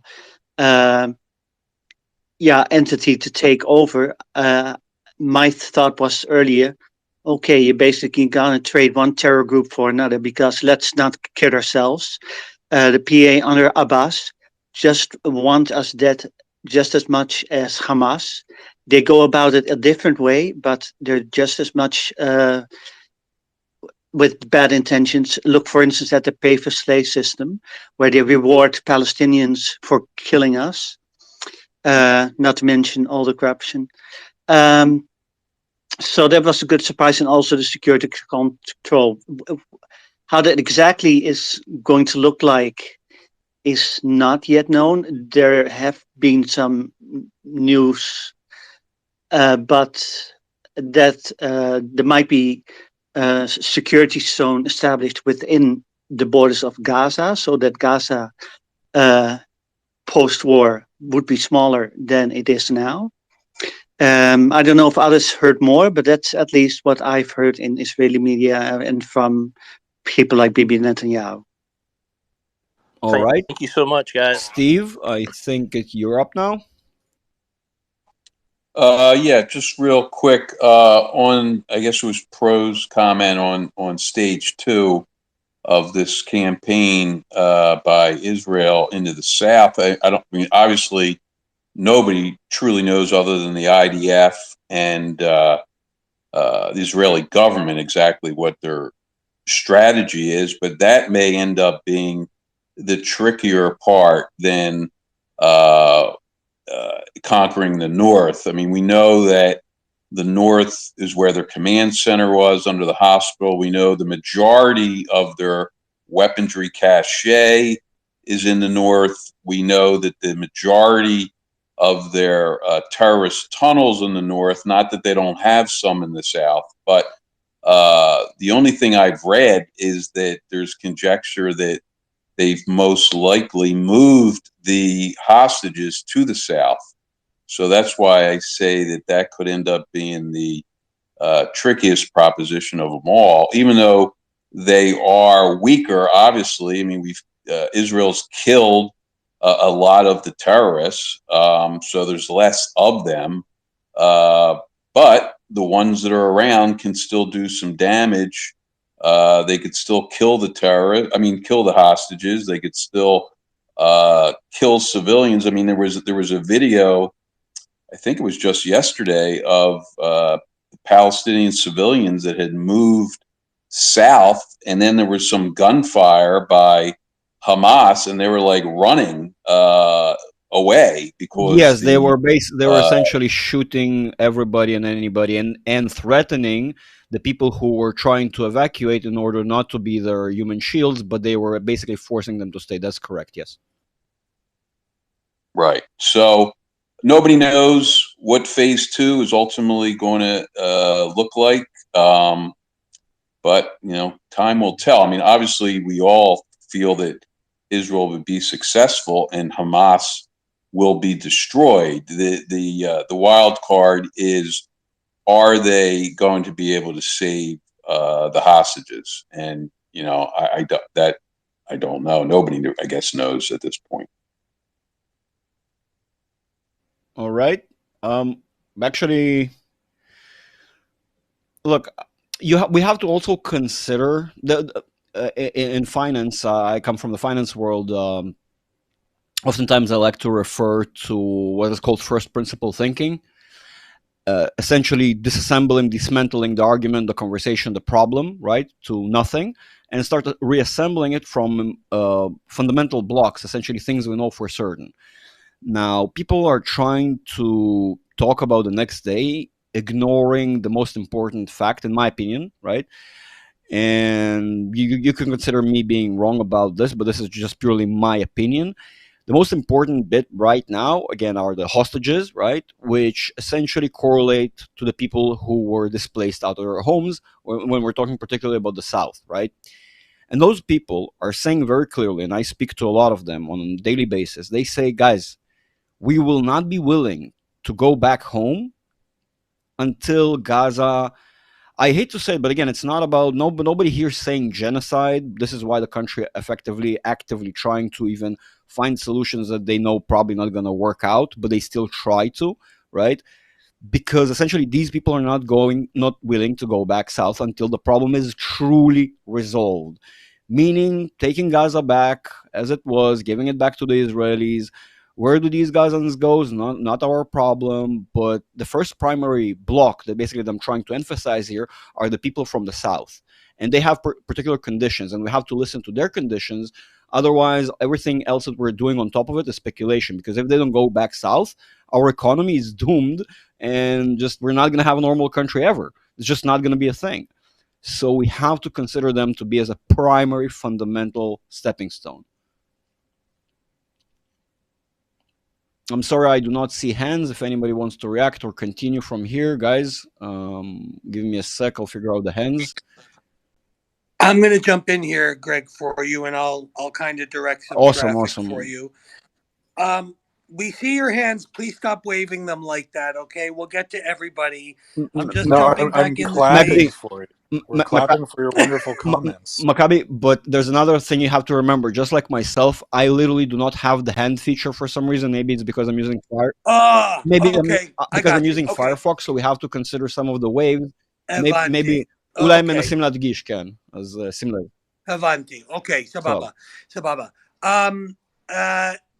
So let's just go in the order that we have here. So George, go first, and then we will go after that to Renzo. Yeah, I'll be brief, but a somewhat unrelated comment. I'm happy to see that our brother Chet is still going. As promised, Father Alex and I said a liturgy for you today. You were in our prayer intention for your good health and for victory in this war against the terrorists. So I just want you to know, Chet, if you feel better tomorrow, you can thank Jesus.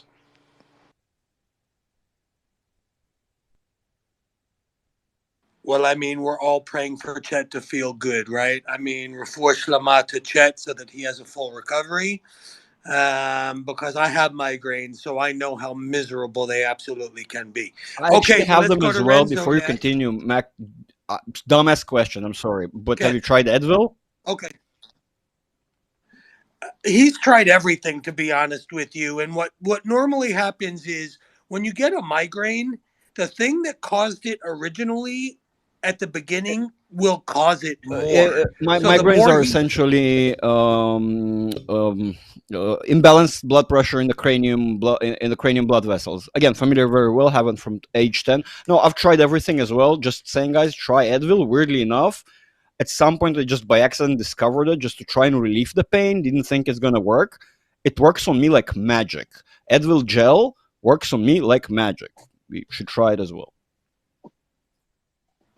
Okay, can I say something now? sure, go ahead. The medicine for migraine is called Imitrex. That's the most effective thing you can ever find. Now, Okay. I believe that we should talk about the future in Israel and the Arabs and Gaza and everything. I think the public opinion in Israel is start cracking up. There are more and more voices. There are more and more people who openly are willing to say that we should get rid of Arabs who are not Israeli citizens. And I'm very afraid that Israel may miss an opportunity if something horrible happen from the war with Hezbollah and that hundreds of thousands of rockets directing at the center of the country, devastating the economy with a lot of casualties, and the Arabs in Judea and Samaria had the same attitude like the Arabs from Gaza, and we end up with I don't know how many murdered on the streets with knives. That was my point. I mean, I understand your point right now, and everybody is worried about what they call like the fifth column, right? The Arabs within Israel. But I have to tell you that at least within the citizens, the Arab citizens, I think they've had a real awakening by what Hamas did, because I believe the number is they killed over 50 Arabs as well. So I'm they not were talking not. about the citizens. I'm sorry.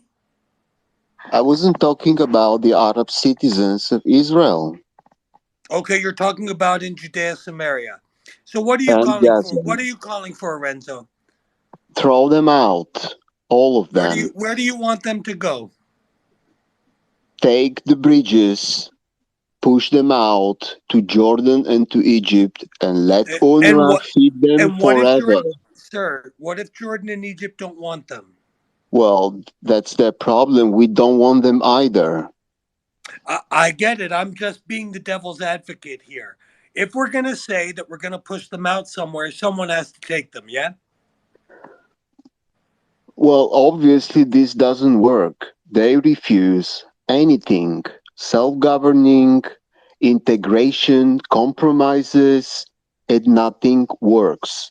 I'm And not if we disagreeing with you. miss, and if we miss this opportunity, next time we might end up with 140,000 murdered.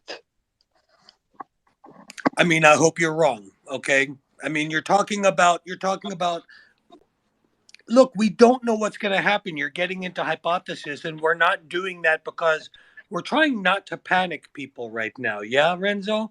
Yes, you make a valid point. We have security forces in Yehuda and Shomron. We have the situation going in Lebanon where they're dropping leaflets there. So obviously something's going to happen there. Let's just not let's slow roll this and let's not put the cart before the horse. Yeah. And please, if you Apparently, guys, please Maccabi, that raise your hands if you would like to speak. Okay, please. Um, I understand your point, Renzo. I don't know where we push them to and who takes them, and obviously that's an issue. So, Stephen, you wanted to say something real quick? yeah, I know you just came into the space, but earlier, I don't know who it was, has said that the leaflet story has now been debunked, that it's been Okay. denied by Israeli That is correct. government. Somebody So jumped in and said so. But I'll tell you what, guys. Actually, I was the first one to send Tom the notice about it, literally minutes before everybody said so. But it I'll tell you what, we all kind of took it to be legitimate because it was basically all over the news, at least the earlier stages, whoever was attentive enough. And usually these things are verified before they bring them onto the news. So we all assume they are verified already. It also could be a backwards trick or something, because it actually does make sense that the IDF would play that way. But again, it doesn't mean I confirm or any other way around. I'm just saying somebody did come in and say it was not confirmed at this point, and in fact told that it was not true. Okay, let's go to the other hand, which is Neely. Oh, yeah, just very quickly. My view, and I've said this before, whatever's going to happen in the future, we can debate until the cows come home. None of us know. It's too early to say. But without the involvement of the larger Arab countries, I don't think there's going to be a solution. So that's really important. And then the other thing I just want to say about migraines, I messaged someone, either Chet or Maccabi, about it. I've suffered as well for years. And I went vegan about 7 years ago, and I've never had one since. And I have friends who have also stopped drinking cow's milk and dairy products, and they said that their migraines have improved. I don't know if anyone wants to try that. And then another weird that actually is true. Another weird thing somebody told me about was to put your feet into a bucket or a bowl of ice water. I've never tried it, but somebody said they have and it helped them. So those are just two little tips from me. That's brilliant. I just want to be sure. In the back, I heard someone. Can everybody hear me? Okay. Can I get some thumbs up if you can? Yep. Everybody can hear me. Loud and okay. clear. So that must have been an issue with someone else. So, let's go to some other hands. I see that Mitzi had her hand up, but then put it down. Mitzi, you want to go? Hey, thanks. No, that was a thumbs up that I could hear you. I had initially tried to get on to speak with Tamar, but now I'm back in listening mode and we're trying to get some work done also. Okay. Hey, if you're everybody. just going to listen real quick, we're going to move some people down. Okay. Sure. We're going to move some people down to bring some people up. So no offense to anybody. There's nothing going on there. We are just trying to create space for more people. So hang on. Next, we are going to go to... Before you go, continue. Sorry, Maccabi. Very important notice. Guys, again, if you can, take a second, share the space. We are consistently and constantly under attack, and they're trying to bring this amazing place down. So it's tremendously important. Send it to anybody and everybody you know. Bring on your, grandma, neighbor, dog, cat, whoever you can, okay? So post this place, say how amazing it is. So really, it's tremendously important. This is the biggest effort you guys can do for this space and for the community and for the effort we're all doing. Sorry, continue. That was brilliant. That's a reminder that we always need. I'm going to go to Emmanuel. Emmanuel, you can speak. Unmute your mic. Hi there. Steve Beal before me. I don't mind waiting a bit more. Like, he was literally there before me. I just have a real quick comment, Maccabi. Okay.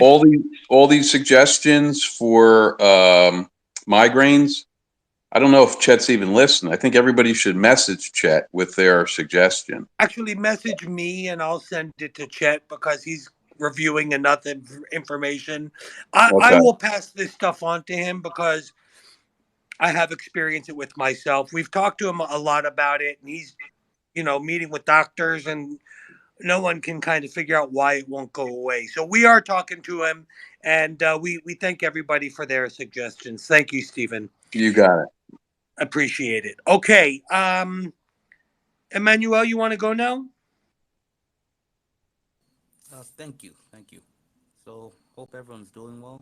Good Come evening, a little closer to your microphone because we can't hear you. Can you hear me now? No, you're very soft, sir. You sound like you're like a mile away.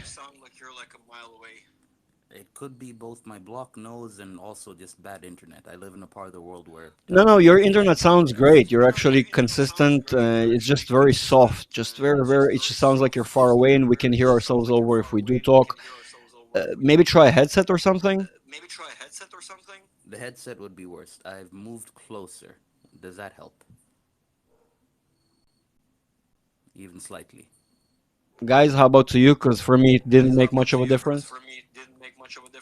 Just a small confirmation that at least there is some audibility. Guys, you be the judge. Please help. I can't hear anything. I can hear him like a million miles Okay. away. Emmanuel, here's what we're Let gonna me try do. jumping Hang in and on out.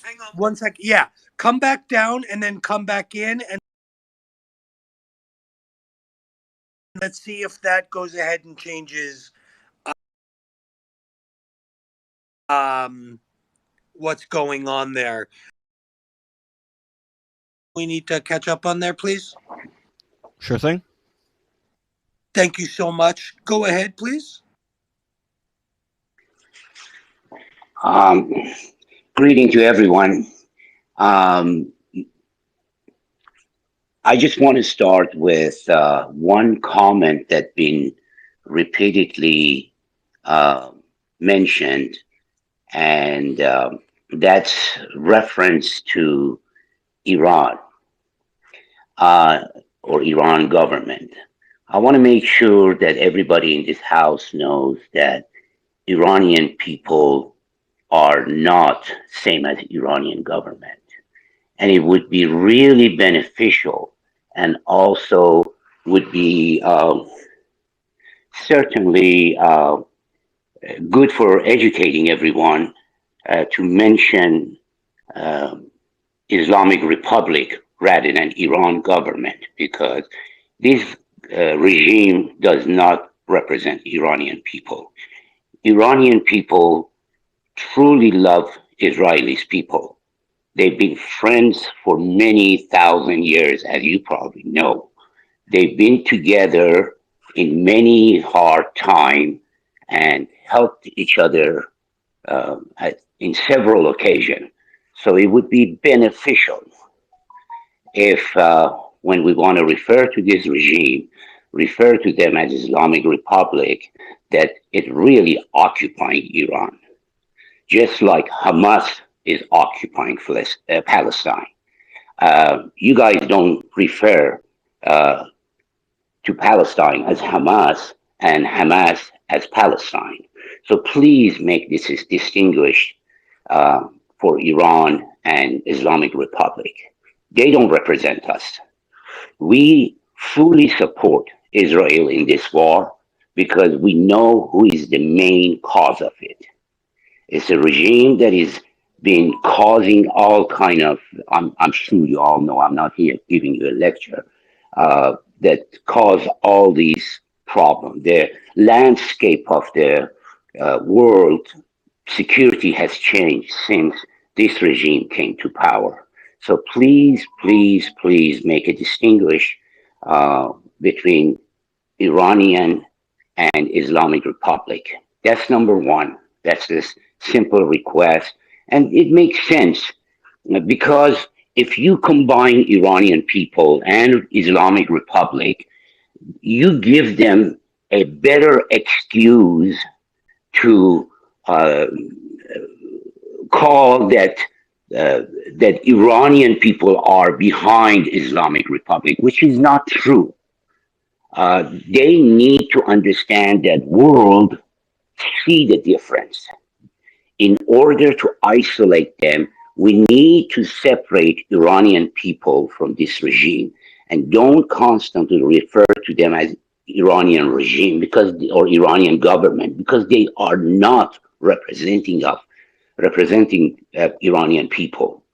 Uh, and once we separate them, obviously that brutal regime will feel more isolated. But if we don't do that, they think the international community looking at them as a government of Iran, which they are not.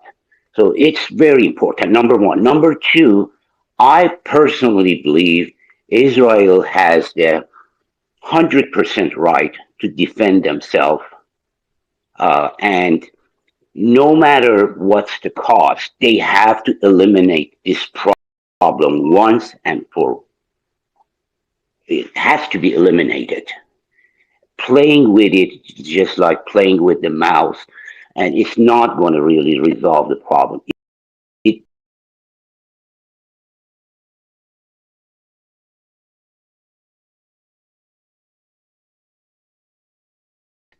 also Hezbollah, but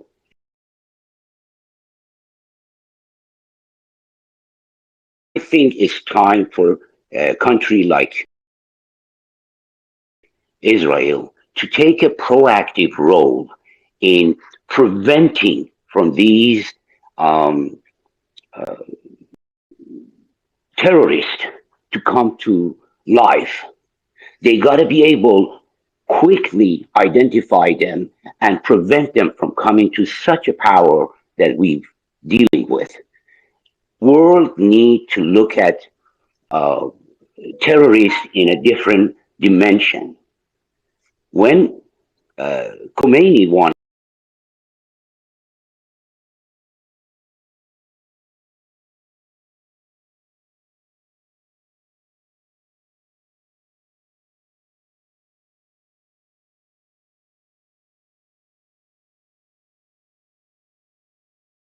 to come to power, nobody looked at the problem.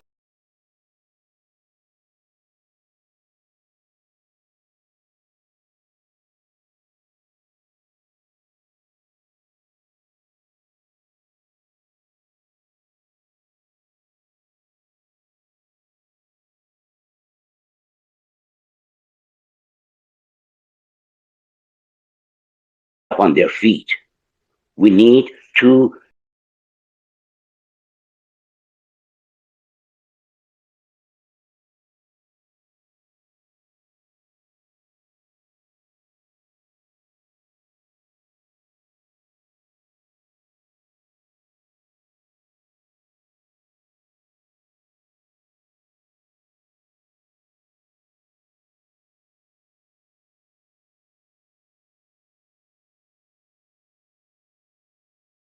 leadership in this role.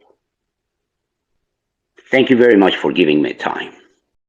I want to respond to this. I have to clarify here that absolutely everybody is aware that the Islamo-fascist mullahs who occupy the power in Iran do not represent the Iranian people.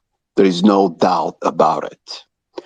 Regarding Hamas and the Palestinians, there are many voices, especially on the regressive left, who believe that it's the same issue. Like Hamas is the occupying the peaceful and wonderful, loving Gazans. It's not the case. The majority of people in Gaza support Hamas. They elected it. If there are going to be elections among the Arabs in Judea and Samaria, they overwhelmingly will elect Hamas. So that's quite a distinction here. The Arabs in Judea and Samaria and in Gaza are Hamas, with a few exceptions. Regarding the 79 revolution in Iran, there were voices that warned the world this is gonna end up very bad. One of them was Bernard Lewis, the world's biggest expert on Islam. Nobody listened to him. They were like, today, everything's gonna be fine and everybody's gonna sing Kumbaya. It didn't work that well. That was my point. That's a good point, Renzo. So thank you for that. I want to go to Emmanuel and see whether or not his mic is working any better. Emmanuel, try again. Emmanuel, unmic and try again. How about now? Any better? Oh, perfect. So thank you. Thank you for this opportunity, and good evening, good morning, and good afternoon to everyone. I hope you and your families are all safe. And during these difficult times, just know that you're not alone and you aren't forgotten. Your pain is seen, your voices are heard, and This won't be allowed to continue. The age of terror must end. And with that said, I will start off by saying that I am a Zionist. I believe in a one-state solution. So some of the words I might say might offend some people, but this is the world we live in. This is democracy in action, and this is a civilized world. We live in a society where we don't always agree on things. We don't see eye to eye, but we still learn to live with each other. Now, to address the war, one thing I will say is I don't believe in a ceasefire at all until all of the hostages are released.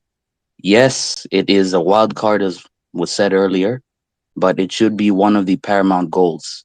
The IDF is there for the defense of civilians and, in particular, Israeli citizens. So, at the end of the day, this should be the number one objective. Yes, the destruction of Hamas is an objective, but it should be the rescue of hostages at the moment in Gaza. This should be where all the focus is. Then, next, logically, it should be the complete dismantling of Hamas. Now, yes, in an ideal world, we'd want Hamas to surrender completely and disband all their fighters. It would mean an immediate surrender. They would identify themselves, no more hiding in the shadows. They would lay down arms and disband completely. We do not live in an ideal world. Right now, there is talk of security control over Gaza once this war is over. At the end of the day, as someone who believes in a one-state solution, I actually am pro this. I will not lie about that. But it must be managed in a manner that works towards nation building, in my opinion. The cycle of violence is a stupid myth. There is nothing that justifies the murder of 1,400 people. There's nothing that justifies rapes. There's nothing that justifies beheadings. None of that is justified in any manner. So the cycle of violence is complete bullshit. For the few, and I'm willing to say few for now until proven otherwise, people in the Gaza territory, which is within the borders of Israel, and I said this is what I believe, those territories are part of Israel. Same thing with what we call the West Bank. That's still Israel. Those people, there might be a small number who don't get down with Hamas, who don't think it's all kosher. To use an example from the Torah, when we look at Abraham's nephew, he was one good man in a horrible, horrible city full of scum. And right now, Gaza is populated by Hamas. Underground, they are embedded. Let us for a second ask ourselves, what about even that one righteous man in Gaza? Can something be done so that, and people hate this word, people like that man can replace the Hamasnik scums? Because these people must be replaced. Now, moving them across the border has been talked about, but it should also be a situation where the conditions that bred them are completely destroyed. Nation building isn't just about seizing the land and holding it. It'll be ensuring that a strong economy is built not only within these territories that will now be reclaimed, but also within the country. Setting up a security zone in that area will cost the taxpayer money. This war has cost the taxpayer money. And if you've studied anything about the ground situation, and I mean the economics on the ground in Israel, life's not super cheap, man.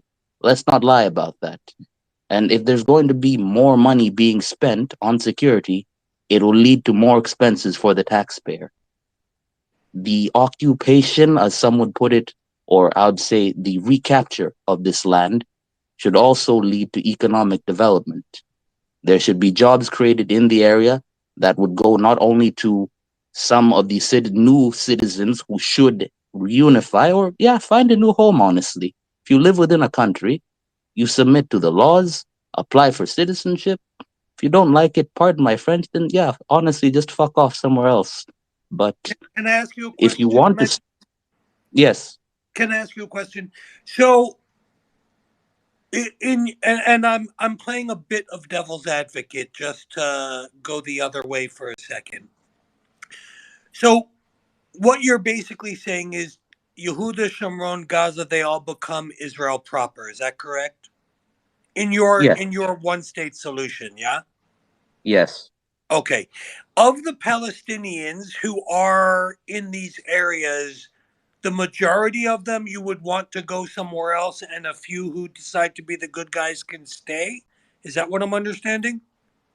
That is one option, but I'm very much a realist. The reason I call for a stronger economy is because I believe that, and this would have to be done, heavier policing would have to be done in these territories, the Yeah. same way heavier policing must be done in certain neighborhoods, even within Israel proper at the moment, and even certain cities, certain places and certain members of the population.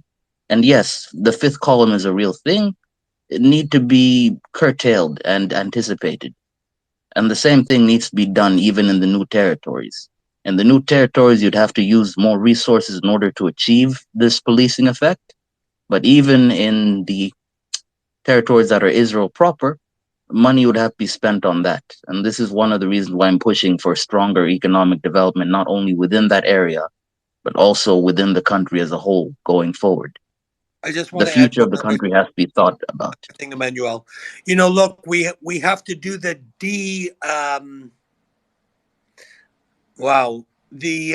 de-indoctrination. That's not the right word. I can't think of it. Denazification. Yeah. So basically, that's going to take generations, right? And yes, you are right. If we can, I mean, again, I don't know why we have to create the economic situation for them. I mean, I would like to see the Arab world or whomever do that. Yes, poverty brings ill intent, right? So if we can create a better life for them, then perhaps we can remove some of the impetus for the Poverty is not an excuse. What I exactly. mean is more like, think what was done with the Soviet Union. So I'm talking Kissinger style tactics. The Berlin Wall, even the Soviet Union, was brought down not by force of might. It was simple things. It was Coca-Cola, blue jeans, hamburgers, and showing people that there's a better life. You don't have to live in this crazy madman's interpretation of one book. This is what I'm talking about. And the Okay. reason why, yes, maybe it'd be good for Israel to do it is because these are the borders of Israel. At the end of the day, this will prevent any outside influences from saying this area should be managed by the UN or by someone else. Ultimately, the Arab neighbors of Israel should be diplomatic allies. Diplomacy is a tool of war. If you can prevent war and prevent battle with your neighbors and have them work with you to not only build a good future for yourself, but for themselves too, that's ideal. The Saudis and the Emiratis seem to be playing ball. Yeah. They're powerhouses. Hopefully, other people can come in. If the Arab world wants to help, they can help invest in Israel so that that economy grows. And yeah, there'll be more jobs within the Gaza territory. There'll be more jobs in Tel Aviv. There'll be more jobs in Ramat Gan, Bnei Brak. This should be the goal, general growth. And if there is an expansion of the territory, the economy should also grow to reflect that expansion and also be able to sustain the security measures that will be needed for at least, what, 20, 30 years, Yeah, for being something honest? like that. We don't know yet. I mean, we don't know yet. These are all really good points, Emmanuel, and I want to thank you for bringing them up. And I Thank guess we're all you. gonna get. I'm sorry. Did you have something else you wanted to add? Oh, just saying thank you. And I hope I didn't offend too many people. No, Yes, dude. not Look, everyone believes in a one-state solution. as long as you can come in and speak respectfully about your position, we want people to come in here and be able to speak their mind. I don't know if I agree in a one state solution. I definitely don't believe in a two-state solution. So I need to figure out where does that actually leave me, and where do we go? And I think we're going to all have to figure that out. But I want to thank you for sharing it and joining us, and stay with us, and we're going to keep going. I know more people want to jump in here. So I'm going to go to Uncle Chad. Hey, Maccabi, how you doing? Good. How are Not you? bad, not bad. And my good longtime friend, Chet, how you doing, sir? Oh, I've been better with this migraine right now that I'm dealing with, but Yeah, it's good to see you, Uncle. it's good to see you too. Yeah, I just wanted to touch on the ceasefire position. You know, as a veteran myself, I'm not in favor of any type of ceasefire, and the reason I say that is when those types of things occur. Obviously there are appropriate times to do so and inappropriate times to do so. But when that occurs, you're basically giving your enemy time to recalibrate, recover, get some breath, relax, re-strategize, reload, and if they get bored, specifically when we're talking about Hamas, if they get bored, they can start turning around and raping people. To me, it's got to be proportionate response, right? And when people bring up numbers of deaths, like how many dead babies would you accept to get one Hamas? That's not a proportionate response. That's not how we would look at it, at least from my military background. Proportionate response is what do we need to do to achieve our goal, our end state goal, and we have a bunch of end state goals at different particular points. October 7th, they had the immediate response, right, which was bombings. They've also notified people to exit areas because we're going to hit this place and we're going to hit that place. And they've surrounded the border. And the ground forces are starting to prepare and starting to go through and take more appropriate, specific, pointed measures to attack the enemy. So, from a ceasefire perspective, it just does not do anything but assist the enemy in the long run. War is dangerous. War is nasty. War is dirty, and there are innocent civilians that die, and that's horrible. But it's war, and it's just a fact. And in order to protect themselves and hopefully to preserve a long-term ability for the Palestinian innocent people there to have some form of life, they've got to be sick and tired of this shit by now. You've got to go down that path of first you respond, sometimes it's knee reaction, but then you start pointing out specific targets and you take that out. You can't just go into a ceasefire from a humanitarian perspective solely on its own. It's got to be all encompassed, right? And that's kind of where I stand from that point. In 91 Desert Shield, Desert Storm, we were fighting certain individuals. And in 2003, we went back, and guess who we were fighting? Their children. The difference between the two were we saw mothers coming out of their buildings smacking their children around, saying, "Quit fighting against these Americans and through the British and the Europeans and Australians that are with us. They're here to help us." That didn't happen the first time. So it's got to change the ideologies of what they believe in. And when the people themselves get sick and tired of living in, whether it's poverty or whether it's the fact that all these millions and millions and hundreds of millions of dollars went into the Palestinian areas and Gaza areas, but they utilize it to build tunnels and buy weapons as opposed to building an economy, infrastructure, water, food. The last election was what, 2006, 2007? How many years does it take before they finally snap to and realize we've got to do something different? And to me, that's just where I stand. I'm going to jump in real quick because there's some news. Yeah, I was going to say that they opened up some routes. Uncle Chad, Uncle Chad, just give me 1 second because there's news coming out right now. Rocket sirens in the Gaza area and the surrounding communities. That's 3 minutes ago. 21 Israelis have been injured in the Hezbollah attacks in the north. That was 8 minutes ago. I'll let you go. Keep going, Uncle Chad. I just wanted to put that in. Yeah, that's just about it. I was just going to add that, Benjamin was just on CNN stating that there's a potential deal for hostage releases. And I just saw about a half hour ago that the IDF has opened up some paths for people to exit, for the Palestinian people to exit. And there's a mass amount of people moving out of the area. But that's just kind of where, from a veteran's perspective, being in war, it's nasty, it's dirty, innocent civilians. It's why we don't Yep. do it, right? Yep. It's why you shouldn't do war, Exactly. is because war is terrible and innocent people almost always are killed. And let's just be really clear, just to reemphasize. I want to just tell everybody we got about 5 minutes left, so we're going to be wrapping this up because Chet needs a medic and the rest of us need sleep. So we're going to wrap it up. But the reality is, there's no such thing as proportion in war. Once you start a war, the object of the war within the rules of war is to win. Okay? If we had looked at the Nazis versus the Allies, the Nazis lost more men. So what? That would have made them the good guy? Of course not. So it's really important that we remember these kind of things when we're talking about it.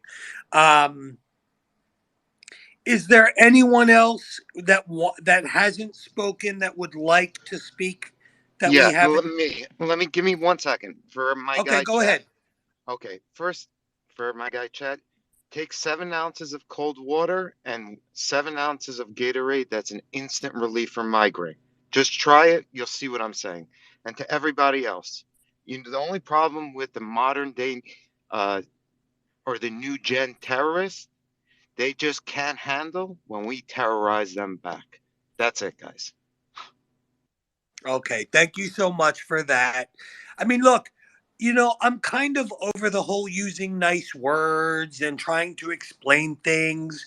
We're kind as our good friend Francesca said earlier, we're done trying to explain why we should have the right to breathe. Okay? So don't be afraid to I just had a debate tonight with someone from back in America who wants to argue about, do you believe in Zionism? I said, I'm a Jew and I live in Israel. Of course I believe in Zionism. Can you condemn the attack? And he just couldn't condemn the attacks. So if you shove it right back in their face, they're going to try to put you in their narrative. Don't let them. Okay. Emmanuel, let me go first to someone who was waiting, and that's Big Heart. So Big Heart, it's you, and then we'll go to Emmanuel.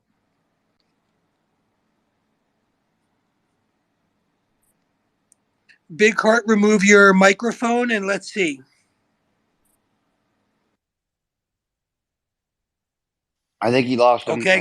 He disappeared We off my might have screen. lost it. Yeah. Okay, no problem whatsoever. Okay, so the next person we have is trying to. I'm going to try to add him in right now. I think you just added him in. Abdul, why don't you take the mic?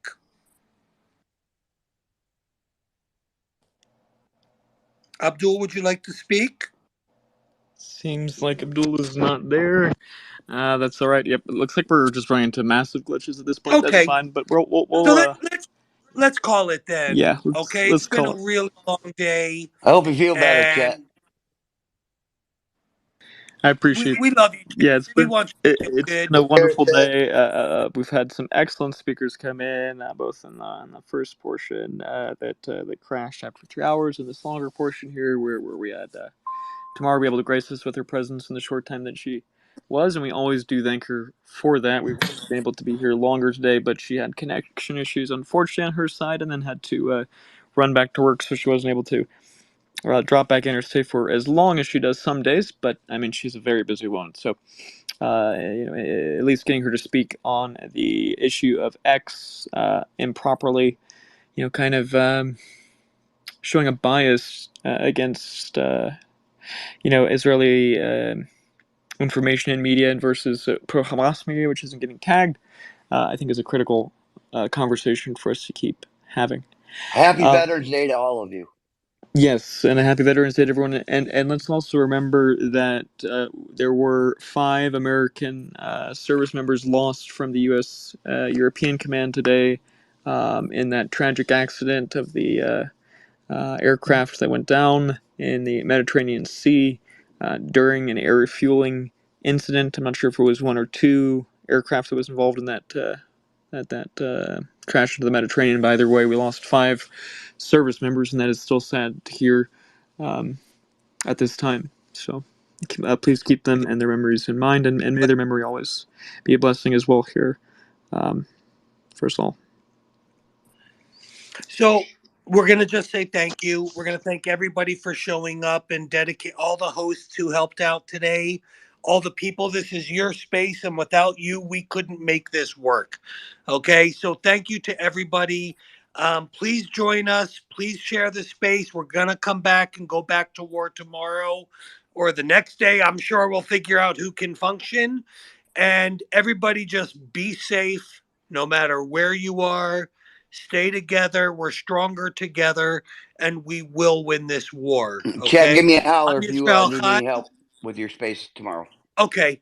Thank you, Doctor. Thank you, Uncle Chad. And we're going to close out with Hatikva, and then we'll say good night. Go ahead, Chad. All right.